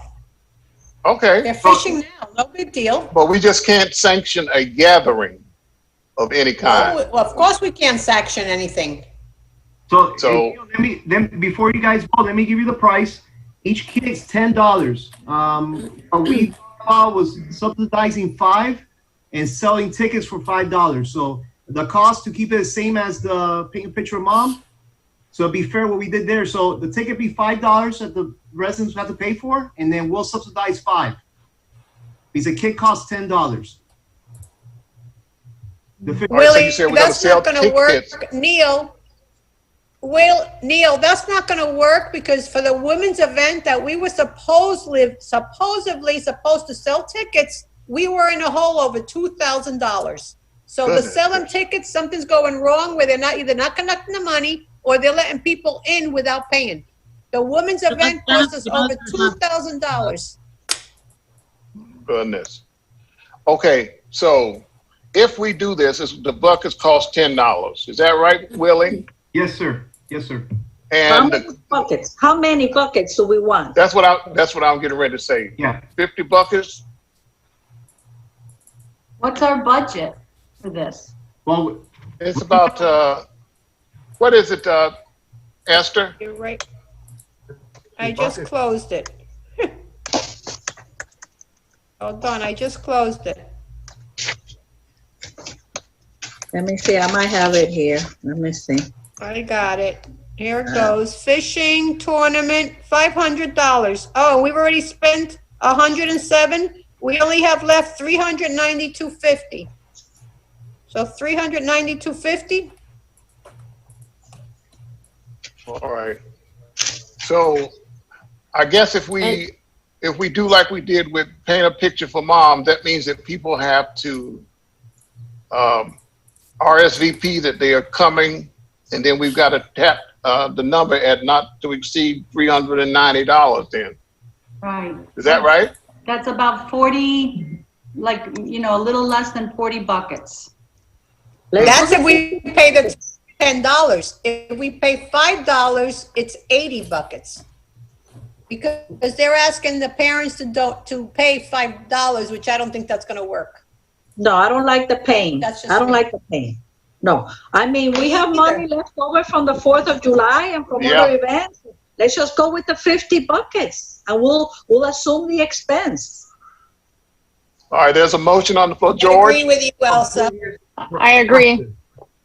I didn't hear you, George. From previous experience, William, how many people have participated in this event years before? Oh, More or less. huge. Probably 75 to 100 people. 70, 75, about 70 Something, people. 60 75 people usually show up. Yeah. And then, their kids come with the parents. Maybe Right. the parents will bring 2 kids or 1 kid. And there's a little girl who always wins because she gets the smallest and the largest fish every year. So, Yeah. I got a motion on the floor. The motion is is it 50 buckets? 50 Yes. buckets. And I there was a second it. second on the motion. And there was discussion on it. George, you got your hand up, everybody? Second. All right, any more discussion? Neo, All right, so let's, we need to add the cost of the stickers, which is, I believe, $79, $80 for 100. I motion we How much? take the excess funds that we need for July budget. all right, so what is the Neil, total can't you amount that spend we're? 700? Yeah, up to 700. We got that's the other thing I want to talk to you about in a few minutes. There's a lot of transfers that's got to go on, and it exceeds the 700 threshold that we usually have without having to go before the council.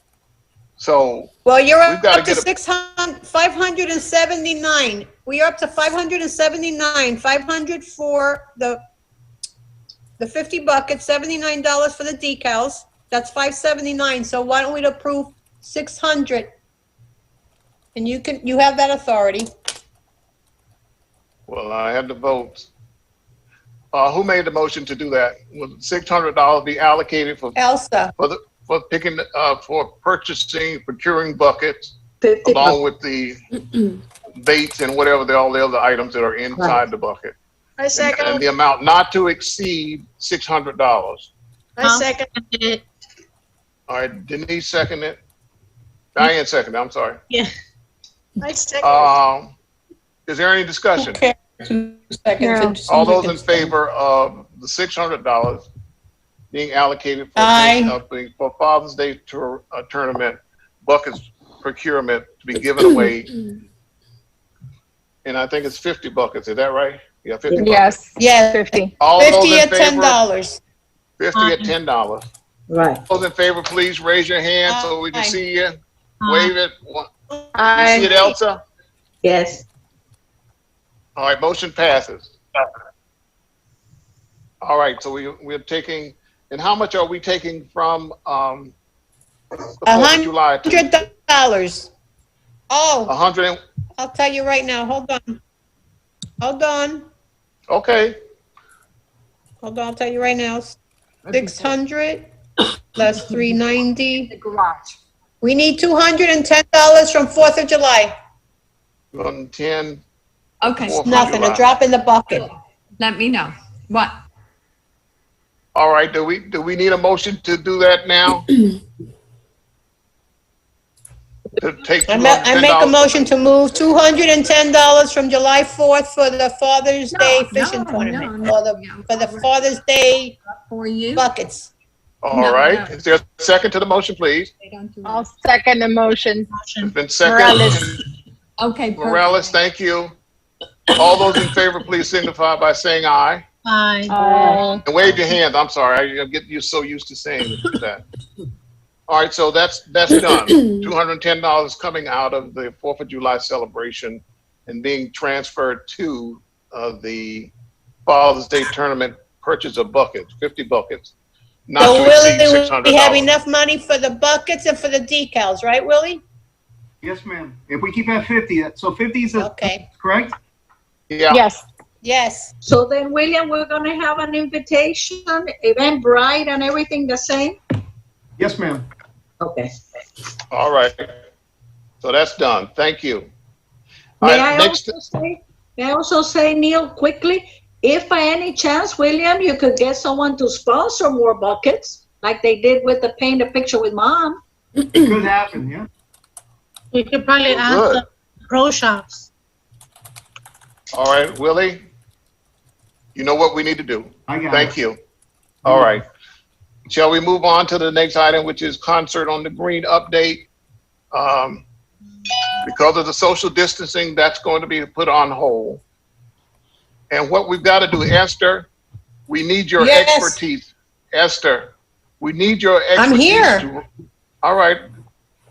We need your expertise to help reconcile what our expenditures are and how much we have left, because we've got to make some transfers that had just come to me today, and I need to you to. Did you get that information as well, Esther? Yes. Okay, I yes. think I'm asking you because again, there's a Yes. break between sometimes I'm hearing what I you're saying hear and okay. So a concert on the green. Right now, which we have available. Okay, we have available $8,528 without encumbrances. What is it that you need money for? Well, that's what we've got to decide what we're going to use the dollars for. Because we're not going to have the concert on the green because of the coronavirus, and we don't know when there will be, we can have a group of people out in the park or whatever. Well, did we agree to take $300 from the 4th of July for the historic, for the event that Claricel said for $300? Yes, we did. We need $300. Was that a motion made to that? I know we agreed to it. I thought we did go through a motion process. We have to get the account. take We the didn't get the account. $300 in July, Yeah. 4th of July. Yes. All right. Yeah. $300 for the 4th of July. Yeah, motion. We're up to motion. 510. We're okay so far. All right. What else do you need?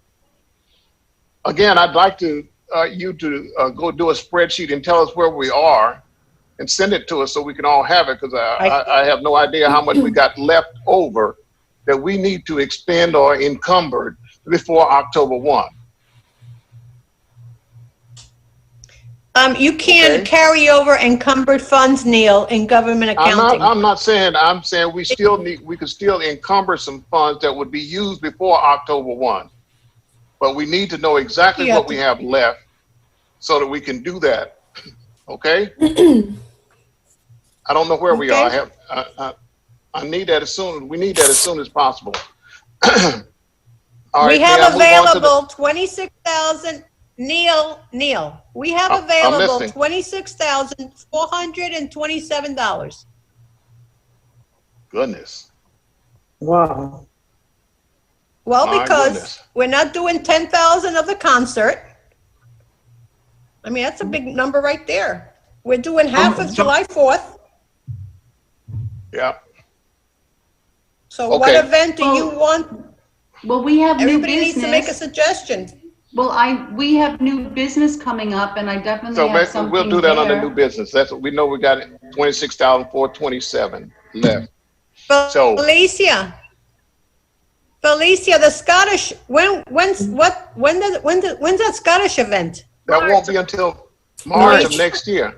March of next year. Okay, forget that.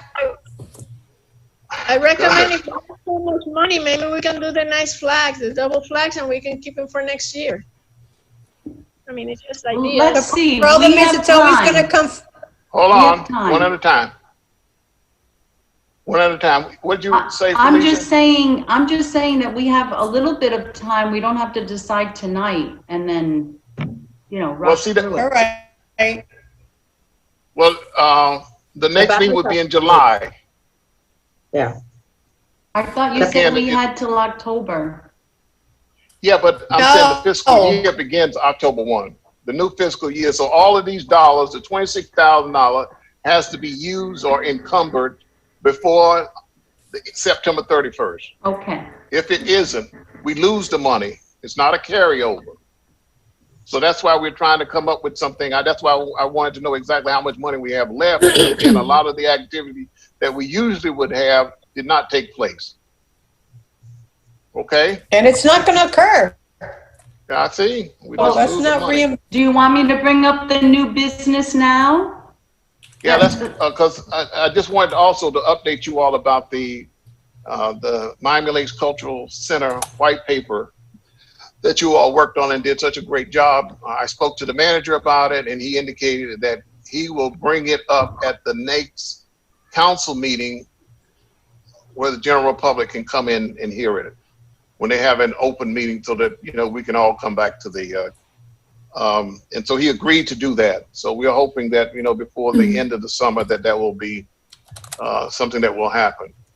Okay, so let's move on to the next thing. Let's start. I want to go with the allocation of funds. That's on the new business, and we did really need to. I'm getting ready to get to that, Esther. If you just a second, I just got these requests to reallocate some dollars.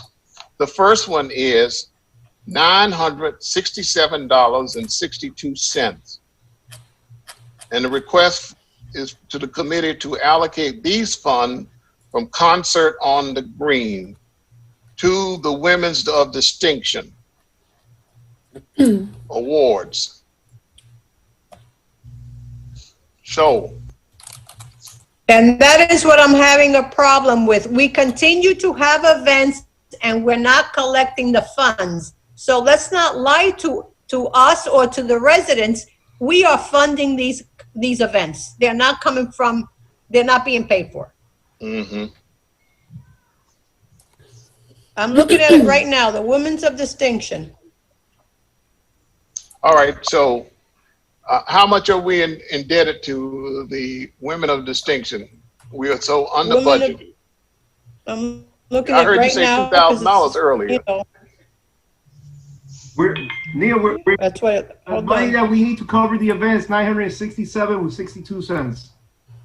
Okay. We did collect $800 from the fees for the event, but minus that, and we upgraded on the plaques that were given this year.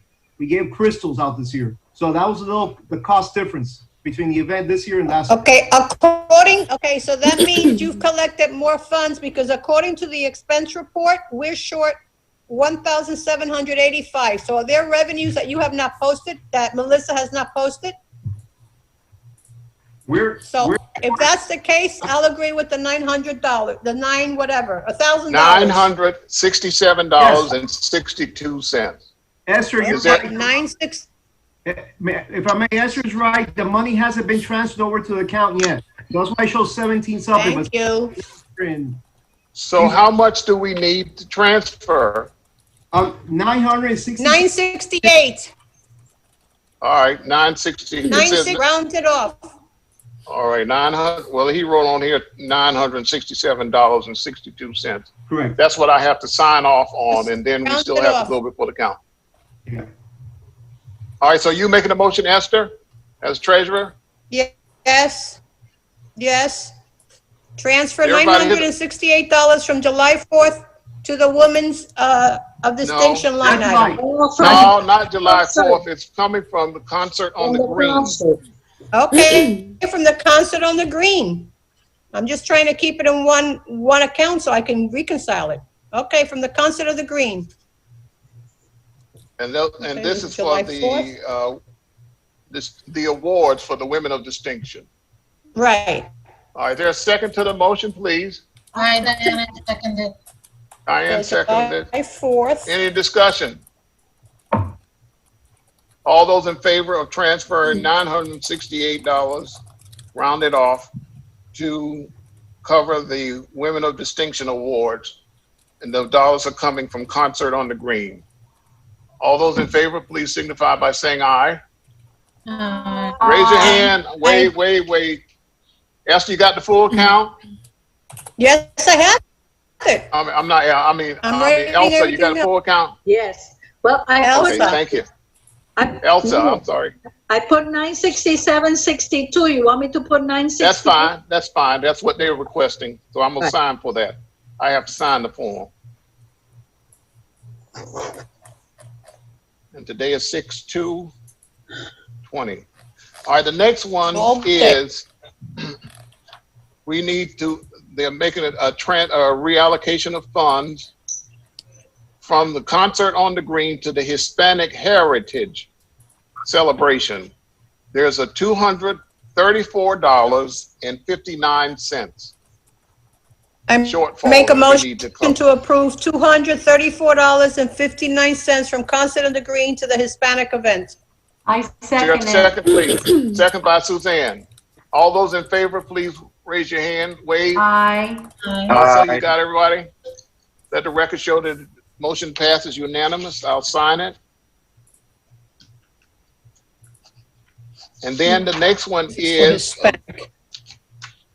this comes from the Concert on the Green for Hispanic Heritage Month celebration. The next one is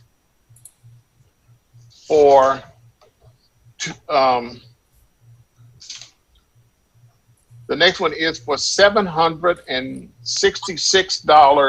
$766.39. And this is reallocating funds from Concert on the Fairway to the Black History Month celebration. But the Black History, Willie, the Black History says it's over $366.39. Where are you getting $700 from? Yes, ma'am. The stage, the platform that was used, the vendor didn't submit the invoice. We just received it today, actually. So that's the difference of $400. The stage So it's $766.39? Yes, ma'am. Yeah. I motion to approve $766.39 from the Concert on the Green for There's the, a second, please. to the Black History. To the Black History. Black Heritage, whatever. Diana, Seconded. seconded. Is there any discussion? Is it? All those in favor, please raise your hand, please. Record show that the motion passes unanimously. All right.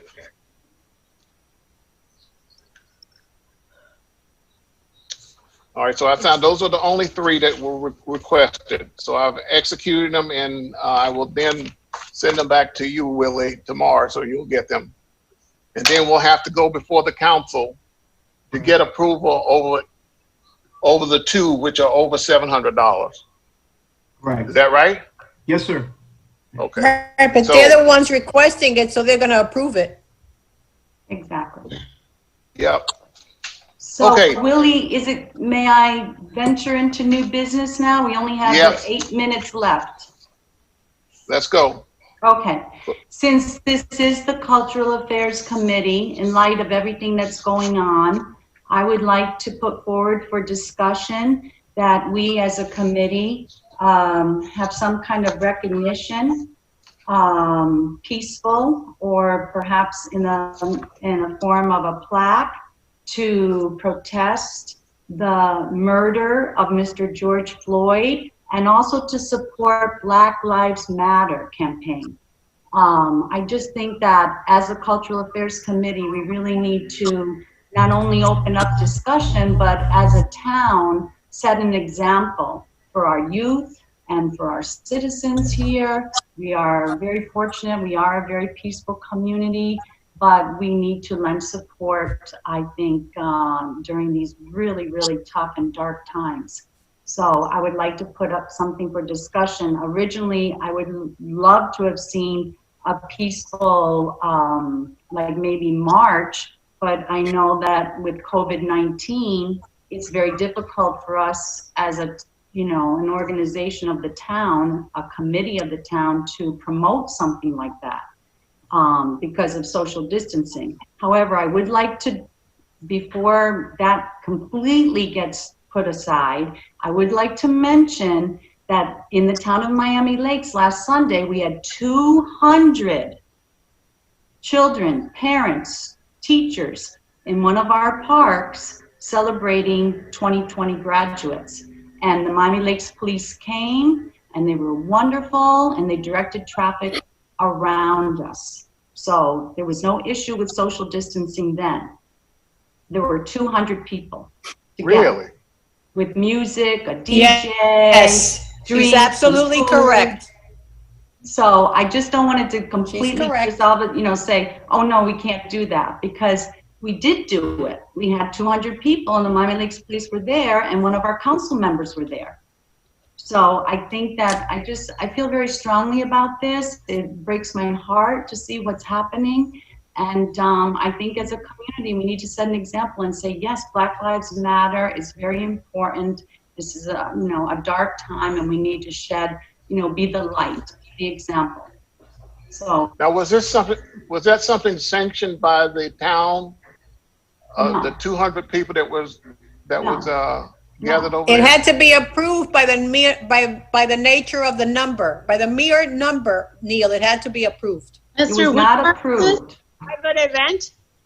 It was not approved. It was It was not approved? No, it was just a big group. The police were there. And the police were there. They stopped in. What park? What park was this? It was that pretty park near Main Street with the bridge. Right across the street from Loch Lomond. Bull Run. Right in front of Loch Lomond. From Loch Lomond. Yeah, and I don't want to, that's just to say that, we do have groups of people meeting. So, but we don't have to do that. If we don't feel comfortable having a peaceful march, arm in arm, then, we certainly don't have to do that. We could get a beautiful plaque that could be displayed in the town of Miami Lakes. And, we could have a write-up in the Miami Laker and just say that, that as a town, we understand that what happened was a terrible thing, a wrong thing. And, it's not something that we advocate, but by being silent, somebody much wiser than me said that when you're silent and you don't say anything, that's just as if you advocate it. Condone it. And condone it. So does anybody like to, we have money left over, we could do a beautiful plaque. I would love to have a march and I would love to have the police with us like so many other communities. Coral Gables, the police all gathered together with the residents of Coral Gables. And many other communities across the country. They did it together. A march would have to be approved by the, Suzanne, a march would have to be approved by the commission. We don't have it, we can recommend it. Right. That's what I'm saying. Then she's recommending it, yes. Well, why don't we recommend it then? That makes, that shows that we care. Do you want to make a motion to recommend to the, all the councilmen, to approve some type of peaceful march like they did in the city of Coral Gables, along with the police officers from the town? I would love that. But you know what, Suzanne? They're saying in the media that this march, you have to be careful because people are very close to each other. A lot of them are not wearing masks. So right now, I think it's very premature because people are still very cautious And It's not like they have to be there. It's, you know, it's a personal choice A to personal be decision there. people have to make whether or not they want to participate. And they could wear their But mask. at least, People at wear least their there is- mask on Sunday. But are you know. saying? Yeah, people wear their masks on Sunday, but everybody. Hold on, we got two conversations going. Yeah, Go I ahead, just want to Diane. say that yes, people did wear their mask on Sunday for mass, but they were separated 6 feet away. You know, so there was a large separation. No, I Yeah. wasn't talking Diane? about Sunday, but Elsa, just to be clear, I wasn't talking about Sunday mass. I was talking about the okay, Sunday park, that big 200 people in the park. Okay. Okay. Diane? Susan, my question is, the march that you're suggesting, are you suggesting for us, like the community of Miami Lakes, to do the march, or are you just talking for everybody to come to the town of Miami Lakes and do a march? No, the town of Miami Lakes, the residents The of Miami residents, Lakes. okay. But if we don't do a march, a plaque would be a beautiful thing, and we have the money left over to display in the town and maybe date it, you know, and maybe have the names of, you know, it's not just George Floyd, it's Tamir Rice, Freddie Gray, Eric Garner, Michael Brown Jr., Walter Scott. These are all African Americans that were killed that were unarmed. And Black Lives Matter. It's a, you know, it's a All lives matter. Yeah. Yeah, I support this 100%.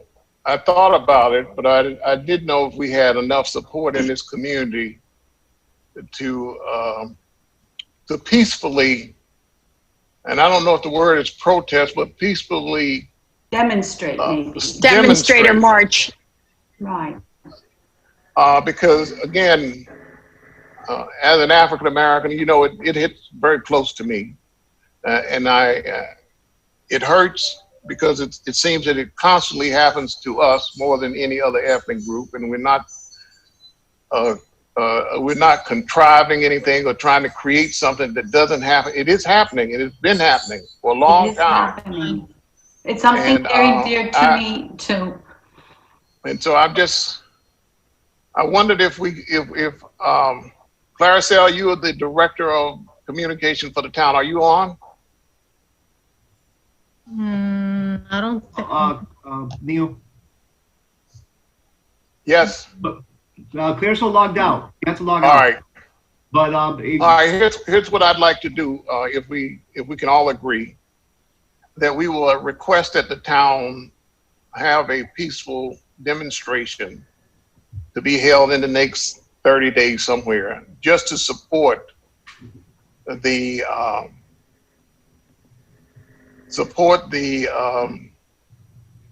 Black Lives Matter campaign. That's what it's called.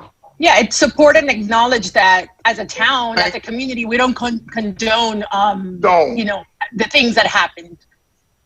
All right.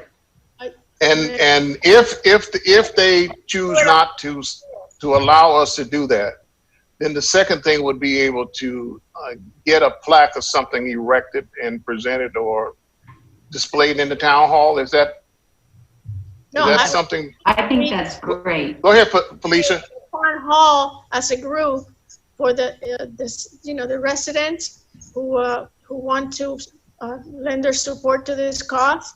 I think instead of marching, you know, maybe we can gather in front of town hall and just have someone speak and say something on the matter. Well, you could start by walking, because that's traditionally that's like, you know, traditionally what we do in America. We walk together towards the spot. I think you have to and just then we agree stop. on it and bring it to the council. What do you say, Neil, Esther? let's agree on it and bring it to the council. All right, let's agree on it and bring it to the council. That's beautiful. All right. Who made the motion to do this? Was it Suzanne? Suzanne. And who seconded, please? I'll second the motion. All right. Morales. Morales, thank you. Is there any more discussion? I think it's a great idea, and I certainly will be there. New business. Mm-hmm. A new business. New business is June. It's Pride Month. The Wait, I town don't has think- always did we deviated all- from it, just like they're deviating. What are you saying, Esther? You keep breaking up. No, she's right. We didn't vote on the finalize the second. vote. You're right, Morales. Correct. We didn't vote on what? We didn't finalize the vote. We just, Suzanne made the motion, I seconded, but we need the rest of the members to vote. All those in favor of the motion. Okay, can I Please. just make sure that I wrote it correctly, please?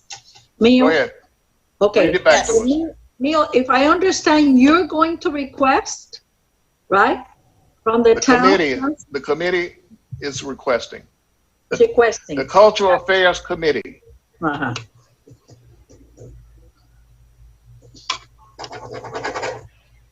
That the town approves a peaceful demonstration to Within support. the next 30 days. Oh, in the Within next 30 days. And then if that doesn't happen, that perhaps we could ask the council for a plaque. A plaque, yeah. That could be on town hall? Displayed in the town hall. Okay. All right. All right, so you've heard the motion. We've had a second on it. All those in favor, please signify by raising your hand. Aye. I don't see everybody's hand. How many people we got? Aye. 7. We have 7. Okay. Where's Denise? She gone? Doesn't matter. No, I'm just wondering what she didn't. No, she she's put your there. down? She's there. She's She's gone. there. Okay. All those opposed? One? Anybody opposed? Well, my only concern would be that nobody from the outside comes and disrupt it. Like, that's the tricky. We just need to say that it would be for Miami Lakes residents. That's all. Yeah, but you can't control that, Neil. Exactly, you can't control that. No, you can't. You can't control it, but you're going to have, all the Miami Lakes police officers are going to be in attendance, and I mean, in our And little are we town, going to I pay don't. off duty for that? Are we going to have I'm to sorry? pay off duty for extra police officers? Are we going to have to pay off duty for extra police officers? Good question. Yes, I'm If they sure. approve it, yes, most likely. And what's But this may be something. But this may be something that the commission as a whole is interested in doing as well, and maybe it comes from town funds as opposed to any of our funds. And not only that, but we have money left over that we just said we needed to allocate. Okay. Spend. There you So go. whatever the cost is for overtime police, if required, then we have the funds to cover that. Is that part of the motion? Could that be that? Yes, that would be fine. And I'd like to make this presentation to the council at the June meeting, which is coming up. I think it's next week. Yes. Yes, Willie, is that next? I have a next new week? business item. Yeah. Wait a minute. Let's finish this Wait, off. let's finish with this one because that's what happened last time. Yeah. So it has been moved. It's been second. It's been voted upon that we would do this. And we would like for Suzanne and all of you all to be at you got to be on the Zoom meeting because they don't have open meetings anymore. Okay. When is it? When is it, Neil? Where is Willie? Willie? Willie's online, isn't he? I'm here. When is the next council meeting? I'm checking right now to verify, Neil. Thank you for your support, council, or for committee members. I really appreciate it. I appreciate Thank it you, as well. Suzanne. Thank you all so much. I thought about it, but It's I have yours June 16, Neil. June 16th. All right, so we all need to be online that day for the Zoom meeting. And the time? And Willie, you please put. I think this it's at 7. 7 o'clock. Please put this on the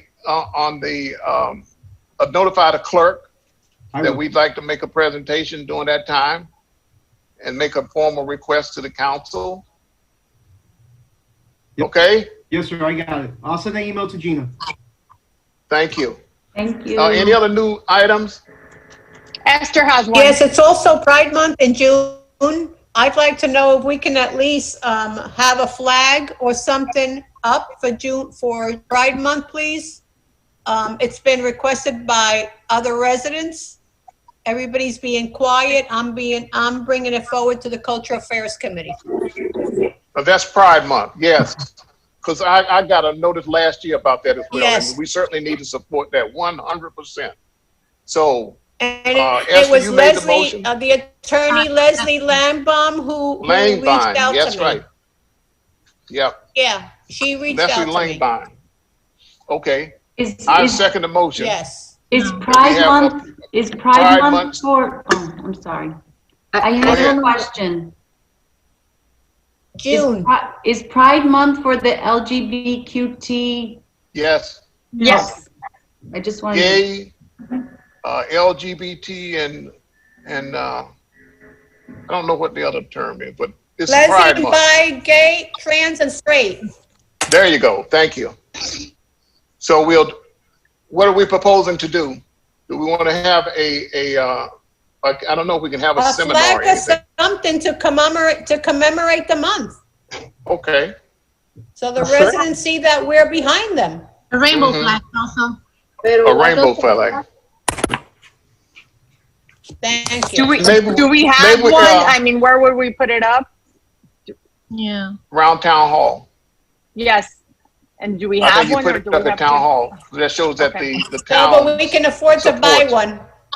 Yes, that's what I'm asking. Yeah. If we don't have one, then we can. We'd have to purchase one. purchase one, and we have the dollars to do that. So I as part propose of the we get the motion, funds on July 4th. all right, to purchase. I propose we get the a funds on Pride- July 4th And you know what? I think. and contact the same vendor. Right. Contact the Willie, are same you vendor online? that Willie's I'm using. here. I'm taking the Okay. notes. Okay, thank you. Is it one flag? Is one pole that you want to showcase? Yeah. Well, how many, do you have two main poles in the town that we can use for that? Two prominent poles.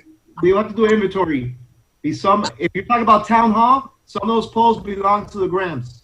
So we have to see which ones are available.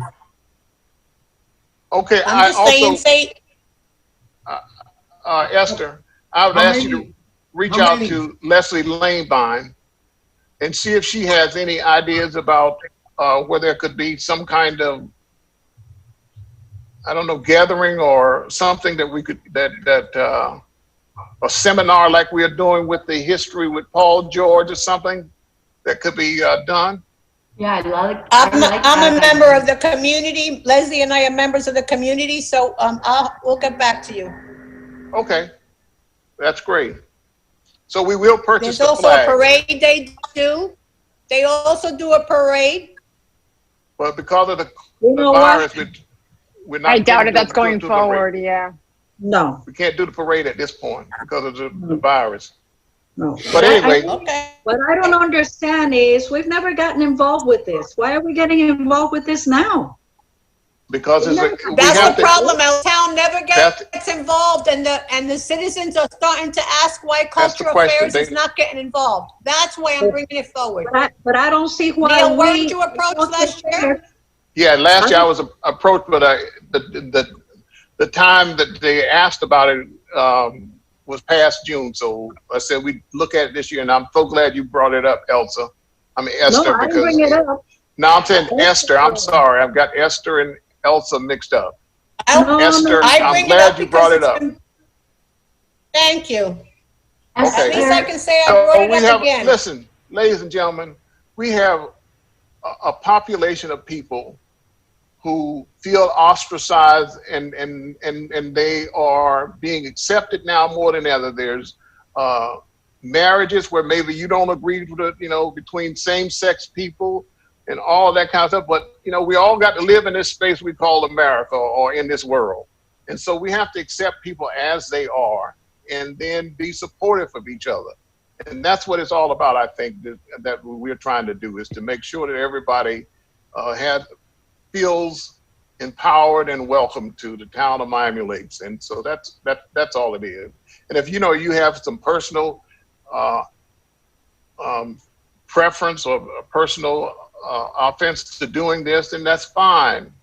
And then you don't have to participate, but you still have to acknowledge that there is a population of people out here who feel ostracized and who have rights just like we have rights. So, Mr. Robinson, I'm sorry to interrupt.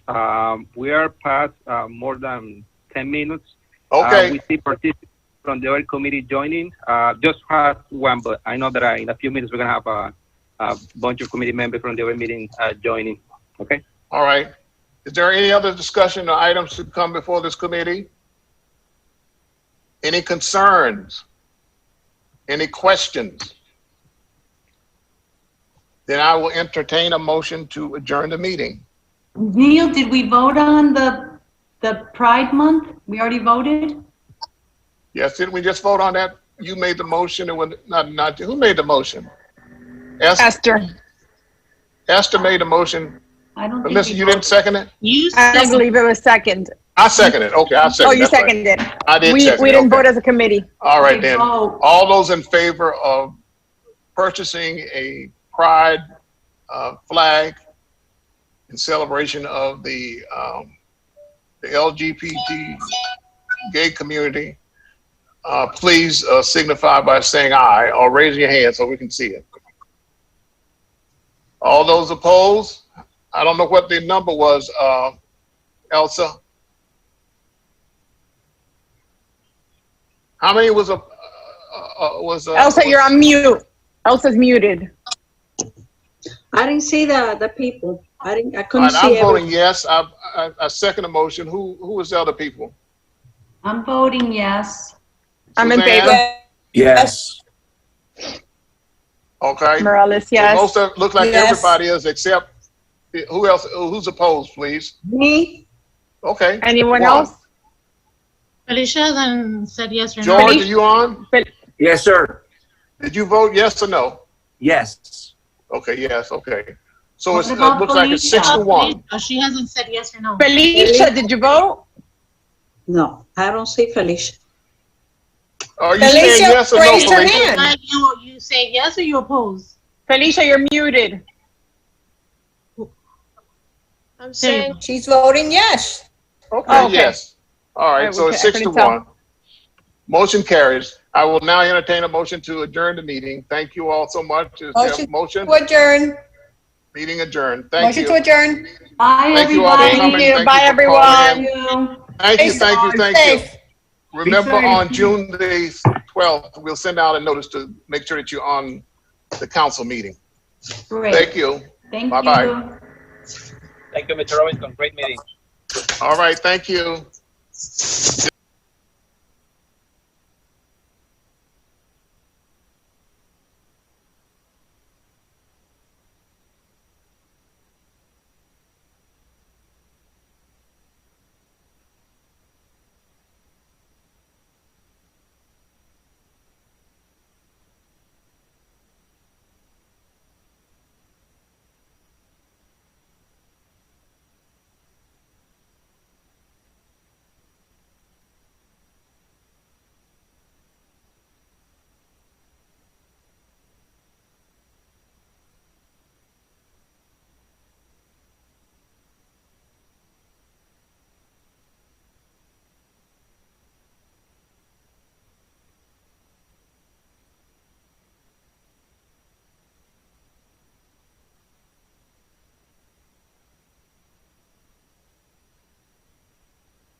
Hi, Mr. Blanco.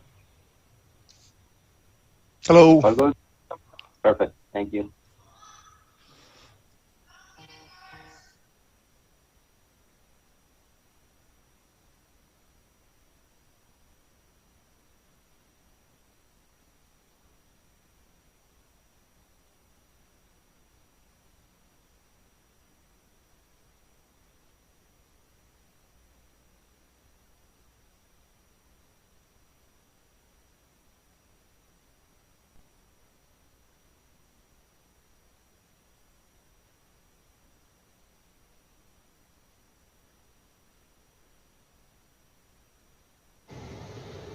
Good afternoon, Neil Robinson checking in. Hey there, Chairman. How you doing? Good to see you.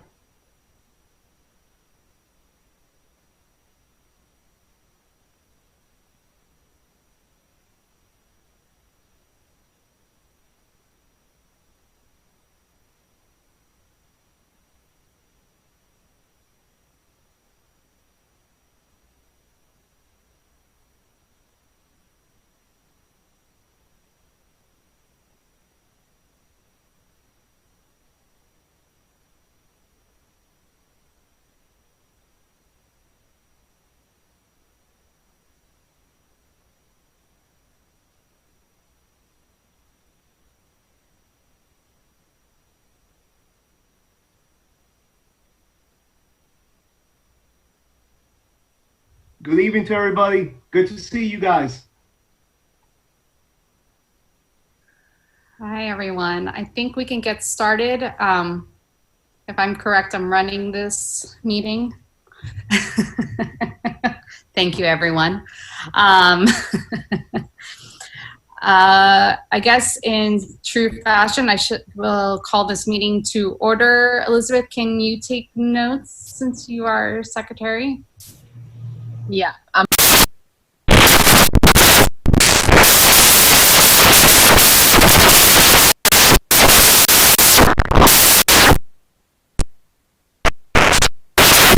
think last time you just said everyone's name that was on. Yeah. Okay. I'll let I you can take care of that. And if I miss anybody, let me know. George Alvarez. Present. Eddie Blanco. Present. Present. Stephen Brimo. Present. Alex Castro. All right. Elizabeth Cotto, I'm here, I'm present. Jessica? Jessica Medina? Okay. Romy? Here. Okay. Andrea? Neil Robinson? Here. Vicente Rodriguez? I'm here. Magali Rubio? All right. John Tingle? John Tingle? All right. Jose Llano? I'm here. All right. And am I missing anybody? Hey, Elizabeth. Alex here. Got here late. Okay. I got you. Thank you. Okay. Anybody else? Okay. I think we're okay. Oh, Magali's joining at the moment. Castro.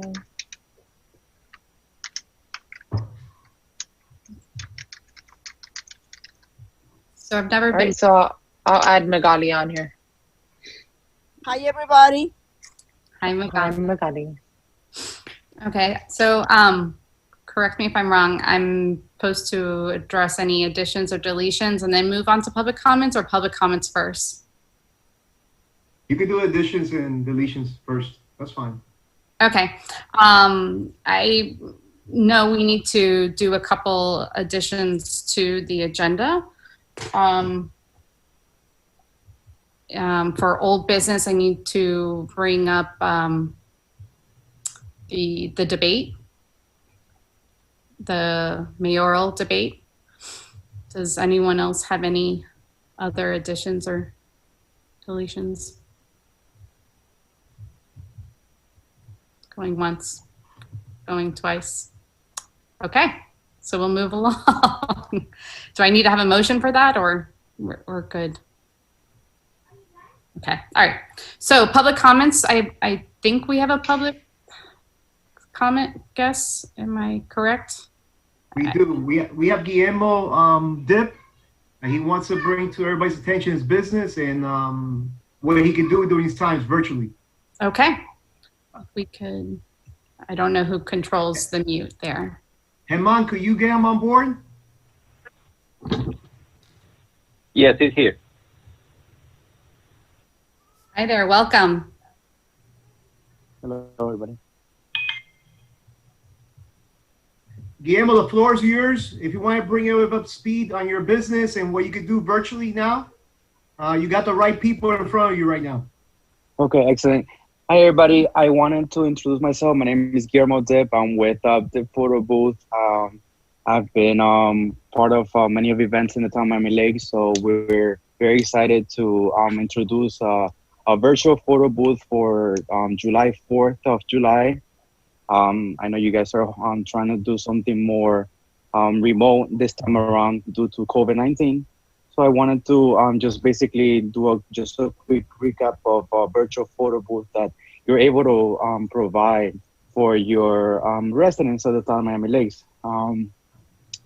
Essentially, it's just basically you will provide a link to those residents, and they're able to just basically remotely take pictures of themselves, and then basically it's just very it's a very straightforward thing that basically instead of having a physical photo booth, you have a virtual photo booth that they're able to, using their phones, using their computers, take a picture, and then eventually, I mean, promoting the town, and then just doing something that's different this time around for 4th of July. And Guillermo, just to clarify, because I believe you were scheduled to speak to the Cultural Affairs Committee first. This is the Economic Development Committee. But if you can send me an email those details, I will share with the Cultural Affairs Committee. Okay, excellent. Yes, sir. All right, thank you. And we appreciate you, sir, and what you're doing for the town and keeping business moving. Oh, okay. Well, we'll stay in touch. Thank you, sir. I'm sorry we didn't, we just had a cultural affairs meeting. And I'm sorry we didn't have you on earlier to address us, cultural affairs. But I'll get the information from Willie and we'll move forward. Thank you. Excellent. Bye. No, thank you. Thank you for the opportunity. Appreciate it. Thank you, Guillermo. I'll share with Economic Development too, so they're aware of it and they can share it with their business partners. Okay, wonderful. We'll stay in touch then. Guillermo, are you related to Rosanna Dip? Yeah, that's my first cousin. Yeah. Oh, okay. She's my client. Small world. That's a very unusual last name, so I think everybody's related with that last name. Okay. Yeah, it's a very unique last name, so that's why the photo booth we have everything Dip. Is it one P or two P's? Two P's. It's two P's. Okay, I'm half Lebanese, and my mom's middle name is Dip. Well, we need to talk after this meeting because we may be cousins too. Oh my God, that's amazing. Yeah, we'll talk about that and then we'll catch up on. Yes, sir. So that's yes, sir. Small world. Thank you, Guillermo. All right, excellent. Thank you. Are any other public comments out there? I don't believe so. So going along to old business, the mayoral debate. Willie, can I ask you to take the lead on that? I don't know who has the update on that. Yes, and thank you, Andrea. Basically, want to refresh, and we do have a date that we can meet. Our town clerk has been in communications with Ambrosio, who's the moderator that we voted on.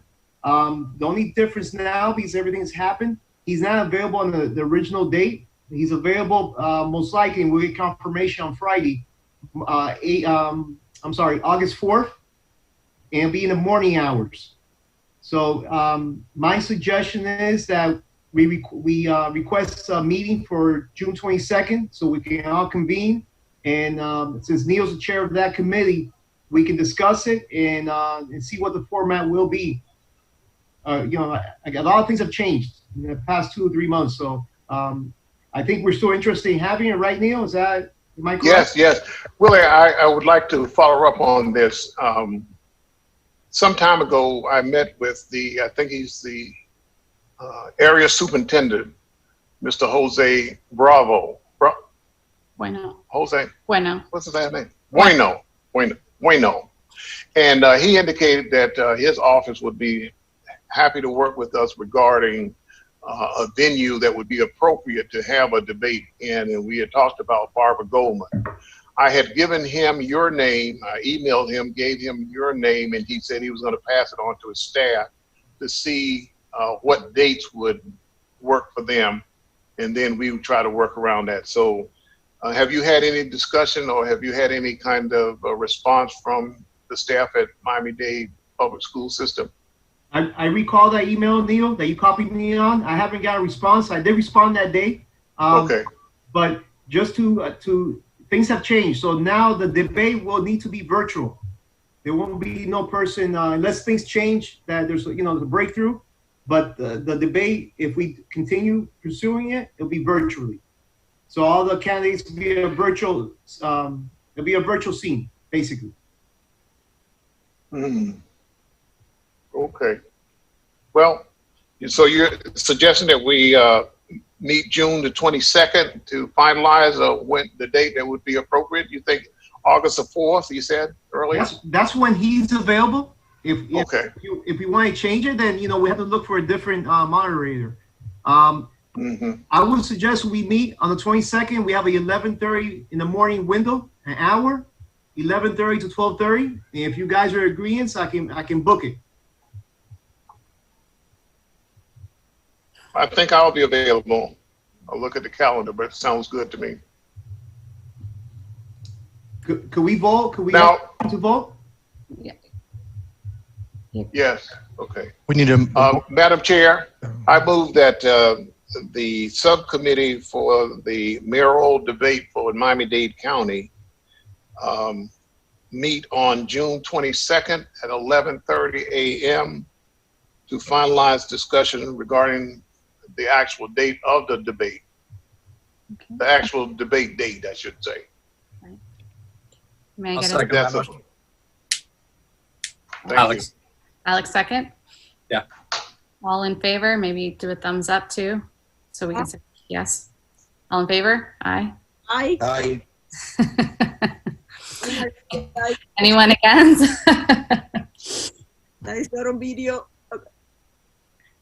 I know, just because there's so many voices, and when they all say it at the same time, you don't really know if everyone's saying it at the same time. So, any opposed? Name. No? Opposed? No? Okay. All right. So then we move along. New business. So you'll have to excuse me with my agenda.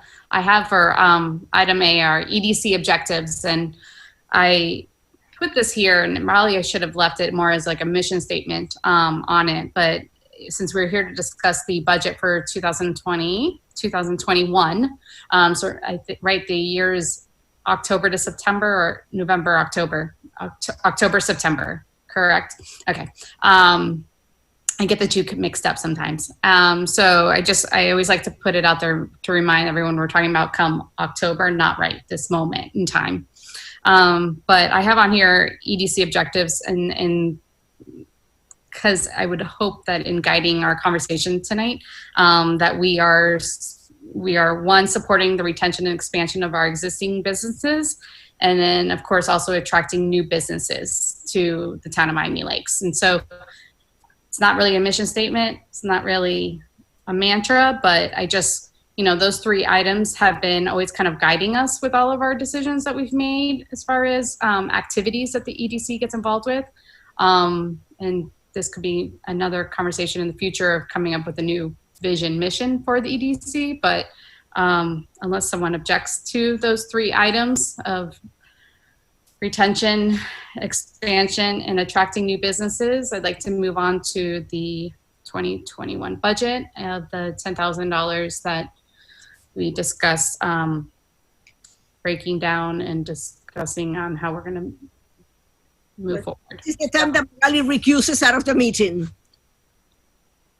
I'm sorry, Magali, you're going to recuse yourself now? Well, yes. Should I do it now or when the voting comes over? Why? Because she's on the chamber. I guess.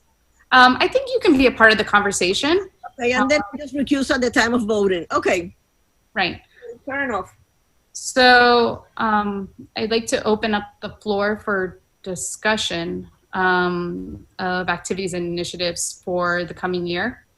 I broke down past activities that we've done, from seminars, activity with the chamber, and marketing opportunities. And I wanted to just kind of open the floor and see if anyone had other areas that don't fall within those categories. Madam Chair, if I remember correctly, at our last meeting, there was some discussion regarding requesting a $5,000 grant opportunity to promote local business, especially after the coronavirus. Where are we regarding that? Is that going to be a part of this discussion? From what I understand, the council denied that request, if I'm correct. Okay. All right. Yeah.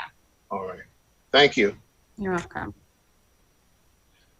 Well, since we are talking about the budget for the upcoming October 1, 2020 through September 31st of 2021, could we talk about requesting the $5,000 be added to our budget for that coming year?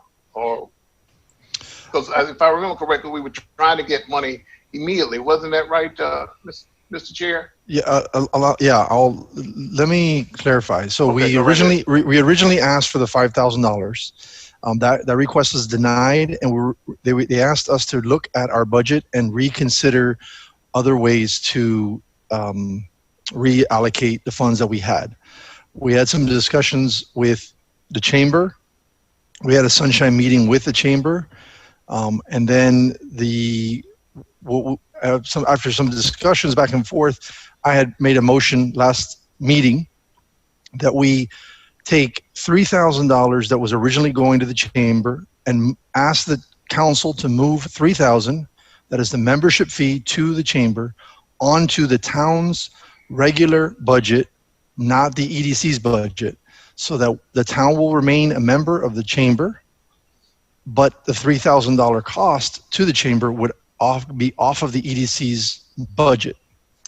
And then we also, part of that was also that the $7,000 that originally was going to the chamber for the expo not go to the chamber this year for the expo, because the council, the committee agreed to that. And then the third step was that we made this meeting, and Andrea graciously agreed to be the chair of, which we will decide now what is it that we're going to be doing specifically, so that when this goes before the council, they have a better understanding of where this $10,000 will be spent. Because that'll support the decision to reallocate the money, and how will we use this $10,000. So that's the discussion here tonight, to come up with a plan to present to the council as to how this $10,000 can best be spent to do those three things that Andrea had said, which was it retention, support, and new business, right? Mm-hmm. And attraction. And attraction, yeah. To that discussion, I'd like to add that I looked at the 2020, which is 2025. Imagine, this document is pretty cool. The Imagine Miami Lakes 2025. And I had meant to grab this and send it send it for everybody to see. It's public record, so if you're in front of your computer, you can Google it and find the economic development section. And they have some pretty cool ideas that were already part of the 2025 plan. And I mean, we don't have to reinvent the wheel. Maybe some of this stuff is stuff that we just move the money towards and execute on. And I'll be glad to share that with you guys verbally if you want to hear those things.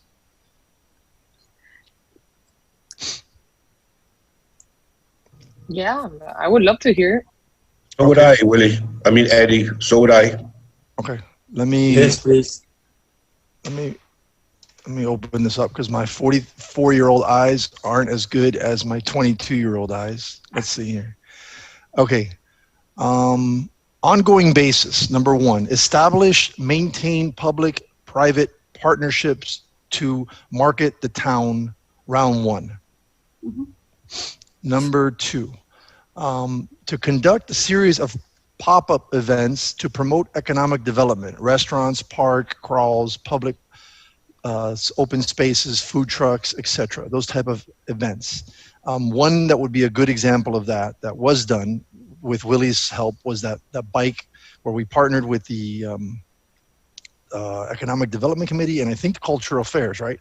To do that bike ride where we went to all the businesses. That was really cool. We did 2 of those. One was bigger than the other. Create senior center at the senior village. That's on our budget. That's on our vision for the EDC to do. That is planned and funded. The funding has been identified. That's what it says there as a status.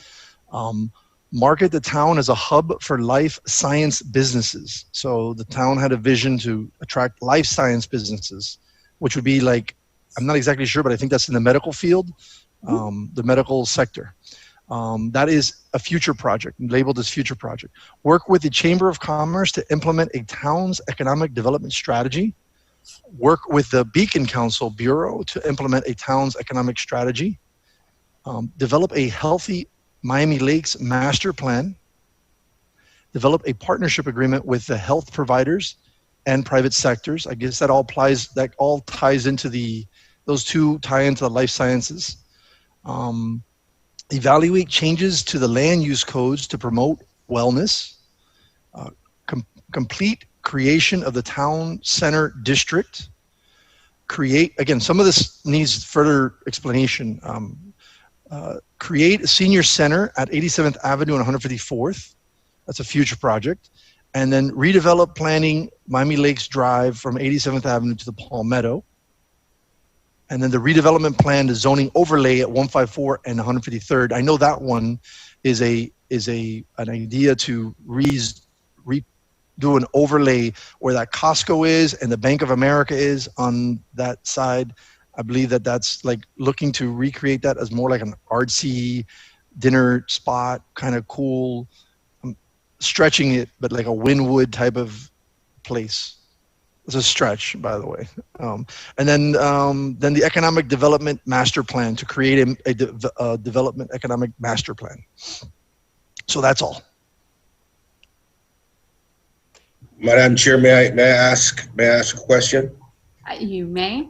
Eddie, that's a pretty comprehensive list. I think the first 3 or 4 items on your list are, I think, more germane to what we can do or what we've done in the past. We could piggyback on going forward. My only thought here is, given the current COVID situation, even though the town is opening up on a limited basis, would some of those items really be feasible from a crowd scenario? The food trucks, the pop-up events, stuff like that. You follow me? I don't think it would, right? That wouldn't work. So Can I say something? I don't think a pop-up event would be an ideal. So I guess what I'm trying to get at is, if we could maybe come up with something that we could showcase on a regular basis or on a reoccurring basis, the different businesses in town, and try and get some kind of noise or some kind of marketing for each one, be it monthly or every 2 weeks or something like that, to try and help these businesses to get traffic, and showcase them more to basically to the public and to some of the databases that we've used in marketing and stuff like that. That's my thought process on that. I think the other ones are pretty, the last ones in that list for this committee, in my opinion, is a stretch.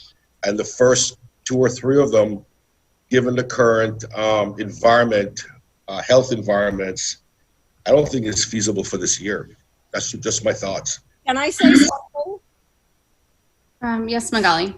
Yes, I went to Shula's 2 for dinner on Thursday, and I ran into Dana, and Dana told me that she will contact Martha the next day because Shula has decided to open, and she was going to be talking about starting holding our chamber luncheons, and you guys are going to be opening the whole rooms to accommodate for social distancing, and so things are starting to move, and the hotel is making an effort trying to accommodate everybody. So I think it's very premature to say that people may not want to be drawn to some events. Okay.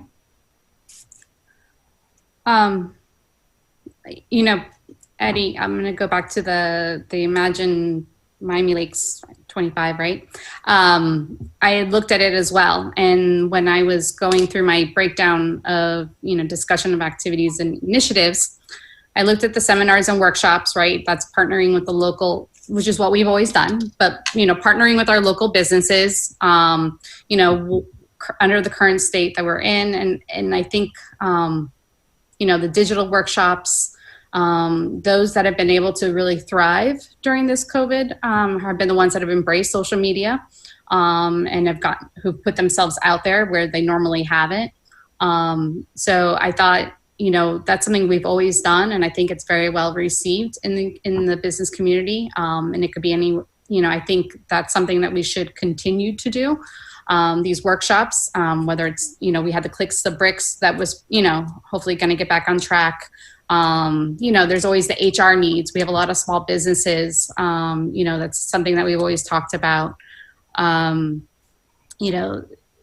The seminars and workshops and partnering with the Beacon Council or the chambers, that kind of lied into that whole piece of, marketing for, and working with them. I had the chamber on here because we discussed how at the last time where we did not want to fully commit to the business expo, but wanted, we're not going to not partner with them in activities. So that's why I had them as kind of a line item, knowing that it's not necessarily going to be the Chamber Expo. And maybe it is a Chamber Expo, but maybe it's not the same thing as what we always envision as a Chamber Expo. So that's why I kind of didn't want to not have them as a line item. Marketing opportunities, right? Shop local campaign. We always talk about doing it year round. We do in the fall, the Small Business Saturday, which is the Saturday after Thanksgiving. But, doing something a little bit more so that we're branding throughout the year. Marketing, it could be the videos, local, our local Intel videos, promoting businesses. I kind of looped those ideas in there. Something I did not have on there because it was after, but when we talked about the pop-up events, the culinary bike tour may or may not could be feasible in the future, but, maybe there's something that we can partner with the other committees, whether it's the Cultural Affairs Committee, there's Art in Public Places, that could be strategically placed in our business areas that would draw people to certain areas, not necessarily at one specific event, but could be ongoing. So for a set period of time, those were kind of things that I was thinking of when I was going through this. And so with that, I kind of had some ideas as far as, breaking down the $10,000 that we were looking at. If you don't mind, I was thinking about $2,000 for the seminars and workshops. I'm gonna have $4,000 for marketing. So now we're at $6,000. $3,000 for chamber events and $1,000 for the pop-up events. Knowing that this amount of money wouldn't probably be able to cover all of this, we would probably need to find sponsors to help put the events on. But that was my first jab of an idea. Could you repeat the numbers so I can write it down in my mind? I was saying I'm sorry, 4,000 for marketing. Okay, and that's to include Shop Local campaign, Small Business Saturday, videos, Facebook, social media ads, you know, those type of activities. 2,000 for seminars and workshops to be held throughout the year. Again, this is, you know, the clicks to bricks, HR issues for small businesses. This could be partnering with other entities like the Beacon Council, like we've done in the past for like the life science meeting that we have had in the past. Maybe it's women-owned businesses in Miami Lakes and having groups, you know, in that capacity come together. So, okay, so that's 6,000. 3,000 for a chamber co-branded activities. I could leave it kind of in that capacity. So whether it's an expo or, you know, another type of activity, event or something, working with them. But specifically, you know, with the chamber and working with them. And then 1,000 for pop-up events. And again, that could be like the culinary bike tour. It could be partnering with other committees like the Cultural Affairs Committee, Art and Public Places. Chairman, I have a question. Yes. Yes. Could the 3,000 chamber be used for from somewhere else? I'm sorry, I did not catch that. You said for the chamber. Could that be used for the membership if it's not approved to be paid by another budget? What do you mean by the membership? Well, I guess if we had to pay for the membership, we could use those 3,000 that you said for the chamber for that purpose. Well, I said 2,000 for the chamber. Okay, I thought you said 4 for marketing, 2 for seminars, 3 for the chamber, and 1 for. Oh, yes, I'm sorry. I can't read my handwriting. I apologize. Yes. So what I'm saying is, if it doesn't go through, the fact that it's going to be paid from somewhere else, could we use those 3,000 to pay for the membership? The membership has already gone through through a line item in the budget from the town. Yeah, but I think Magali, what he's saying is that if the town doesn't approve it from their budget, can we use it? Can we use that money from our budget just in case the town doesn't approve it? Thank you, Brimo. That's exactly right. It's not for sure they're going to approve it. Right. Paying it from somewhere else. Right. Well, I guess I'm not a budget connoisseur here, but if for a line item, Willie, if we have Miami Lakes Chamber loosely, could we do that, or we'd have to come back and. I thought that was part of the motion that we passed last meeting that we had with that Eddie ran. That was the condition of the motion, that if the town committee did not approve it, we would pay it out of our own budget. I'm sure it could be qualified as a marketing expense. It's still considered marketing to be a part of a membership. No, but then that will be double. Right. 3,000 from the marketing. It wouldn't be double. It would come out of the money allocated from the marketing fund. Exactly. And then she's suggesting another 3,000 for chamber-related events. Right. I think what you initially said about the 3,000 for the chamber and using that in lieu of events, it would be the membership. I would be fine with that. I mean, I guess I need to have a motion on. Do I need to have a motion, or should I be moving forward with this? Are we still open for? Are we just talking at the moment? I am not very Who's good. on first? You- Who's you- on you- first?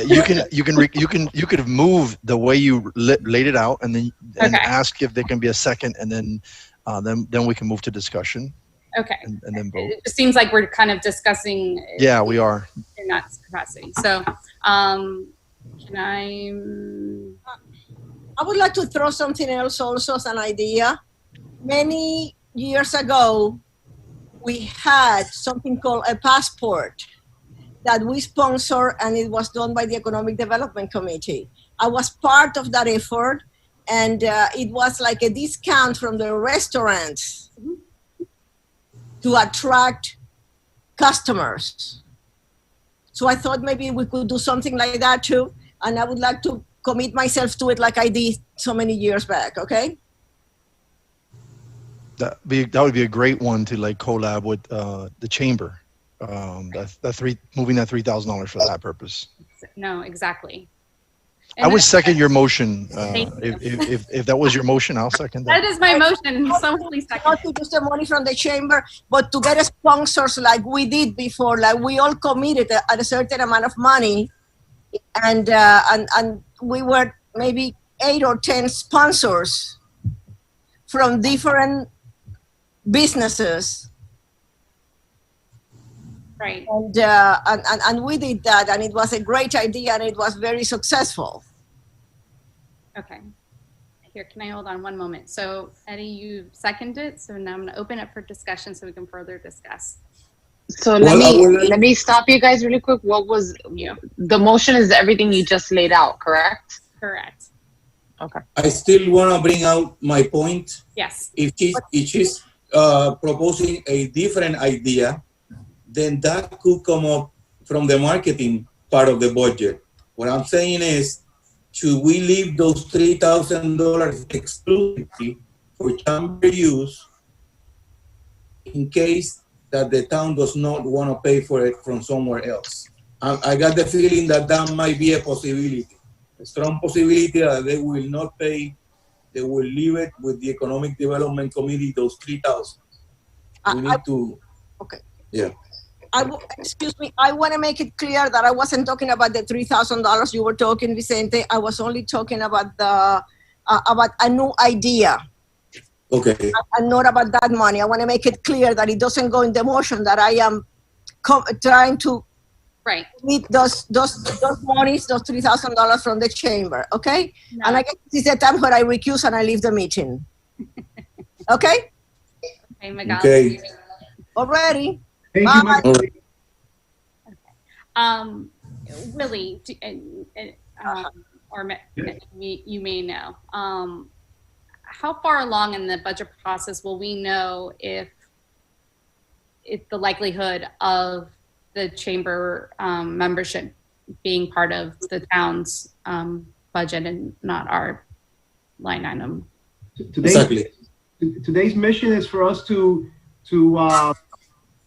have a plan to use the $10,000, correct? And then you guys are going to have the opportunity to stand in front of the council and push your concept. And at that point, it still has to go 2 more readings before they vote. So we're still way off of that. We still have a few months, but like Chairperson Blanco said, we wanted to have the plan together so we're all unified and have a plan that's going to work for everybody. I'm the optimist in this. I'm a very big optimist here.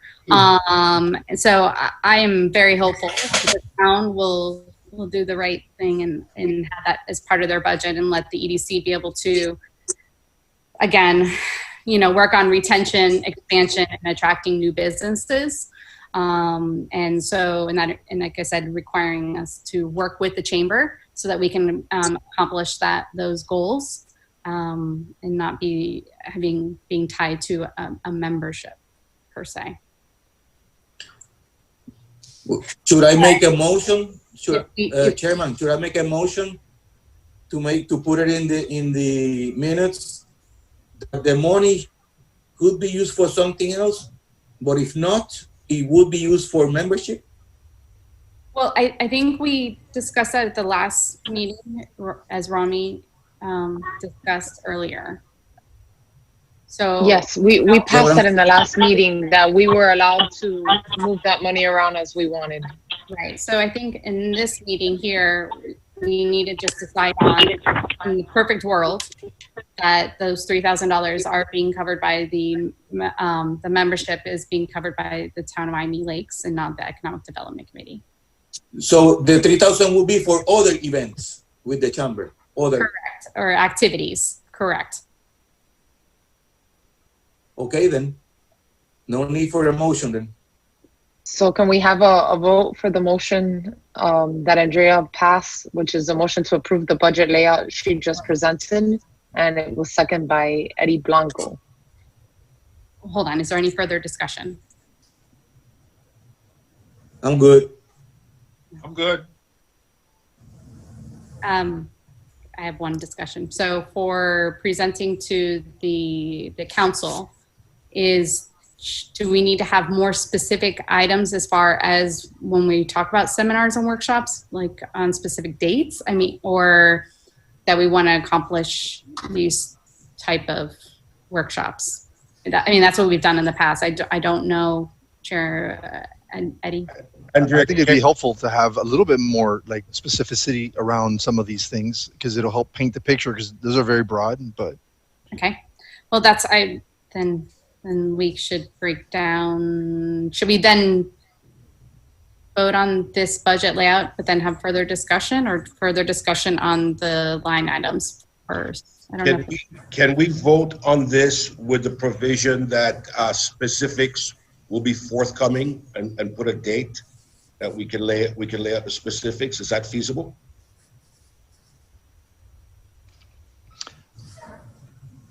Madam Chair, a second. Yes.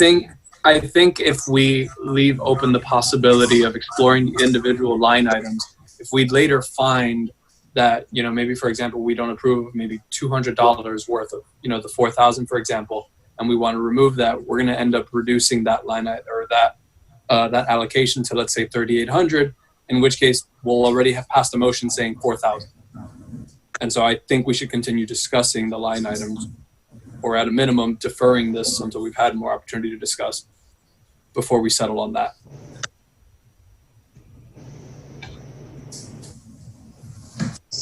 Would you like to, for tonight, have more discussion on these items so that we can move forward them, or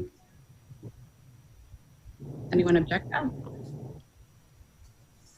I know time is of the essence, and that was why we were having this meeting. So, I mean, I could start seminars and workshops, and list 3 seminars and workshops that we would like to accomplish, and knowing that we could do more. Yeah, I think that'd be a good place to start. Okay, so let's start there. So seminars and workshops. Sorry, on the screen, I kind of feel like she's saying Bueller any minute, to try to get everyone looking at me to know that if I'm on the same wavelength or not. So again, for seminars and workshops, I was proposing digital web workshops and seminars. So kind of like our clicks to bricks. I think this is an industry, obviously, that's ever changing. And so I don't think we could ever not do enough for our business community in education for them. how about how about get Google friendly? So maybe is that covered in bricks to clicks? Because just Google's so huge. Just right. Talking about like a get Google friendly type seminar will bring in the right people to talk about that. I love it. Yeah, this is, the guy that I was telling you about, Vicente Pimienta, is a specialist in Google seminars. So you could put that separately. I think social media, right? Those platforms of the Instagram, Facebook, LinkedIn world. I think that, Andrea, excuse me, I think that piece of it would be covered under the bricks to clicks. All the marketing for businesses and stuff like that. And I just want to remind the committee that Bank United had had provided $2,500 for the initial seminar. That money is still on the table, and we'd like obviously to pursue, that seminar or maybe other seminars within that amount. So I don't know if that amount of money is part of your budget discussion, or is that a separate set aside piece of it? But there is $2,500 still on the table there. We're discussing the budget for next year. Okay. And yes, your money, the money we have from your bank will be something we could potentially do now. And thank you for bringing it up and reminding us. And there's $500 from the chamber. Right. 500 or 500 or 250. I forget the amount. I think it's 250. 250. We definitely like to utilize that money this year, and really like we're open to get it going. So I just wanted to say that out publicly. Okay, we'd like to support the community that way, and especially the EDC. So we're still there with that. All right. We're actually putting a package together to share with Bank United, with the committee, so they can propose it to the higher ups. And if they like that package, we could pretty much go pretty fast with that and get something out there. Like Steve said, they want to get that money moving, make a difference in the town, and we're 100% behind them. And thank you for reminding me that that would be used specifically this year. And our discussions now is for next year. I got my wires crossed, so thank you. No problem. Mr. Brimo, I have a question. You mean this year the event will have to be done before December? We'd like Vicente, if at all possible, to do that initial event, and hopefully maybe 2 or 3 more before the end of the fiscal year. Correct. So maybe do something monthly or every other month or something like that. I hope that answered that question, Vicente, yeah? Yeah, so the budget is for 3 events. So again, what Andrea and Willie cleared up for me is this number we're talking about that we need to vote on, the $9,000, is for the next fiscal year. 10,000. What Bank United offered and provided, we would like to see utilized this fiscal year. Correct. And that is a separate set aside money, plus the chamber's $500, which whatever. But we'd like to actually move on that. We think it would benefit the business community.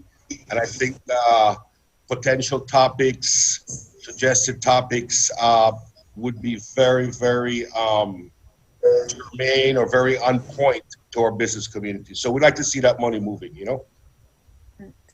And as I was saying, so you think the first one, the first one is possibly going to happen before December? Yes, we'd like to do the bricks to clicks. We'd like to do the bricks to clicks as a webinar type scenario, because again, it's getting 100 people in a packed room. My personal opinion is not going to happen now or the next month or so. And we'd like to see, right now the businesses need access to the technical support and they need access to help. We've been trying to promote as many businesses as possible through Bank United, with our partnership with the South Florida Business Journal, to give them some marketing. So we'd like to really see that part of it going, Okay, so it's going to be a webinar. Yeah, that was my question. It's going to be a webinar. The correct. First one. That is correct. Okay. If I may, I'd like to stay on point with what we're talking about for next year. And so we mentioned the bricks to clicks, which is for this year, but I think this is something that we need to continue to do for next fiscal year. So I would put that as another item for a workshop that we would like to accomplish. And as I mentioned, social media is constantly changing. Everything is changing daily, monthly, weekly. So I think it's something that we should not neglect to touch upon. So that would be other things. So as we've said, get Google friendly. We had, so right, that is websites and so forth in that capacity. We have the Clicks to Bricks social media focused. Is there any other areas for seminars and workshops that we would like to see accomplished for next year?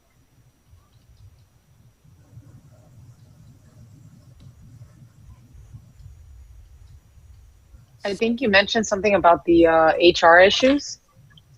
I in the past, Mike Huffaker, his business, he always brought that up. In small, we have many small businesses in the community, so no one has necessarily an HR department. So I think, keeping folks abreast of issues and concerns is always of interest. Yeah, I would add to that, especially now, because there's been a lot of changes with HR as it relates to COVID law changes. So that would be a great topic, knowing the COVID law changes. If I can chime in on 1 second there. That's something that, and Willie, you can slap me down if this is inappropriate, but that's something that I can do because I do labor and employment defense for employers on a daily basis. And so that would be free of charge to the town. And so it can be done. And Alex did bring that to my attention a few weeks ago. I'm trying to get the answer to you, Alex. No problem. Well, if it's permissible, I'm glad to do it. I am working on that, sir. And I appreciate your willingness to do it. Yep. I Thanks, can chime in on that as well. So I do HR outsourcing, hopefully to prevent them from going to labor disputes with an attorney. So we can tag team on that as well. Madam Chair, I think yes. George. Specifically to, you wanted some ideas with the seminars. What about the looking at what Mr. Blanco brought up a few months ago regarding the business videos, the profile of the businesses? Would that make sense? I would think that falls into the marketing piece. So with regards to seminars and workshops, George Alvarez, did you have anything to add? yes, I think we've done it in the past, so we should offer something from financial resources, maybe the SBA, what's available, 7As, 504s, and other resources that are out there for small businesses. Okay. That's always a good one, I believe. Okay. Yeah, small business.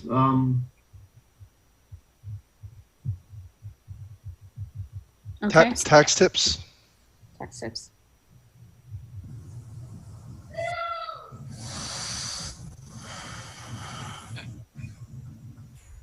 Sorry, my son just yelled. How to run your business with your kids not in school? You heard that. You heard that. We scared him, Eddie, with taxes, okay? Okay, so that's 5 areas that we have there. Get Google friendly, Clicks to Bricks, so social media, HR, small business resources, and tax tips. So I know there has to be a better terminology for tax tips. Tax something. Fiscal tips, maybe. How about tax planning, Andrea? Tax planning. So tips. Tax planning and strategy or whatever. That's yeah. And I would love to see that we as part of the budgets for even like, for example, by the way, the bar, the Miami Lakes Bar, I've been in communication with them and they're interested in doing a seminar. So maybe it's not just that.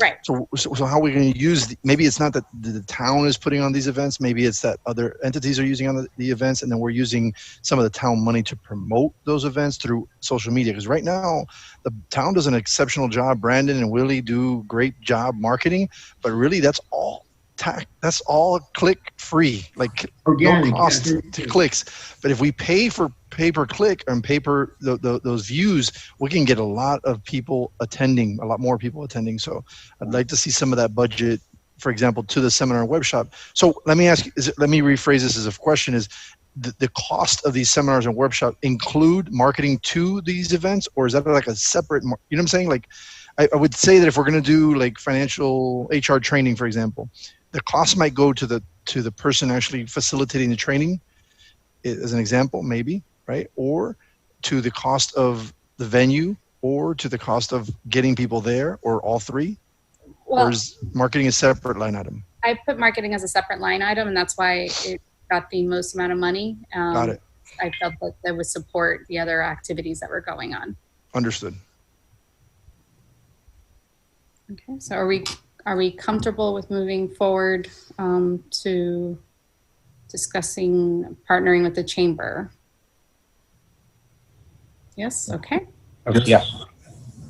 Okay. So again, partnering with the chamber. When I was proposing, it was to either it's an expo, maybe it's the passport activity. I'm going to open it up the floor for discussion. Yeah, again, it's either any of those or the membership. Andrew, can I ask a quick question? The membership, do we have a number on that? It's 3,000. It's 3,000 in the past. So the membership has always been 3,000 in the past? Correct. Okay. I just want to make sure it wasn't a portion of that, whether we're talking about. Yeah, no. Like I said, we're working on this 10,000, half of the budget, and the idea that the town of Miami Lakes is covering the membership. So, but in the past it was it's been 3,000, and that's what is being proposed in the town's budget, but not in the Economic Development Committee budget. Okay. Okay. So does anyone else would like to add anything with regards to activities with partnering with the chamber? I think that's good for that. Moving along the marketing items. I had on there Shop Local campaign, Small Business Saturday, video marketing, Facebook social media ads. Does anyone else like to see as far as marketing? Do you have to include promotion for the seminars, like Mr. Blanco said? Oh, do you have to? That's a good question. I don't know.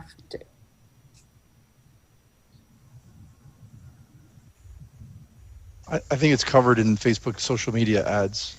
Okay. I don't know if we want to add LinkedIn ads to the list or promoted posts on LinkedIn. Okay.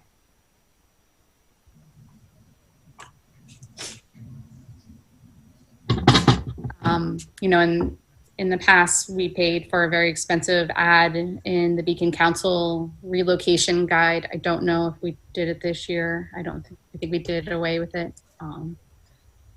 Is there anything else out there as far as marketing? There is, I know that in the past, the EDC would go attend like events that are like expo type related events and promote the Right. town.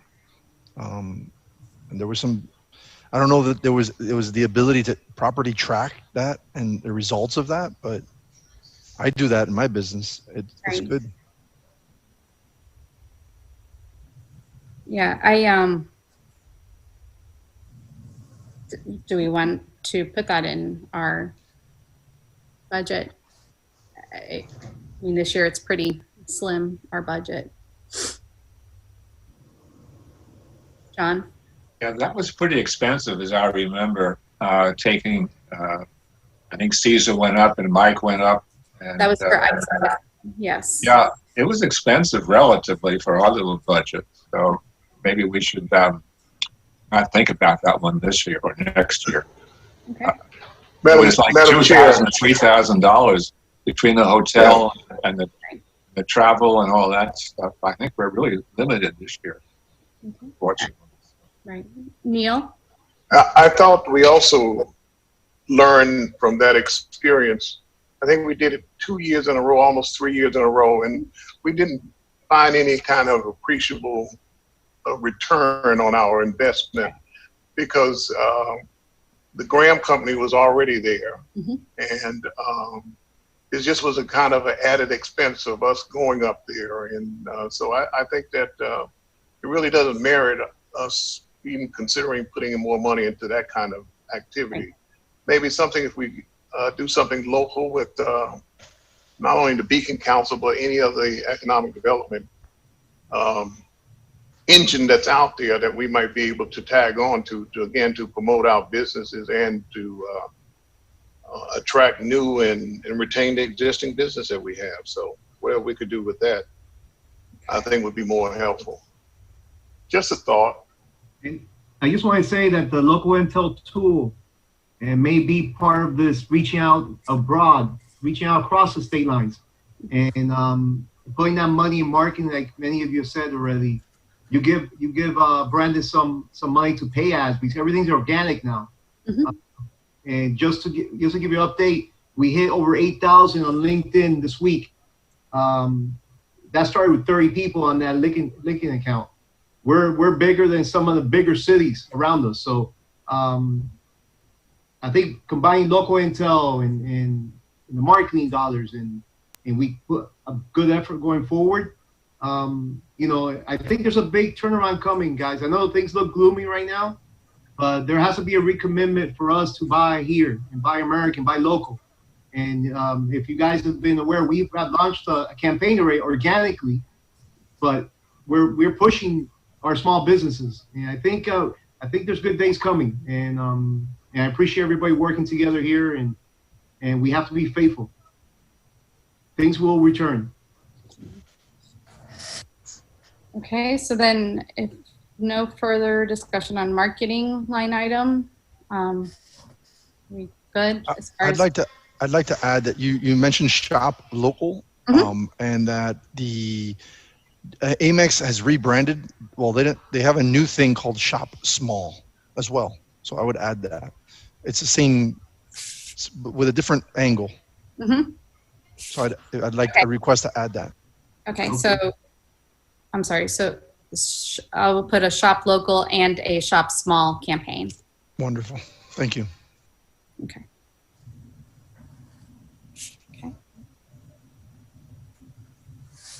And then the pop-up events. Again, I'm proposing to bring back the culinary bike tour, if possible, or an art in public places, partnering with the Cultural Affairs Committee. Yes. And the bike, I like that because that worked out so well. A lot of business generated that evening from sales that people, came in, they rode the bikes, and it was a great time. And I think a lot of the business owners were very appreciative of the bike ride in the evening. So that's great. I support that. And again, the Cultural Affairs would certainly be inclined to partner up again with the EDC to do this. Thank you. Yeah, the bike ride gave us a lot of credibility with all our networking events. Every time we called upon one of those restaurants, as you see, we got a good response. They sponsored our networking events. So I'm 100% for that big bike ride again and pushing other businesses as well, not just the ones we attended before. It was very, very well done. And I just have to say, we have a new transportation manager. And he understands the link between economics, transportation. We're doing some amazing things behind the back, in the background now. You guys are going to start seeing some things that we're working on, and it relates to economic growth for the town. And that information will be coming forward soon too for you guys to review. Okay. Is there anything else?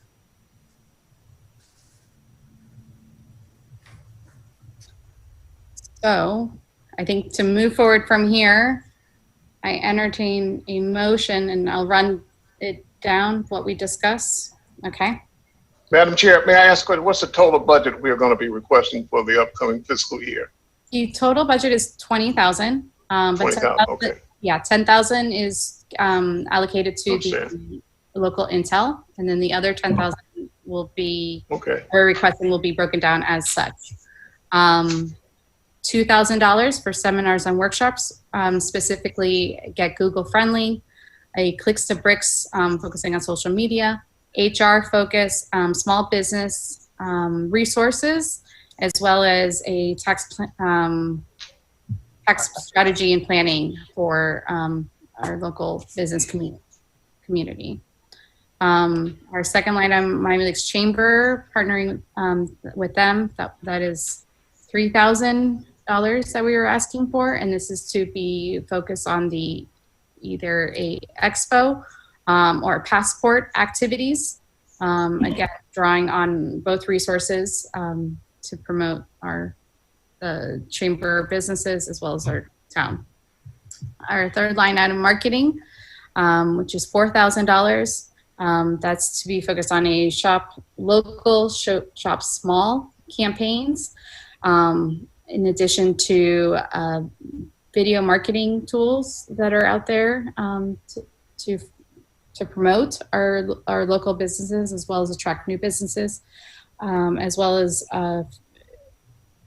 online ads for social media, Facebook, LinkedIn. And then the last is $1,000 for pop-up events, again, to bring back culinary bike tour, art in public places. I think I got everything. Good, good. Sounds good. Thank you. As far as, I think for the marketing, you had mentioned Small Business Saturday. Yes. Did you want to add that in there? I think that could be part of the small campaign, which is, because that was originally through AMEX. Okay. So a motion, a second? I'll second. Thank you. Any further discussion? No? Okay. All in favor, thumbs up, say aye. Aye. Aye. Aye. Any opposed, say nay. Aye. Guys, I would like for it to go on the record that I'm in the meeting. I'm sorry, for the first 10 minutes of the meeting, I couldn't hear anything. It's okay. We're glad you're here. Okay. So, motion pass. We are set with our 10,000 for our budget. Any further new business, other items to discuss this evening?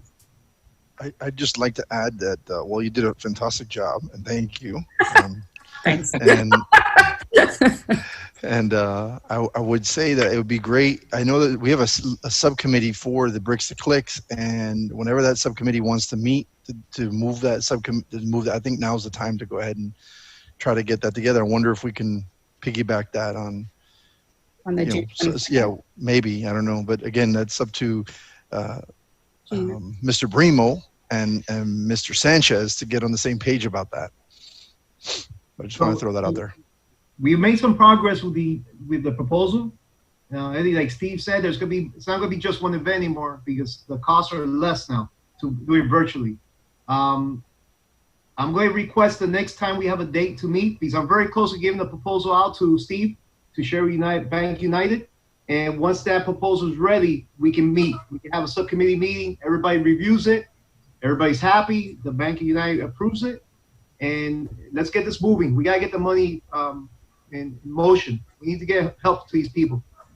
So if that's okay, I'll request the next day that we have available, and I will set up the meeting, discuss the webinar, and in the package, because it's going to be a package.